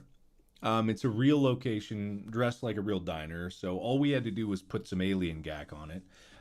The outside is just, there's a black duve blocking out. This is the middle of the day that we're filming this, by the way. So we got to make it look like night. And then basically those lights back there, like any of the lights that you see going by, there's 2 carts with lights on them below the window line. And you have one guy, non-moving cart, far on the right side of frame here, off frame here, shining, I believe, that red one. Oh no, the red one was the mobile. And then you see this blue light is just a guy on like a spotlight going, turning it, slow, fast, slow. It's really, really simple stuff that makes it look, I don't know, you suspend your disbelief just enough that you're like, okay, I could believe that this is a diner in space and not a restaurant that we rented out in the middle of the day. You know, we can believe it. We can believe it. These are not windows. These are big black boards that we put there. Because there were posters, there was stuff on the wall that we couldn't take down. So we're just like, okay, we have to cover a lot of stuff. Like, yeah. A lot of limitations on this set in particular. Yeah. But, you know, a lot of what old Mark here is saying is really pertinent as well. And you just like, you take it all of what he's saying. He's telling you the truth about everything. He's like, I think I'm the one that caused all this. Because, of course, he finally encountered the idea that he did this. And that's crushing. Like, it is. It's sad. Oh, also, I know everyone wants this mug. I destroyed the universe and all I got with this stupid mug. We can make that happen. Everyone who has a Twitter account, tweet at Cloak Brand right now on Twitter. We want this specific mug. Like, tell them, I want I destroyed the universe and all I got was this stupid mug, or I am going to throw a tantrum. And then record yourself throwing a tantrum as hard as you can in your room. Or wherever you are, if you're in the middle of public right now. If they don't deliver it, if they don't put it on the website within 24 hours, record yourself throwing a tantrum and then tweet it at Cloak. So please, I don't know why we forgot about this one. It's just what it is. Now, what does the poll say? 58% left, 58% stupid, am I right? Yeah. Yeah. No, but there's stuff to talk about that way. No. Wait, left is Mac, right? Left is Mac. Well, I only wanted to talk about Mac's the original plan for Mac. It's a good. We don't have to. We can go back. I don't know. If you want to talk about that, I don't even know if you want to talk about that. Oh, I'll talk about that. Yeah, absolutely. All right, the people have spoken. I always listen to the democratic process. You know, I believe in the will and the right of the people to go left. So left is what we do. This is what the people have spoken. Listen, hey, you lost. It sucks. I wanted to go right, but I listened to what you guys want. The majority, anyway. We can go back. Can't go back. Tell me I can't go back. Tell me I can't go back.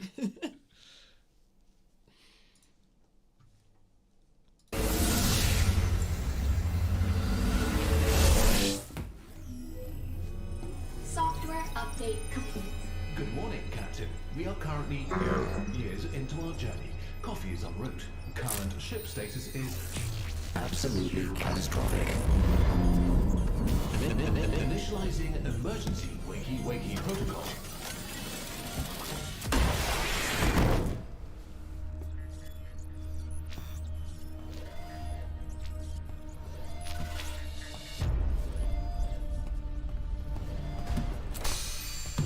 Problem, Captain!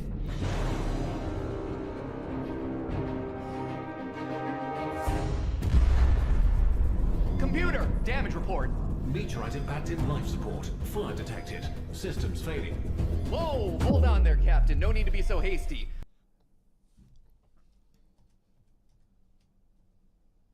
This is me looking at you making the decision to go towards an inferior engineer. Captain, you feeling okay? You making wise this? Oh no, you're not. Okay. Anyway, I will give you guys a chance to guess who was originally supposed to play this character. I will give you a guess. Now is your chance to guess. So guess right now.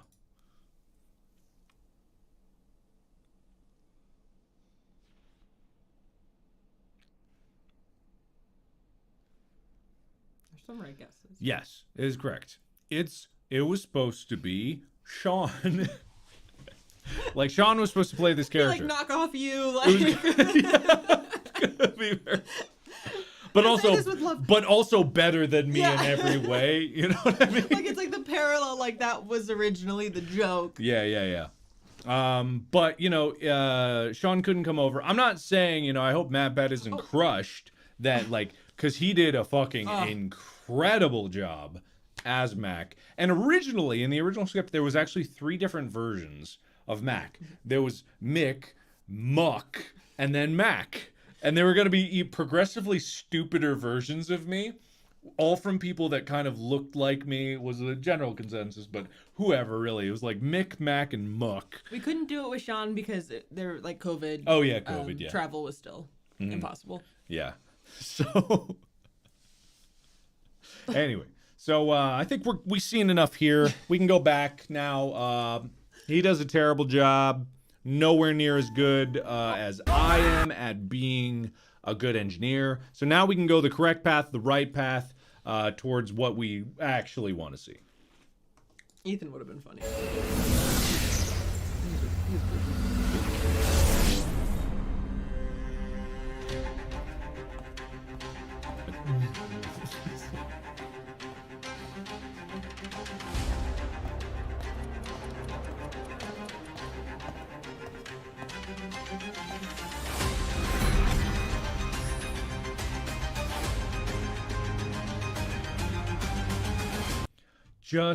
I fucking love everything about this whole sequence. I did not know. This is where the makeup and wardrobe people just went crazy. They did this multiple times. You want to know why that actor scene is in part 1? Because they pushed for it so hard. Originally, it was kind of there, I think, but way smaller scene. They wanted to go all out with that scene, so it was like, because they were like, what if we're all in it? What if everyone's in it? It's like, and every day they were like, you think we're gonna do the actor Mark scene today? Oh, they pushed for like a week straight. A week straight, and finally we had time, and it was just like this. But this is another example, because even in that behind the scenes video, you kind of saw it with me and Ethan in the alien look. Mm-hmm. They would do things and then run it by me afterwards when it was far too late to do anything else. Like that was their little strategy, and I knew it was. I never let them know I knew. Or they'd go to me. Yeah. Like I was allowed to say yes, you know. Yeah. And so sometimes they'd have an idea that they knew that you might not be receptive to, but I would be. And then when you said, why the hell did you do this? They'd say, Amy said it was okay. Yeah. I would be okay taking the fall. But I remember walking in and I saw Tyler's hair. Full Johnny Bravo. Maybe so good. Maybe even taller than Johnny Bravo's hair. It's like Doug Dimmadome. I want it Truly. to be off screen at all times. Truly, yeah. That's how his hair should... Someone should make an edit of this video. Just his hair all the way up to the ceiling from way in the distance. It's incredible. There's so much hairspray in his hair right there. How did he get it out? He was staying with us at the time. I don't know. Like an hour-long shower must have been. But just like, I love everything about this sequence. Like, a lot of these little windows into other universes are what they seem. It's like what could have been different choose your own adventures that I could have made.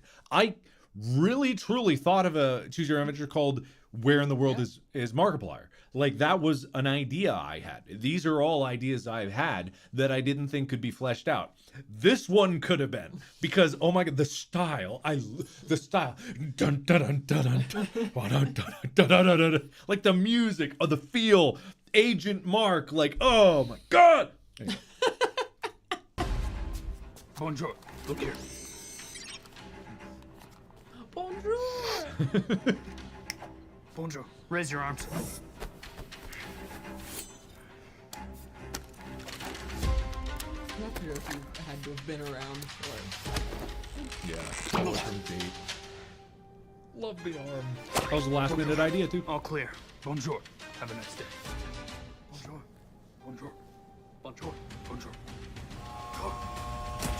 Sir, we've got every single possible agent on this already. There's no way we can add more. I don't want excuses. I want results.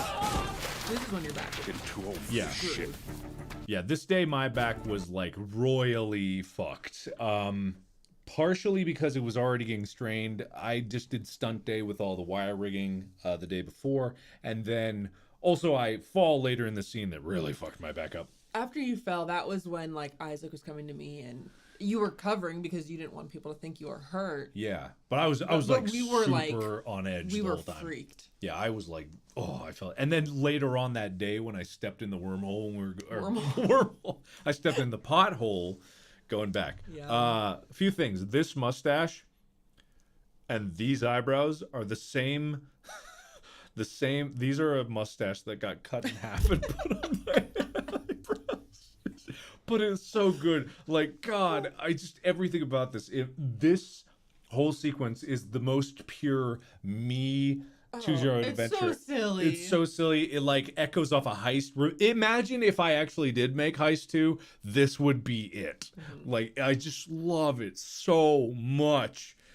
Ugh. Well, I'll be damned. Well, I actually managed to pull you out of retirement. Then again, if anyone would have wanted to catch this snake, it would be you. Just don't make this personal. Now, I bet you're wondering how he managed to escape from prison, huh? Yeah, you and me both, pal. Pull it up on the main screen. Mark E. Plyer. Bet you never thought you'd have to see his ugly mug again. A few hours ago, this maniac somehow managed to break out of the most secure prison the world had ever seen. Next slide, please. Somehow, the entire eastern block of the building vanished into thin air in an instant. Now, the Mr. E. Pliers learned some magic, but he has some crazy tech up his sleeves, the likes of which we've never seen. It's almost as if he has a goddamn wormhole in his pocket. And we know he's still alive because he's used this same crazy tech to hit 3 museums already. We don't know where he is. We don't know where he's gonna be. We don't even know what kind of firepower we're up against. Oh. Could I get a coffee? Yeah, no problem. We don't know. But I think you do. I can already see a plan cooking up in that big, beautiful brain of yours. That's why I respect you so goddamn much. So what is it? This is one of my favorite choices. I know, right? God, I had so much fun. Part 2 flowed so much faster than part 1. Well, because it's just. Well, yeah, because it's just like anything can happen. Like, I really wanted to open up the floodgates of nonsense. And the whole concept is that the universe is breaking apart, so things mean even less sense than they did before. Anyway, let me get the poll up here. Give the people what they want.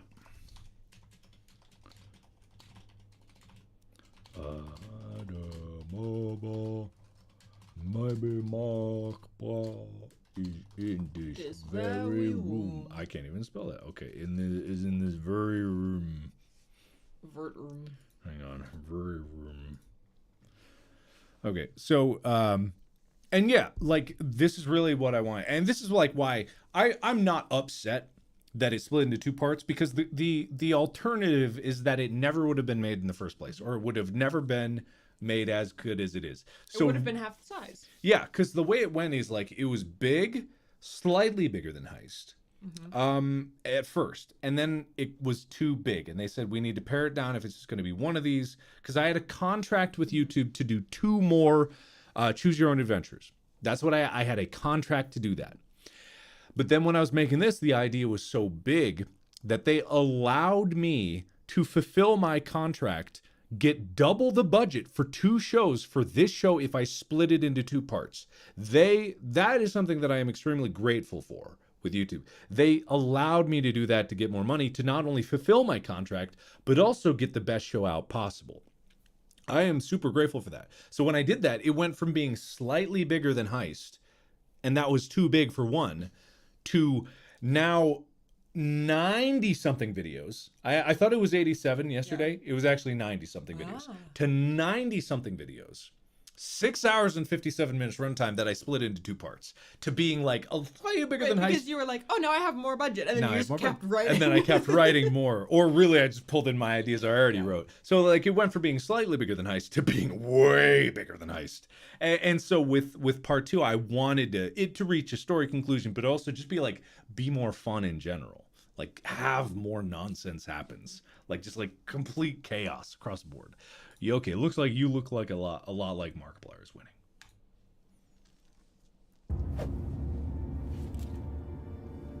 Now, correct me if I'm wrong.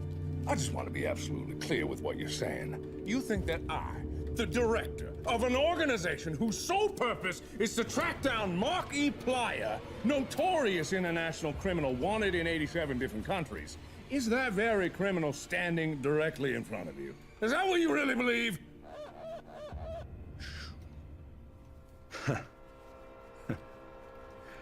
I guess you really are as good as they say. But it doesn't matter how good you are. It's too late. Not so fast, Mark. Well. If it isn't Agent Crank. Oh no. I'm not Agent Crank. No, it can't be. That's impossible. It's Wubba, and I'm taking you down. Wubba, how could you do this to me? You were like a brother to me! That's right. And you thought you were so smart infiltrating this organization, but I beat you to the punch. You think you're so clever? You think you've won? He does. But he forgot about one small important detail.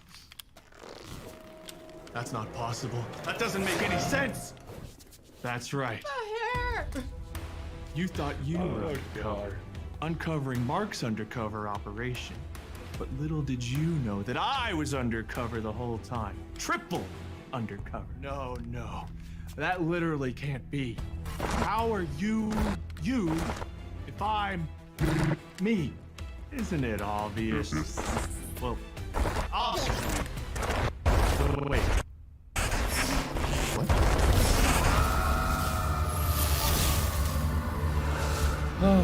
So Wade was unrecognizable. I know, right?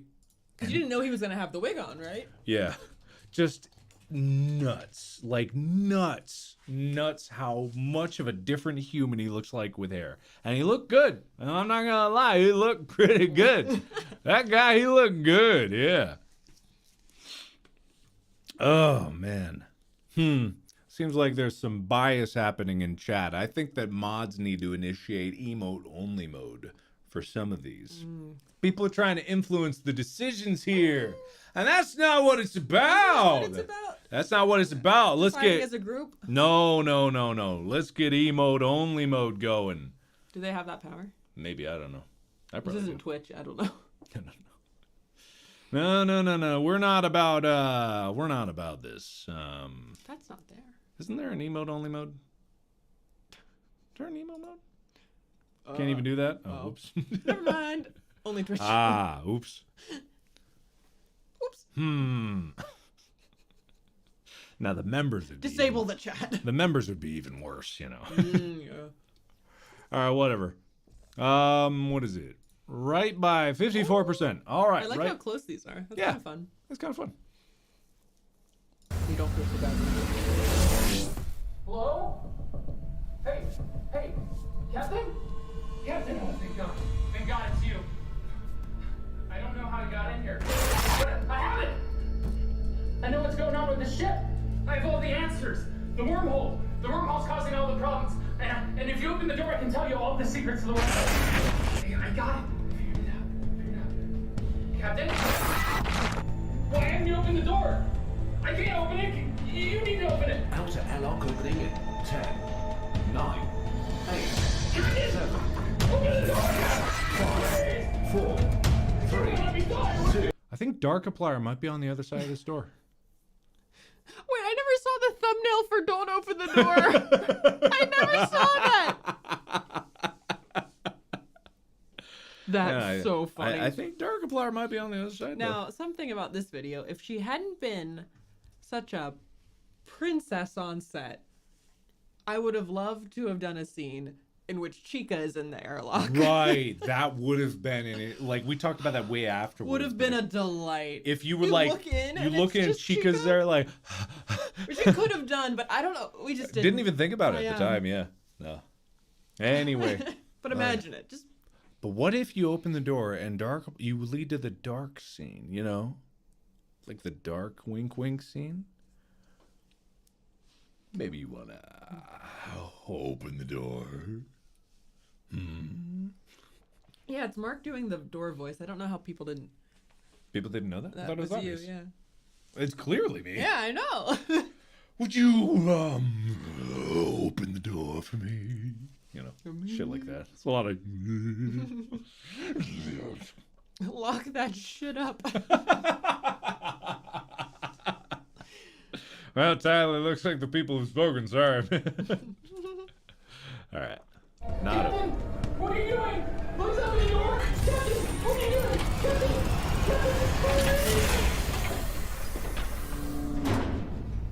By the way, you did just kill Tyler.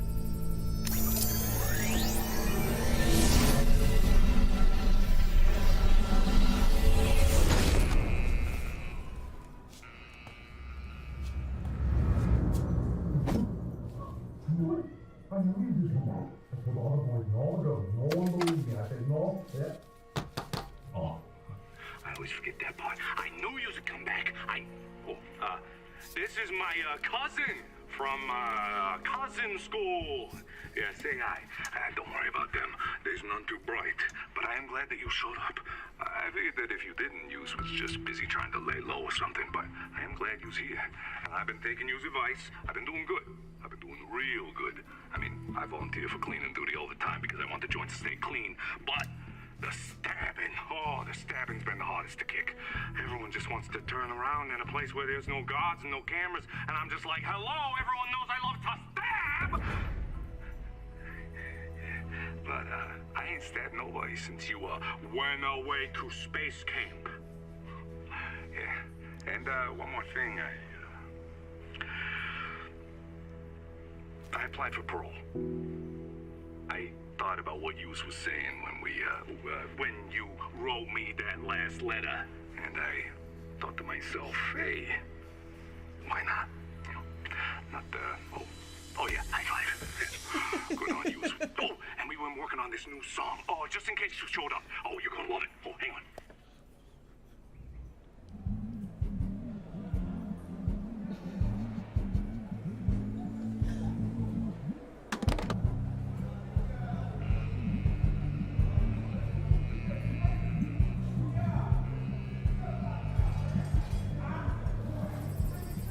So I want to pause here. Like, yes, this might be one of the meanest things I've ever done.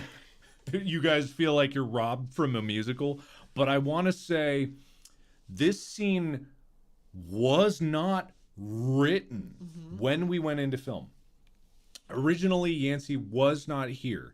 The last goodbye, and again, if you have, there are people here being like, well, I see in chat, watching this for the first time. If you go watch part 2, why are you, I mean, I get why, but it's just like, go watch part 2. Do it yourself first. This video will be here afterwards. Go see it. I didn't do this all for you to just watch it with me. Go watch it with a friend. It's a good show. It deserves to have more people enjoy it. Blabbing is ruining the experience. It really, truly is. But anyway, this was not written in. The Last Goodbye was such a banger of a song. The Gregory Brothers Schmo Yo Ho, they made it. That was the original video, or a song that they wanted for the video that would be Space Was So Cool, the sad, somber song. And I had to call them up and I'd be like, dude, I am so sorry. This song is so fucking good, but it doesn't fit that scene. So they shelved it. But then, when we had like, I think it was also after Leah's back got hurt. We had a few things. We had half a day free all of a sudden. Yeah, exactly. And so I was like, I have an idea. I think we can get a Yancey scene in here. And we had talked about it before. No, because this partition took a few days to build. Yeah, I wasn't gonna stop you.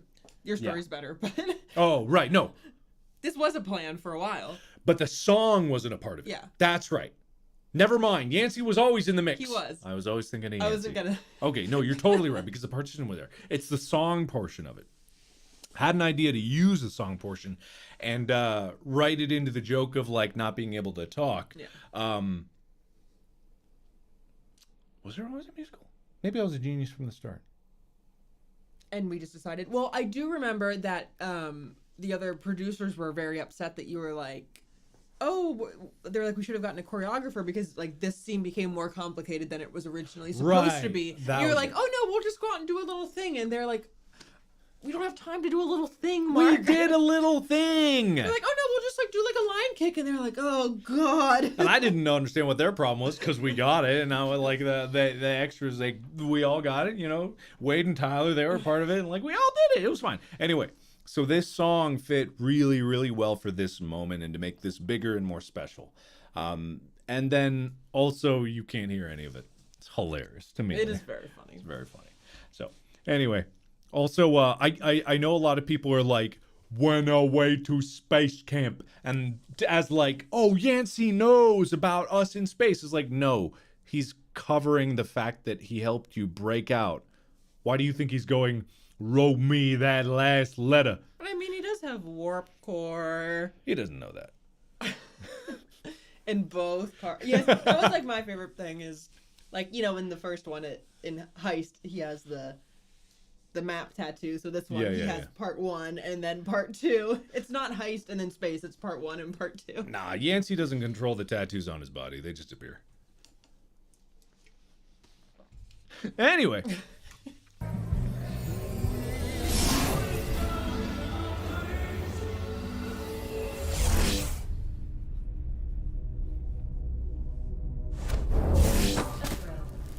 Please evacuate this station immediately.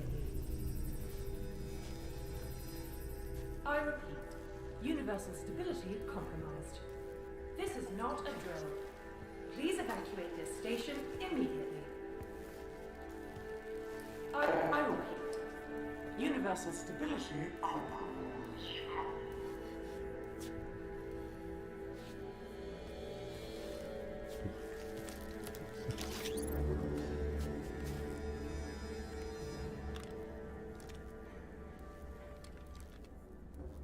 I'm sorry, I didn't think anyone was still here. Thought everyone was lost. Trying to, If you guys want Yancey as lore to have magical tattoos that change according to the universe is changing I around mean, isn't him, that what's happening? you can have that. I will confirm that. Have fun with that. stem the tides. Wait. Oh my God. You're here. You. We have been looking everywhere for you, for your ship. And it was gone. In every universe. Lost. So how are you here? How?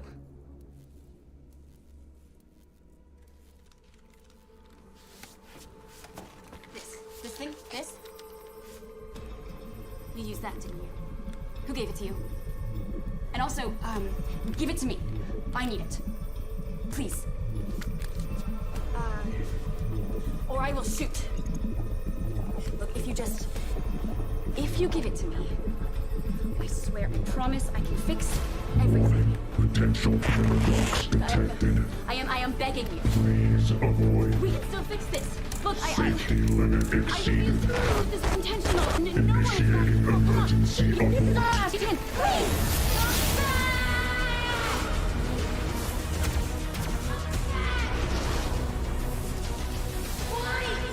Why do you want to destroy everything? How could you?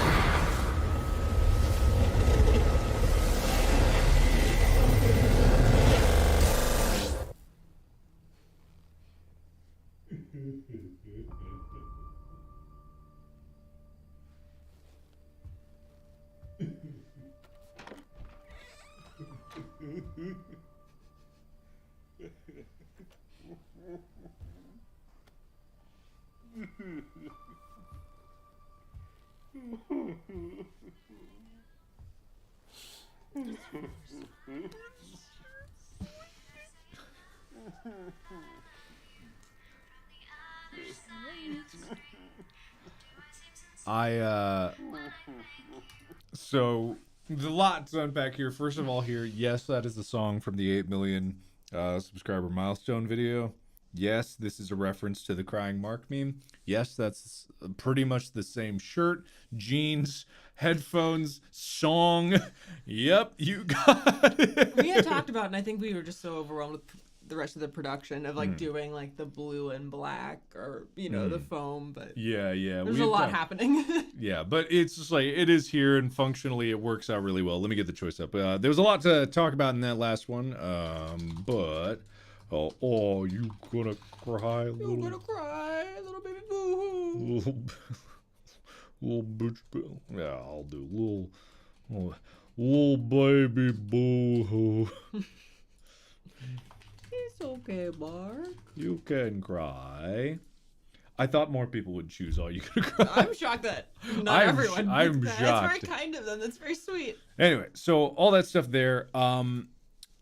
As with most things, it's like chaos and fun, which is kind of the point of the things I do, broken up by the reality of the situation. The reality of the situation is the universe is breaking, and the Universal Stability Agency has broken with it, trying to stop it.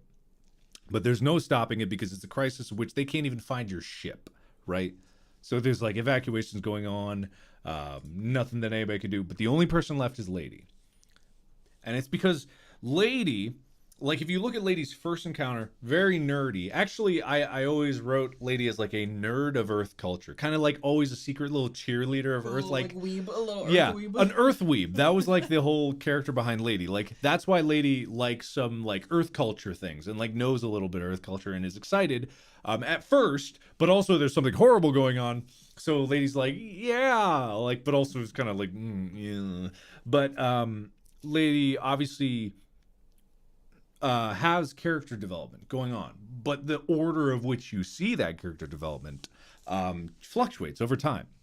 So, Lady name? I don't know what you're talking about. Anyway, That Lady. yeah. So anyway, as going through, like you can see, there's a big difference in body language between this moment and the moment when Lady encounters you in the warp core and is like, "I'm not gonna let you do it. I'm not gonna let you do it." You can also see by the state of damage on the uniform that is like not as damaged because has not been through as much. How many damage like layers did we have for Lady? I think five. Like normal with cape. This is stage 2. Stage 3 would be just after this in the action mark scene, or maybe similar. Yeah. Then eye bandage and further damage, and then eye bandage, leg, Right. like Dying. maimed, hand blown off. Like I think that's about them.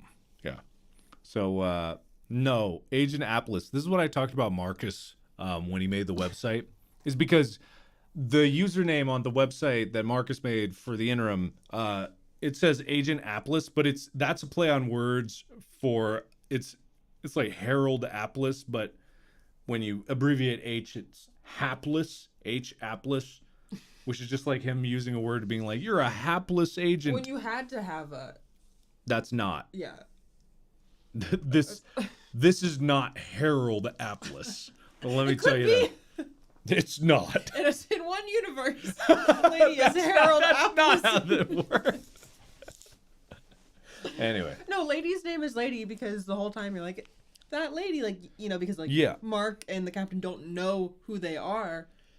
And then at some point a name was never spoken, and then a name was never. It just Yeah, was exactly. always that lady. Yeah. So what it amounts to is like it's literally a character where the name never comes up naturally, and that's just how it is. That's just what it is.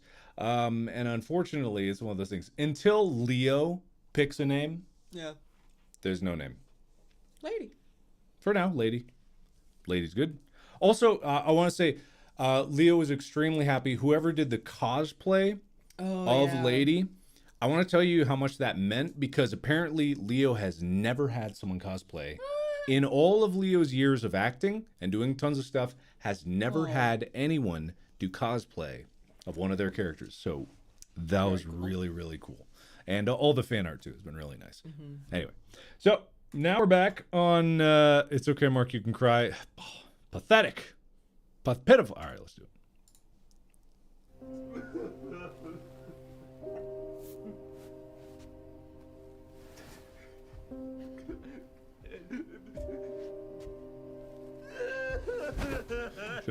Should I say for this scene you saw in the behind the scenes thing, it was like I shoved something in my eye. Oh, yeah. What I had for this scene, which thankfully I didn't need in the later scene, I had what's called it's a menthol stick, which is exactly as it sounds. It's like a lipstick container of menthol, and you put this under your eye, and the menthol goes straight into your eye, and it burns like hell, and you tear up.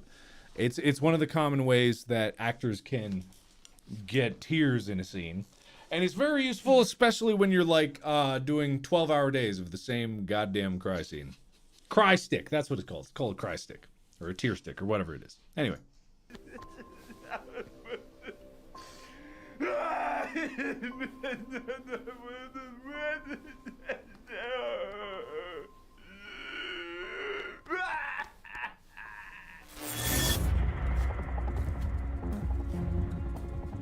I love the color.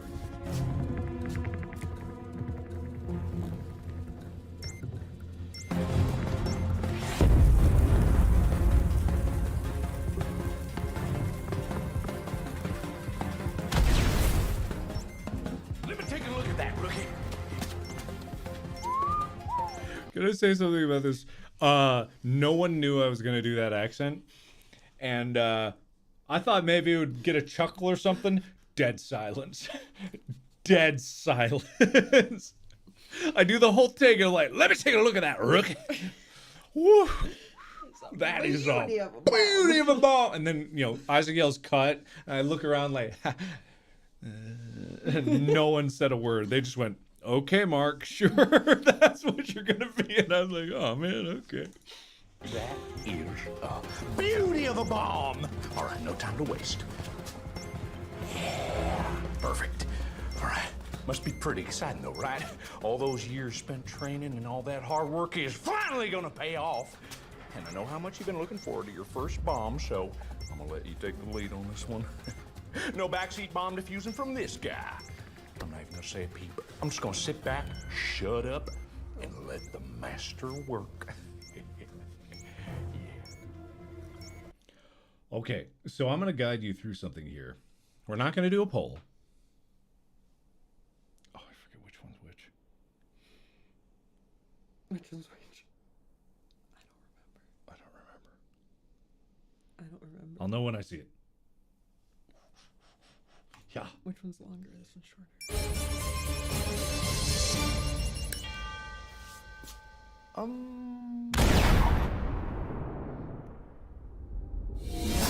Saying about that though. What? The cutting of the wires. Yeah. Oh, right. Which maybe will be in the bloopers, possibly. I hope. So Jordan, the camera operator, is wearing a big helmet rig, right? And he is not. He's looking through a monitor, right? And there's probably not a delay on it.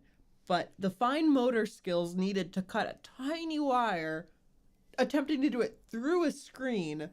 How many? 8 or 9? How many 20. takes? 20? Was it that many takes? For not that one, but the one in the woods. Which is a tragedy because it took him... He got it on the first try. Yes, he did. Anyway, so we're cutting the blue wire. And then...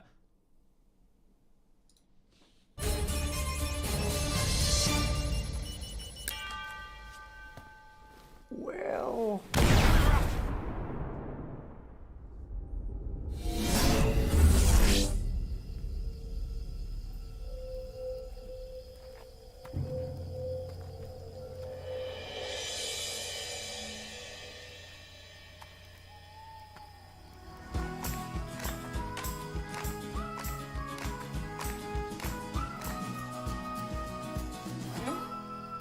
howdy, newcomer. You made it just in time. We're making s'mores. Would you care to join us?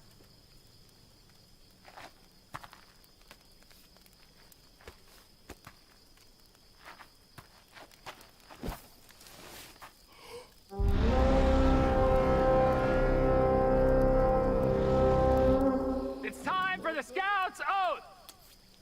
I swear to protect and uphold the laws of nature, no matter what or whom gets in our way. This I swear. Wiener? Well, it's gonna be a busy few months for us, so why don't we kick this camp off with a scary story? You know a lot of scary stories, don't you? You lived them with your parents. Well, what about you, camper? Do you like scary stories? We've got plenty of them. We all have darkness inside of us, so why don't we share? Oh, God. God. What did I do?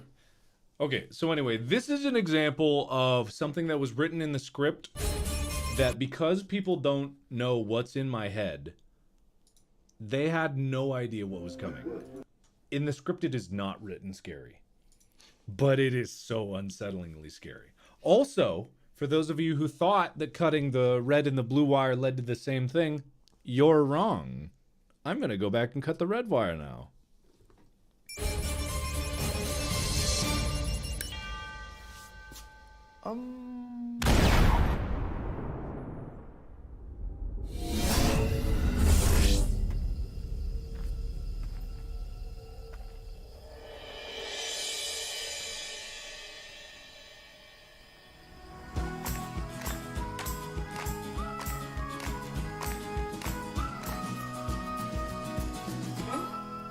Well, howdy, camper. You made it just in time. We're making s'mores. Would you care to join us?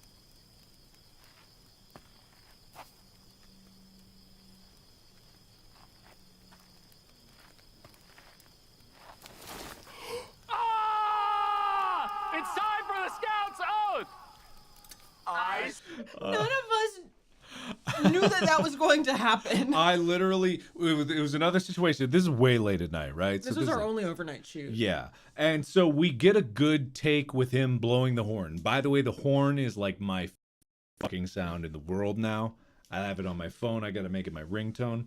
And so we have a good one. And so I asked Amy for one more because I'm like, I want to try But something it's a little taken different. so long to get to this point. It did take me so long to set up, but Because rolling one was the easy. fires. Yeah. There was a whole thing with the fire getting the and- fire to work. and the So lighting. like we were all like pretty fucking done with this scene. We were sick of it. So I said, like, please, just one more. I know. I've got something else I want to try. And I told Tyler secretly, and all the other guys here on the camp, I told them, like, at the very beginning, one of these takes, you have to just scream into the horn, okay? And then we got the good take with him with the horn, and I told him, like, Tyler, it's time. Scream like you've never screamed before in your life. And he fucking just... Ah! And I heard the laughter. Like, I heard the Because we laughter. were like, 50 yards this way. And it's just like, oh my God. You know so what, like, the fucking other funny. pain in the ass of this one is when they're doing the oath and you say, no matter what or whom Yeah. gets in, or It was gets or stands in our way. And I think, like, who or whom and gets and stands. yeah, so it was no matter what or whom. That was tough to get everyone to say thing. But then I kept saying stands, and in the script it was written gets. So everyone said gets, and I said stands, and then I was like, okay, let's go stands. Everyone stands, and then most people said stands. Some people said gets, and I'm like, okay, let's do gets. And like, so it was... I think you can hear it in one of them. You That there's like a can, minor totally. one person getting it wrong. Yeah, but it's all good. Anyway, we're going yellow.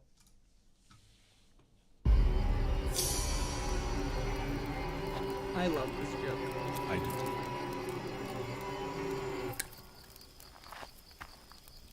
What?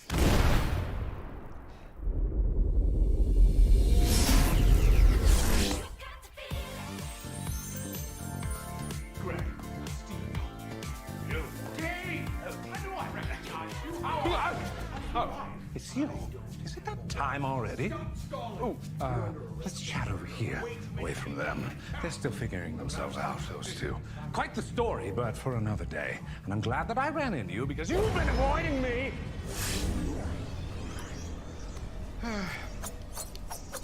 No. I spent 3 weeks learning to actually flip a butterfly knife just for this scene. Legitimately. I thought that I knew in the script I had me stabbing one. I'm like, wouldn't it be cool if I had a butterfly knife? And so I bought a prop butterfly knife, and I spent 3 weeks constantly practicing. Oh, do I have it? I don't know where the hell I don't know is. where the It might be in the Texas box. But... Yeah. Maybe. Do you want me to go look really quick? I mean, you can go Yeah, look you if talk. you want. Yeah. And it was just one of those things where it's like, okay, if Warfstache is stabbing something and he is using a butterfly knife, he would have to be so casual about it that I could do it without even looking. That's how good I had to get at it. And so I just kept practicing. Yeah, but all for just that scene, on top of everything else I was doing. But it was nice because it was like an idle thing that I could practice with and just like something to keep my hands busy. But yeah, no? No. Damn it. Here, I'll flip, twirl, stab. Because I had to catch it in a way. What I wanted to do is I wanted to catch it in a way that I was holding it like a pair of chopsticks. Because I feel like Warfstache would have stabbed that way. You know, so it's like, it's just... No. And then close it up from there. So, just, Sorry, I got a Henry! Henry! Where's Chica? Chica! The star of the show! Also, guys, if you haven't seen part 2 yet, go watch it. Link in the description. Why are you here? Why are you here? Why aren't you scheduling time with your friends to be able to play it with them? Here's Chica. Chica, what do you think? Go watch part 2. It's my starring role, and I guess Henry's in it too. So why don't you go and watch it and come back later to this, because we're spoiling everything. You won't get the lore. You won't get the enjoyment out of it. You'll make me sad, and worst of all, you'll make Chica sad. So go watch it right now. Come back to this later.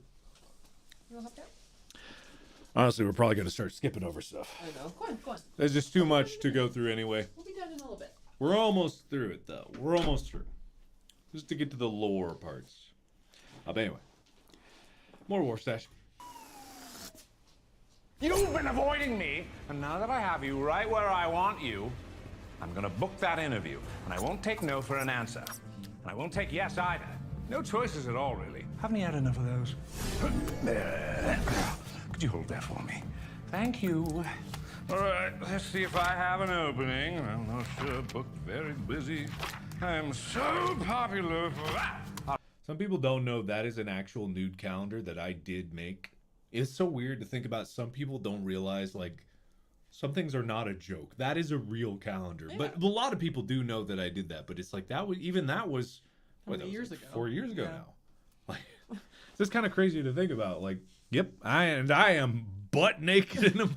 I am butt naked. You know what I love about the Warfstache like scene here is that, like, I remember doing Heist and you doing the Darkiplier scene and you being like being like to the crew like, okay guys, I'm gonna do this thing, and like just you know, sort of having to preface it with like, just I have to do this bit, like it's fine. But everyone loves Warfstache. everyone does, which is what I've always known. Like, people who had this, like, still to this day, this hard on for Darkiplier, but I'm like, this is who you want. This is real. This is my Tom Bombadil of my universe is Warfstache. Perfect example of that. No discredit, you know, whatever. But this is just like a good example. Anyway. All right, I'm booking you for October 30th, 2019. Don't worry, I'll come to you. And I don't want any excuses this time. None of this, oh, is that in the past? Is that in the future? Oh, I can't wrap my head around this whole timey-wimey thing. Figure it out! Lovely talking to you, but you're already running behind, so let me order you a ride, since your previous one seems to have been, unfortunately, stabbed by an unknown assailant. Probably that old man. You don't mind pink, do you?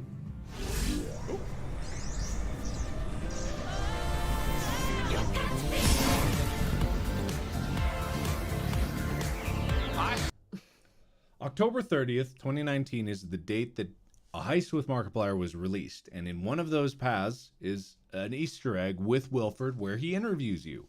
He's booking you an interview that is in the past. But if you can't wrap your head around it, figure it out! God. Sorry. I'm sorry. Sorry. Do you want to pull up? Yes, I do. Okay. Yeah. Okay, so some of you sharp-eyed people have noticed where this connects.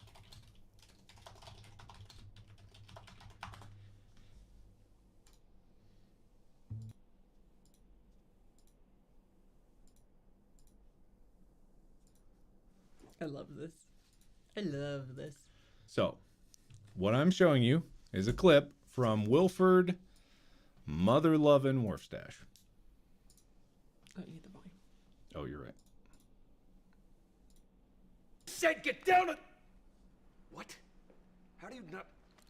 Stop playing games. Get your ass down on the ground before I blow you right here, right now. Away. Dave?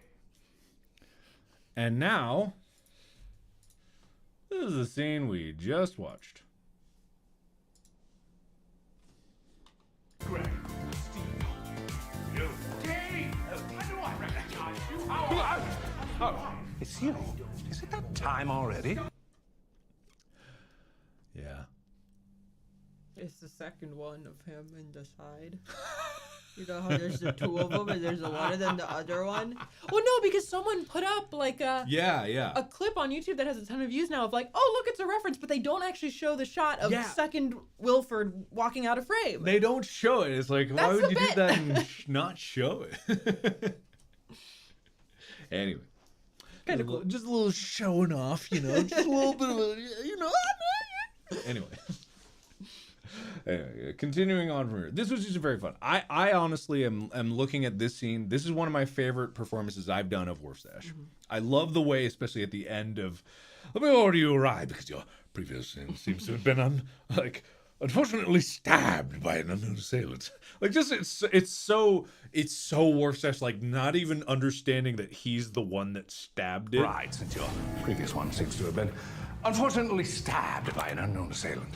Probably that old man. Like, even going for it so meta, blaming the old man who is very stabby, admittedly, but doesn't even, like, it's not even an occurrence in his head.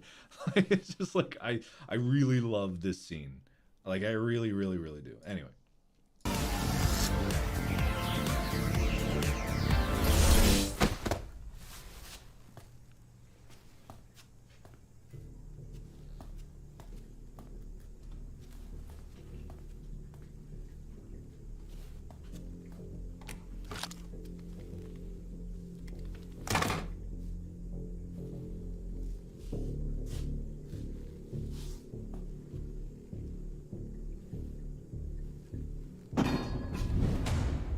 You helped them escape. You helped those monsters, which means that you are just as responsible for what's going on. I didn't have anything to do with that. Come on. You're the most notorious wormhole bandit in the galaxy. You gave them this, yes? Then you can tell me where they are. Even if I did have anything to do with that, I didn't break any laws, so you can't even do anything about it. In fact, I think... Do you understand what is going on out there? Do you understand what's at stake? People are dying because of this. So there's nothing. And I'm... All right. Let's see what we do. Pull time. Pull time. And his bandit. Woo woo. So, story, right? Lore. Goddamn. You're seeing more of Lady's progression. I'm listening. No, you don't have to live. You don't have to listen. You know all this. So you're seeing more of Lady's progression in desperation to try to do it, but also you're hearing that Lady is trying to find the ship. That's the whole point. Like, if Lady thinks, Lady doesn't have any other leads. Lady thinks, find the ship, stop all this from happening. Whatever it takes. Doesn't know exactly what. So goes on to try to do what they know. Okay. So interestingly enough, a lot of people are voting Intervene, and I totally get that. I understand that. And the scene that is in Intervene is very, very cool. But not enough people have seen the alternatives. And when you see it, you are going to thank me. When you see it, you're going to thank me. So I am overruling, and we are going Sneak Away. They're crazy. Their ship is so broken. Even if I could tell you where it was, there's no guarantee you show up at the right time. This is the exact ball from Battle Angel Alita. The motor ball? Yeah. Because it was a lot of the same crew, like Yeah. art department and stuff. Yeah, Rooster Teeth helped out with that. And also, Brad, the sound mixer, did the sound mixing for Battle Angel Alita. Anyway.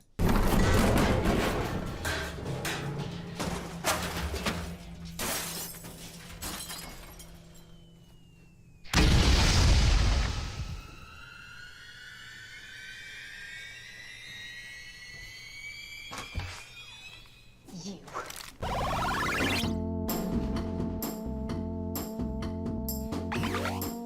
Go.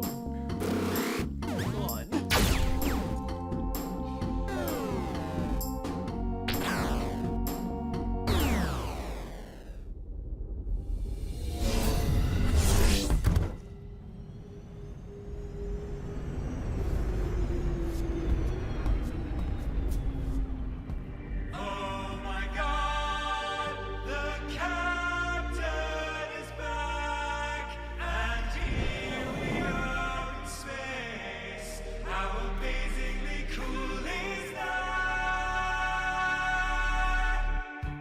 Oh my God, the captain is back. How amazingly cool is that?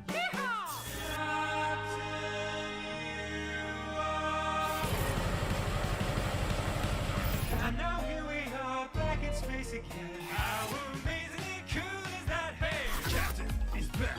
The captain is back. Bring it home, Ninja Brian.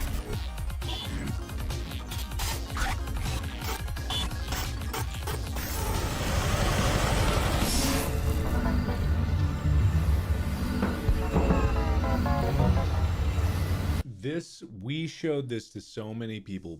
This is one of the scenes we showed the most of anything. An entire half day of filming dedicated just to that scene. And so worth it. And it's not like no one's seen this side of it. Intervene, very cool. The reverse, extremely cool. Took just as much time to film as this. But this was like a half a day. All of the instruments that they rented for it, all of the costumes. My God. I mean, but also the most fun day on set. The most fun. And Because- I did so little that day. I was so, I just got to enjoy it. Because I You're on wasn't in camera. it. And I just got to be like, you go change for an hour and... And they'd come out, and every time they'd just be in like a funnier costume than the one before. my God. So funny. Everyone had a fucking field day. This is why, if you haven't seen this show, we're obviously not going to show it all now. Go check it out. There's so much fun stuff. There's so much fun stuff. See, you're thanking me. I knew you'd thank me. I knew it. Anyway, I'm going to guided tour this from now on.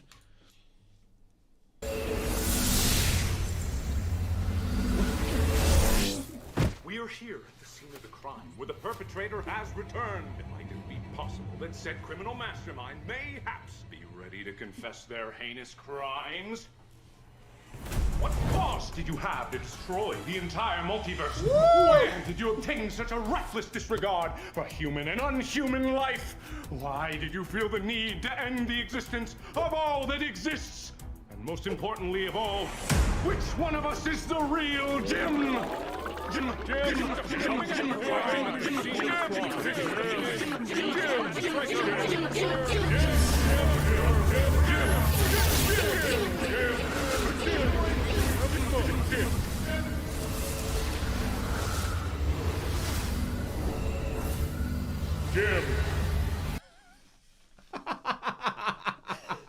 So few people have seen that last Jim at the very end.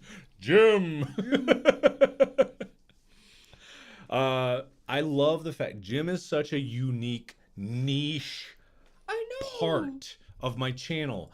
But that scene, everyone loves that scene. Jim.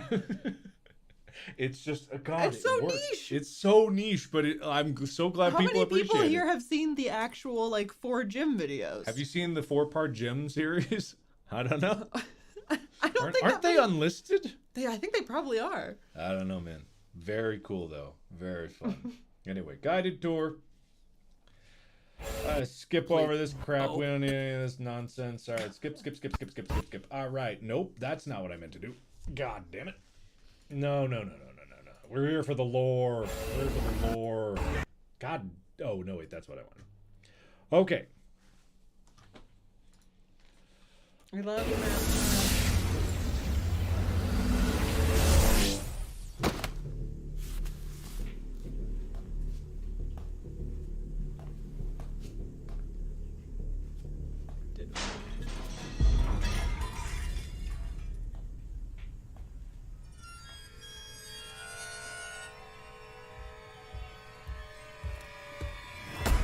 Captain?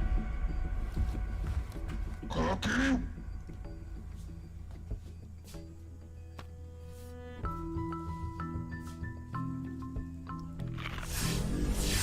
Can I just say, I knew people were upset in part 1 when you didn't get to eat the donut, and I knew in my heart, like, oh my god, they're gonna be so happy that they get the cookie.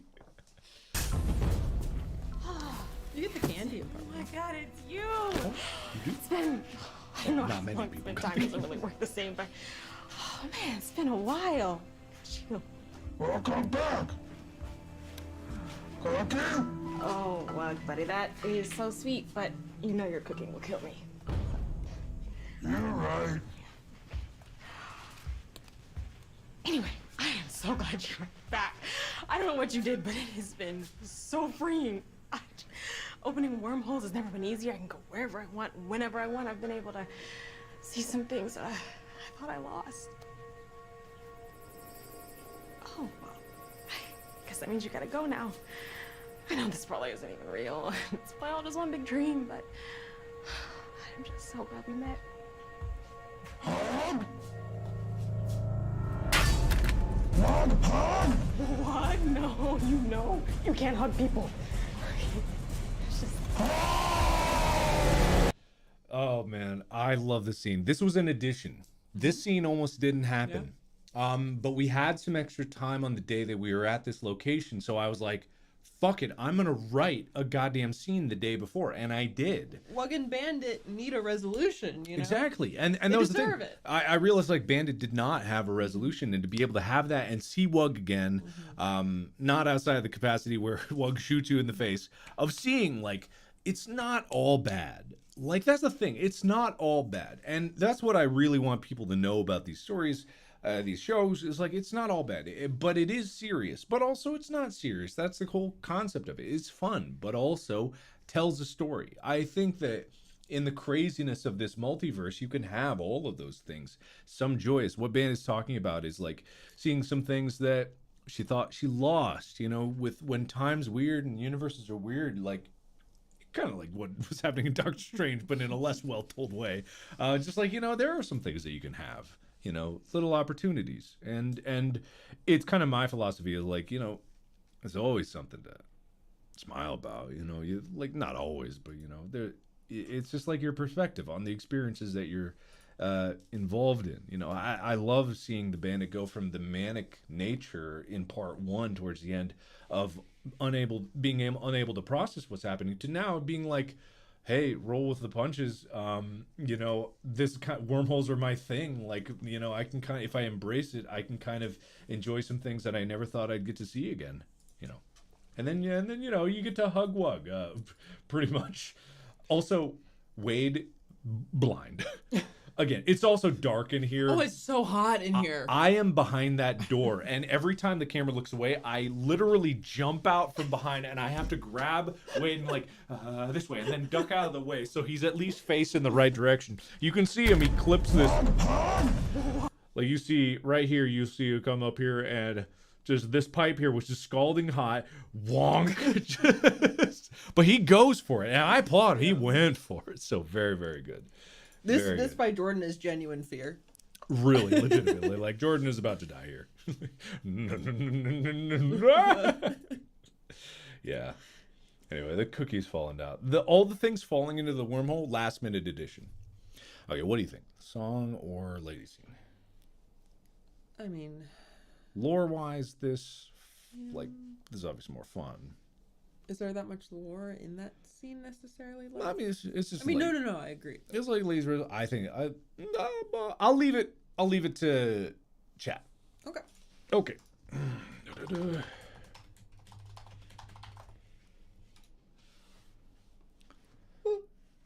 Oh, sorry, very sleepy. That's okay. We're almost wrapped up. I'm so bored, you know. God, the show just keeps going and going. It really does, doesn't it? That was always the funny thing is like, when look, I get it, totally 100%. People going into this might have had expectations that it would be like Heist. I knew that going into this. I knew that making this project, and I knew that some people would be disappointed that there wasn't 100 endings. Let me tell you something. 100 endings would get really boring. And also, like, the differences between them is, like, it becomes... Heist was cool in that it was a contained, fun experience. Going more than that, I would have to write 30 different stories to do that.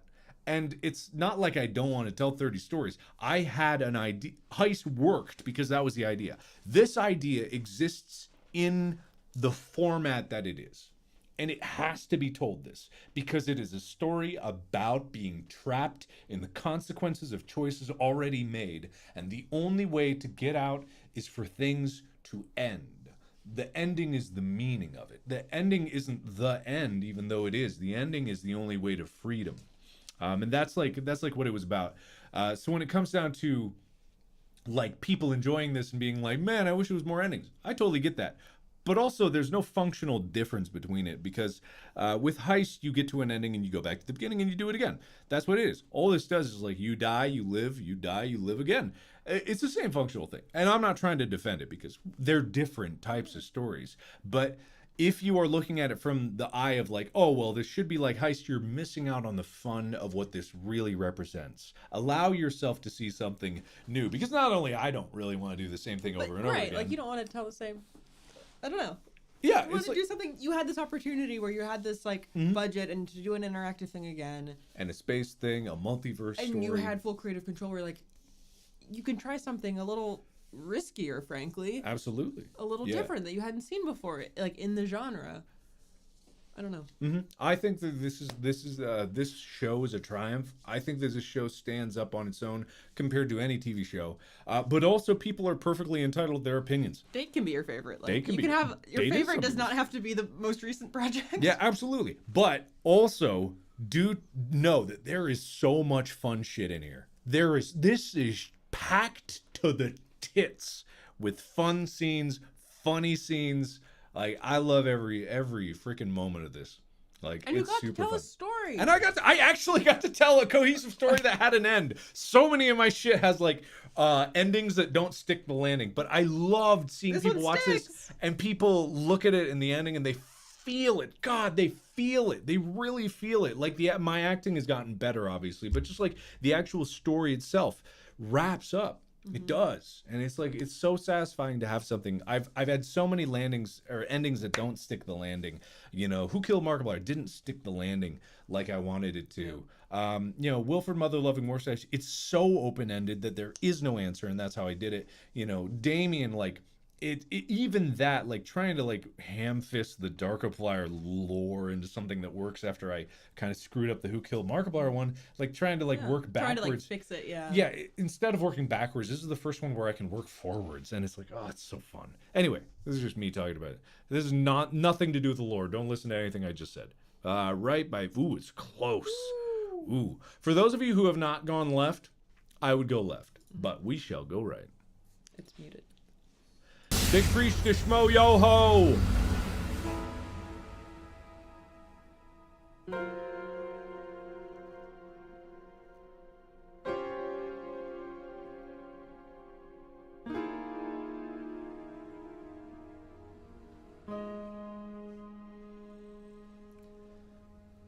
Space was so cool. so cool, but it won't even live in a memory. Universe unspooled, so cruel to be leaving with only a melody. So pretty, what a pity.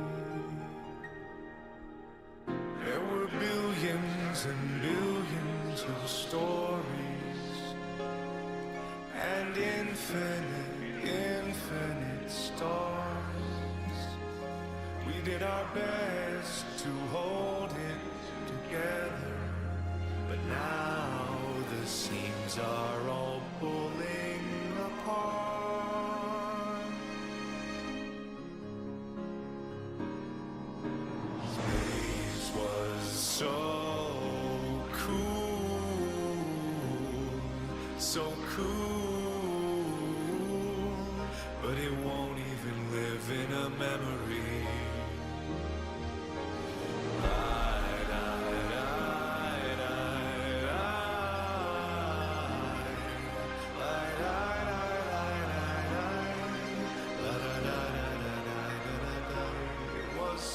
We didn't go over any of the pop shows in this one. There's so much. If there was a way that I could change all that's been wrecked, rewrite the regrets, let's leave no stone unturned. Let's stay bright till we're burned.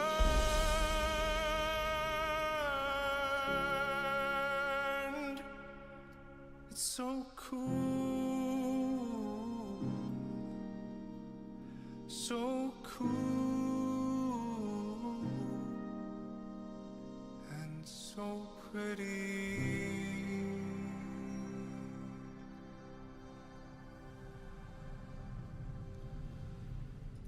Hey, yes, thank you for all the 10-year wishes, of course. But yes, this and The Last Goodbye are on Spotify and iTunes right now. Under the Gregory Brothers, The correct? Gregory Brothers. So if you want to find them, support them, play that every As day. are all of the other songs that they've done for you. Yeah, exactly. Such as I Yeah. Don't Want to Be Free. I don't want to be free. And what's the other one that we love that we were listening to the other day that we're like, that doesn't get enough credit? I'm back. I'm back, baby. Yeah, that one's Baby, I'm back in Monroe. I'm back, baby. All great. Baby, I'm back. I'm out of control. I'm back, baby. You know, that was stuck in our head for all. That was on launch day of part 2, was just nothing but that. So you can find both of those.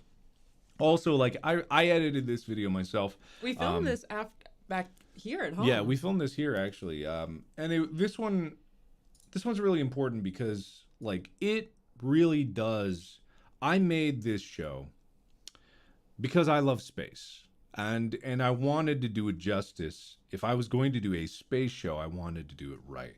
This is why this is my most involved project, why it took the most effort, and it deserved the most effort. And this song is representative of it because it comes full circle. I don't like to not acknowledge the things that got me to where I am today. And Space is So Cool is a song made by the Gregory Brothers back in the day, like 5 years ago now, right around when Date came out, that just really, really embodies like my love of space. And it was super cool to hear and to evolve, especially considering this is like my 10-year stream. I've been doing this for 10 years.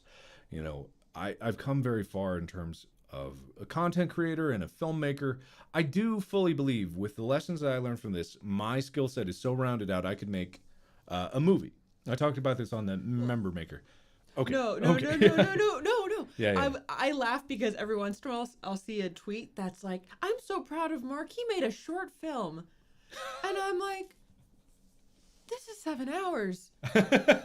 Could you imagine 90 minutes? God. Yeah, no, I can't wait to be able to make a 90 minute. So easy. When I say like, easy, but... I have made movies. This is 3 movies. But like what I mean is like I could make a movie as good as any studio has ever made. I know I could. I'm fully confident in my ability to do it technically and story-wise. So if any big studio Give me money. But that's why now. And complete creative control. I'm so excited for you for the future though, because like I feel like this project like really rounded out your confidence in being able to do something like that, and also like it seems so much like one of our favorite things to do is like when we watch a movie is to look up the budget and to be like, oh god, could do it so much cheaper. Like I got $50 million. Holy shit. God, if only. But like you can think of like now you know what you can do with a budget, like with a little bit of money, like you could make a short film and you know how to write cheaply. Like yeah, that's the thing. Film it in a couple weeks, like not short film, a film. That's the beautiful thing is like I right now we've been talking a lot about me. I want to learn Unreal Engine 5 and like do that sort of stuff. Ooh. So if anybody out there is learning Unreal Engine 5, yeah. I'm right there with you. You know, I think that's a great tool for filmmaking, but also just like rounding out your skill sets. Try something new. I'm probably gonna figure out a project to work with Unreal 5 to really get me to learn. That's the best way to learn anything. Just pick a project and do something that needs that tool and then do that. Yeah. Anyway, really proud of this, really happy with this, but it's not over yet.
Captain? So, obviously we've transitioned. We're back in the diner at the end of the universe. At the end of the universe. One of the funny things about this scene is Phil, the DP, lovely, really talented, loves his beautiful lights, makes everything look really pretty. That's why this show looks so pretty. Is because of his lighting. Not only with set direction, all of it combined, but just like the lighting really adds the to it. He lit the scene originally, and had a lot of like broken staticky lights and stuff like that. And I came in and I went, this looks great. Can you take all of it down? And you would like turn one off and then you'd be like, I think it would be better without this light. And it was like a half hour of crushing him slowly. I saw his soul just be like crushed more of it. Like, can you turn off that light and those lights and those lights? And the two lights back there, because I wanted it to feel like it was completely empty and only lit by like the last moon left in the universe. And that's what you get here. If you'd like to know something else really cool about the scene, it was the very last thing that we filmed. Yes. Which made it very special. It was extremely special. That was in the BTS too. It was like, this is the last scene that we filmed. That is very poetic that it was. Here, we had more pickup shots. Well, yeah. Yeah, but anyway. Captain? I was hoping you'd be back. It's gone real dark out there. I imagine that this is probably the end. Don't worry about not stopping me soon. I'm starting to realize that even though we have infinite choices every single second of our lives, there's only a handful that really, really matter. You know, what's funny? I don't know why, but I'm happy. I don't know any other way to explain it. Content with everything. Being this close to an end, finally an end. And seeing you again, just, I don't know, It's good. It's good. For a while there, I felt like I was right back there again. Living every single life again and again. Never stopping. Always moving forward. But now, it's calm. It's calm.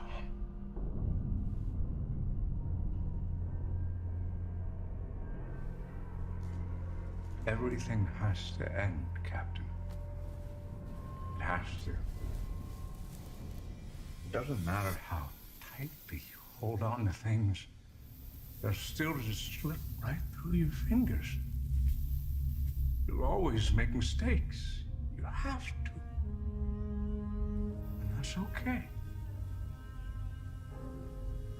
I just wish I learned that sooner.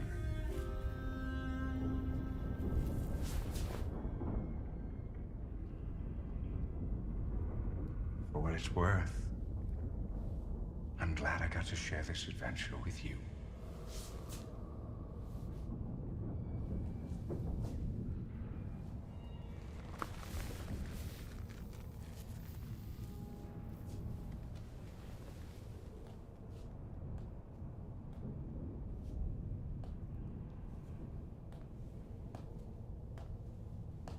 The captain pauses for a moment, taking in the emptiness of the once bustling diner, pondering the lives of all those who must have passed through this place.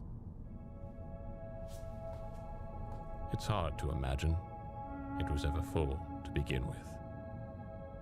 But it was once, and that's what matters. Just like old times, eh, Captain? Captain. Yeah. Anyway. No, that was a really, really cool scene. And it just was a coincidence that it was the last scene that we filmed. I think It was- Isaac sort of made sure that it was. I mean, maybe he did, but also at the same time, it was really good. Like, it's about resolution, you know. The story, in a lot of ways, is about characters owning their mistakes, and also not hating themselves for making them in the first place. If you notice, in this story, there are no villains. That's kind of a common theme in a lot of the things I make. There are no villains. There are no bad guys. There are people that are willing to go to any length for what they believe is right, and that can like lead them to do terrible things, like with this and Engineer Mark, like trying to save the universe, or old Mark trying to do the same thing. But that's because they don't know. They don't have the full context of everything. And so, like, really, like, there are no bad guys here. Everyone was looking for a bad guy with actor Mark. Like, he's not lurking behind the curtain The here. talking door. Okay, yeah, well, the talking door still got you to the warp core, and besides, it wasn't the real talking door. The talking door was hidden in the corner. Like, that's not me, Captain. That's not me. That's not me. The door saying that's not me was the one joke that the first time I read the script, I didn't think it was funny. Yeah. Because it didn't translate to me in the script. I didn't see the vision. That's one of those times where I'm glad I said nothing, because goddamn, is it one of the best jokes of the whole show. It's so funny. It's so funny. I'm a dumbass. That CG door going, that's not me. So good. Oh, love it. Good stuff. Very fun. If you don't know what I'm talking about, you gotta watch the show. Should we step out of the room for the don't moment? Should we let them have I might need to leave. We might need to leave, right? Let's just step out and we'll come back when it's time. I want to watch it. Maybe I should step out. No.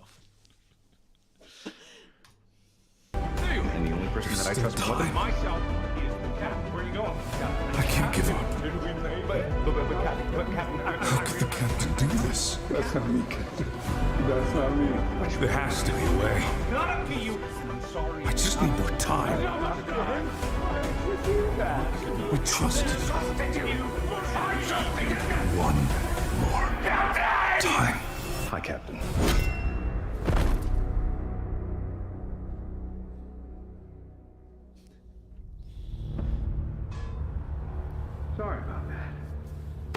couldn't afford to let you make another mistake.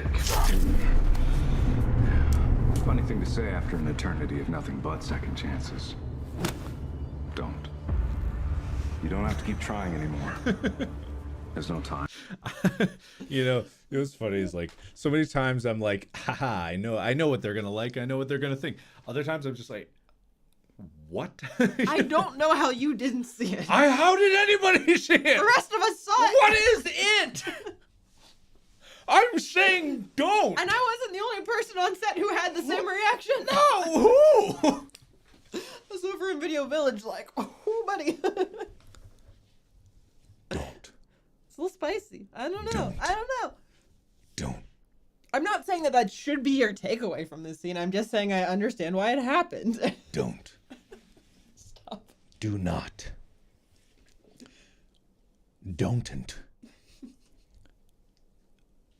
Don't do it. It's Yancey all over again. No. Like, I don't know. They're weird. They're really weird. It's so funny. Yeah, Mac does the same thing when you go to reach the button and he just doesn't say don't. You grab your hand. If I should put that in, like I should edit that. I just add it like a don't. Just add on his lips like I do meow. Don't. Someone make that edit. Mac grabbing your hand and just put my lips going don't, but over him going don't. Yeah, that'd be good. I'm anywhere. Another thing I never thought I'd say again. But I'm gonna fix the damage you caused. I had a long time to spend rebuilding this machine you broke. A long time over too many lives. But I know now that this thing does more than just make wormholes. Distance and time are the same thing from different perspectives. Takes a lot of power to rip That's all open these wormholes. universes are. Just different points of view. And this machine didn't just bridge a tunnel through our universe. It was bridging all of them. And you destroyed it. I can't undo what you've done. Not here anyway. Or at least, not now. If I could go back, if I could try again, if I could stop you before any of this even started, maybe I could save everyone. What the hell does that mean? That's sand! That's sand! Then no! You'll destroy everything again!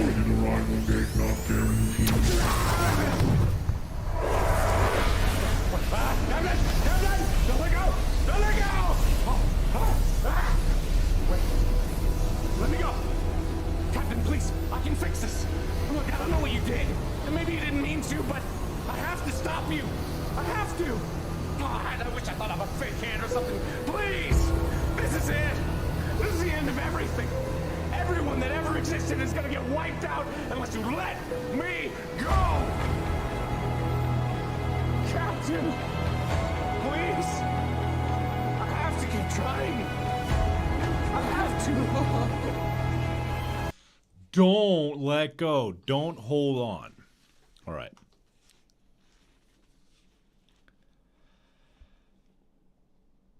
I kind of had this idea beforehand. What? If they want to see the ending.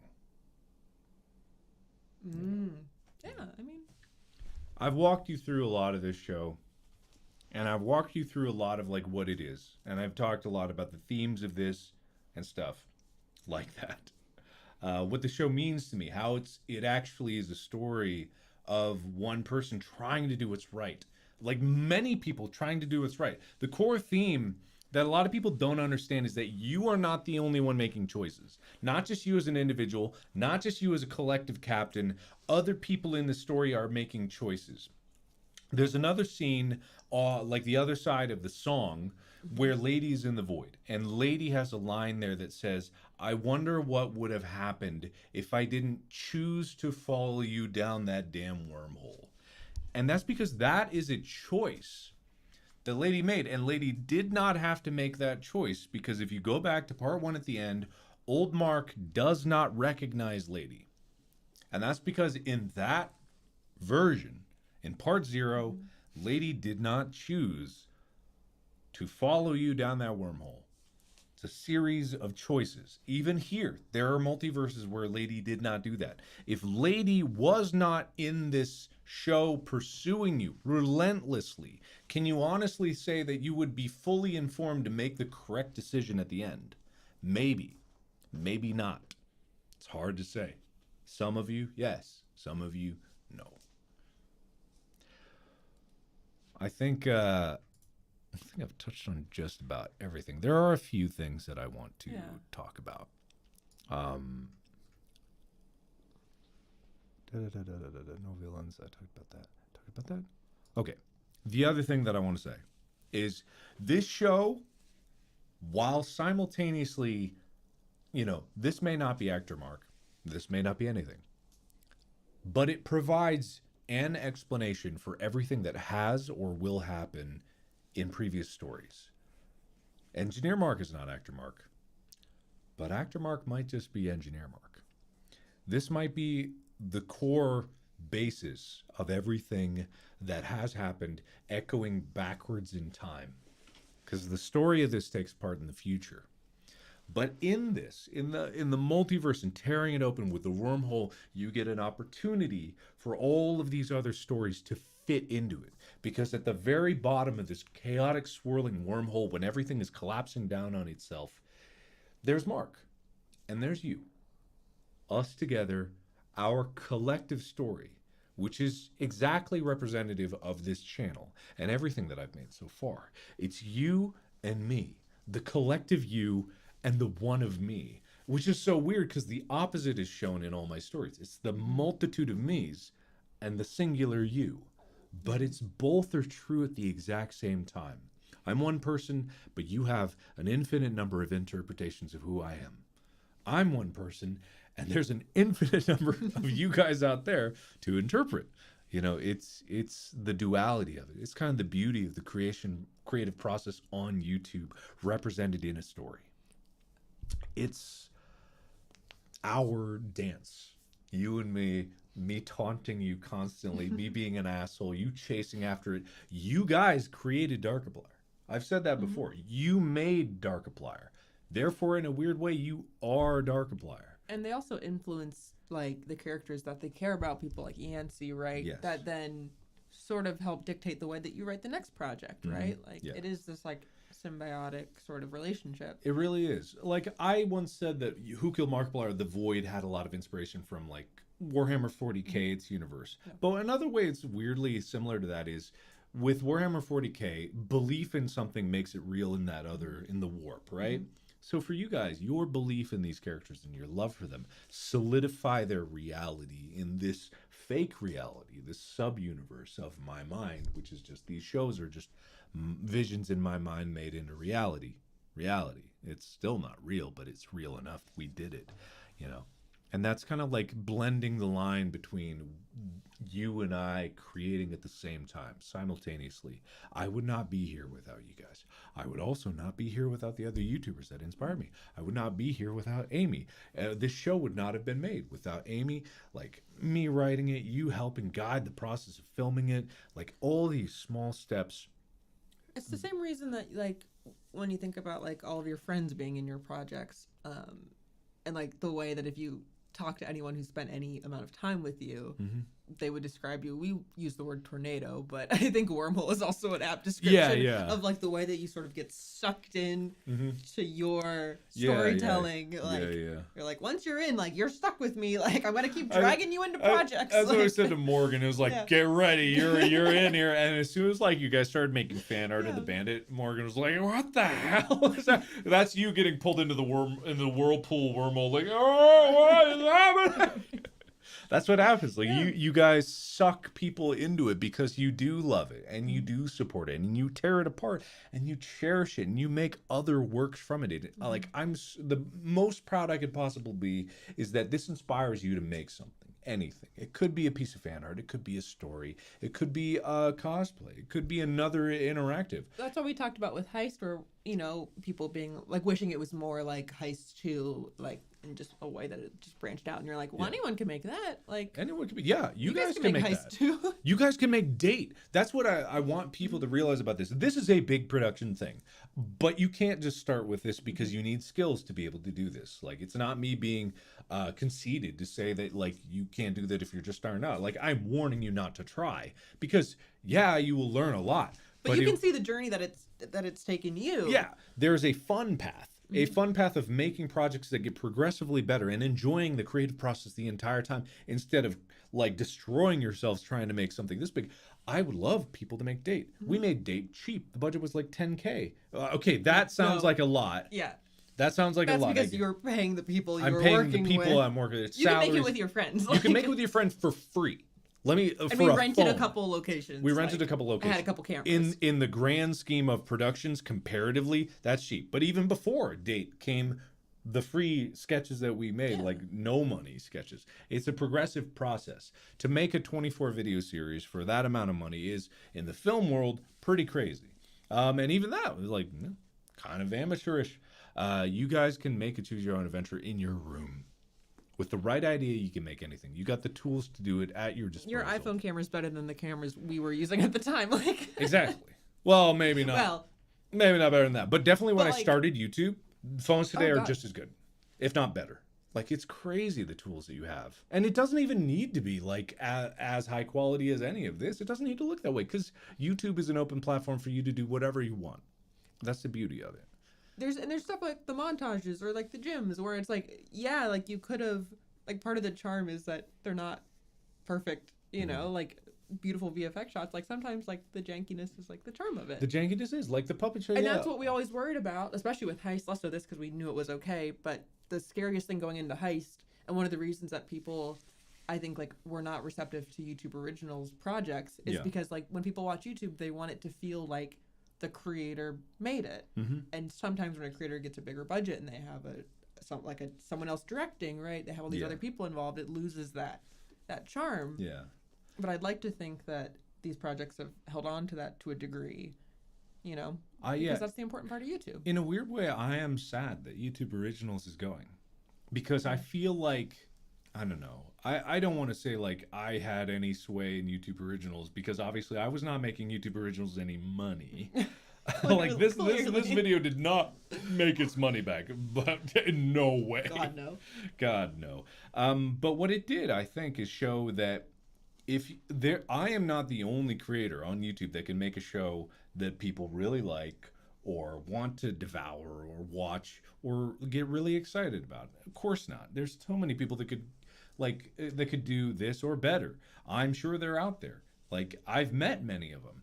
But like I think that this being a project that I had complete creative control over to make something that really elevated the content that I make on a daily basis really kind of showcases that to you guys and the YouTube audience as a whole, like, it can be done and it can be done well, that honors the creators that are a part of it and honors YouTube as a platform itself. But it's a relationship of trust. And I get that. It's a business decision to downsize YouTube Originals. I can't influence that at all, or maybe I can, but I'm just happy that I had the chance to do this because I'm not going to stop making things. You know, I've been doing this for 10 years and I now more than ever, I want to make stuff more than ever before. Like, it's kind of crazy. It's been such a wonderful, wonderful, wonderful experience. I cannot explain the feeling of satisfaction that you get from making things. It is wonderful. And you don't have to make something like this first thing. Look at The Fall of Slender Man, my first sketch with Warfstache, my first sketch character. It's it's crap, but I love it.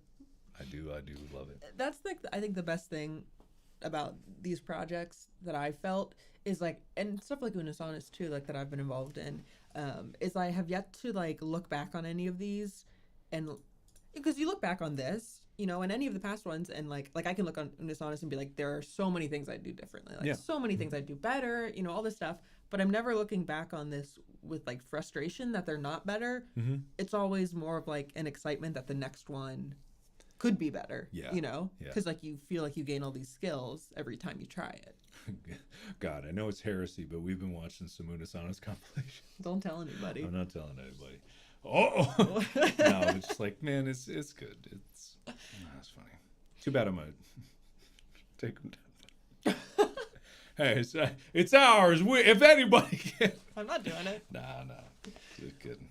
But no, it's just an honor. It is.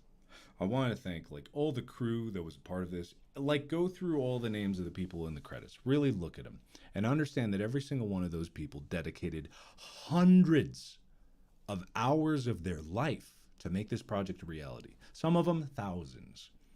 It's beautiful. The number of man hours that go into this is nuts. Yeah.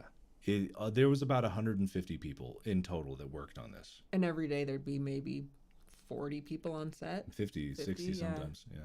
Lots of people making art and really loving it along the way. There is a world where all of that can work. I firmly believe that. And I am willing to put my money where my mouth is to make that world a reality if it's not going to show itself. So I want to thank like all the crew, all the cast, like all the lovely talented friends that I have that dedicated their time, their energy to making an idea that I had a reality. I am not going to make this last choice, and I am not going to talk about the ending, because if you have not seen it yet, go watch it and bring a friend along for the ride. Legitimately set up time to schedule a watch party with your friends. It's fun. It's fun. Someone who has not, that's such an opportunity. You have someone that has not seen any of this before. You get to show them the insanity that is the show. Let them make choices about it. That's fun. Like, I think that's fun anyway. So definitely do that. And you will have to go see the ending for yourself. Like, there are obviously some still open questions that I could answer. I will probably answer them eventually. It'll come around. It'll come It's not like you're never going to talk about this again. Yeah. God. But what I'll say is, like most things in this story, like I said, the story is the lore, but there are some doors that this opens backwards in time and connects backwards.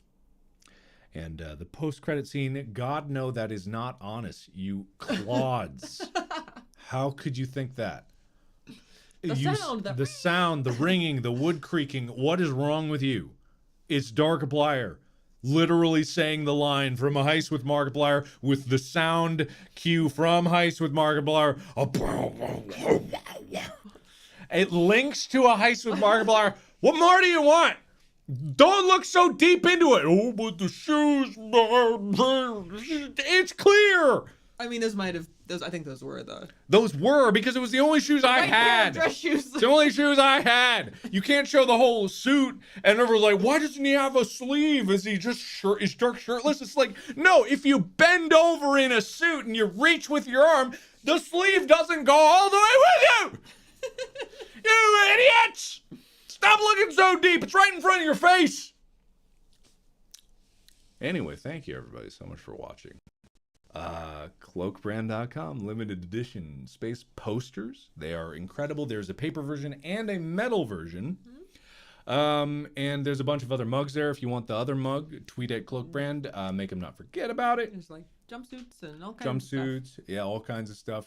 Yeah, thank you to Burning Tractor Post VFX for doing all that. Thank you for TBD Post. Oh, TBD Post. I feel like that's something like that you never talked about. That has been the last 6 months of our lives. Yeah. Has been post-production. How many days, work days, were we in Texas just for sound, purely for sound mixing? 5 weeks. 5 weeks? Yeah. Over the last few months? 5 weeks. We've been in Texas a lot. Literally talking 5 just full like weeks living of in a hotel. Not like we were in Texas a week and we worked 2 days. No, 5 full weeks. Work weeks. Of just sound mixing. Yeah. Yeah. Yeah. Thank you guys. This VOD will be posted. You can tear it apart as much as you want. I encourage you to go watch the show. People who keep asking about this weird mask, I don't know what you're talking about. People were saying the same thing at the end of Wilfred Mother Loving Worcester. They kept asking about a mask. I have no idea what that is. I've heard a lot about a train too. Yeah, I don't know what that's talking about. I will try to look into that. I've literally no idea what you're talking about in terms of a mask or anything like that. But yeah, normal videos will start up in about 1 week. Next Monday, we will be back to normal videos. I'm taking a week off, not a month off. You can take a month off. No, I'm taking a week off. And then we will be back to normal videos coming at you hot and fresh. Thank you, everybody, so much for watching. Hope you all have a wonderful day. Go watch part 2 if you haven't already. Go find a friend, watch part 1 again. And thank you, everybody, so much for watching. Thank you, Amy, for being a part of this. You're welcome. Excited to make more stuff in the future. Me too. So we'll see you soon. All right. Thanks for watching. Yep. It's a marathon. Look at this, right at 5 p.m. 6 Woo! p.m. What time is it? Goodbye. Goodbye.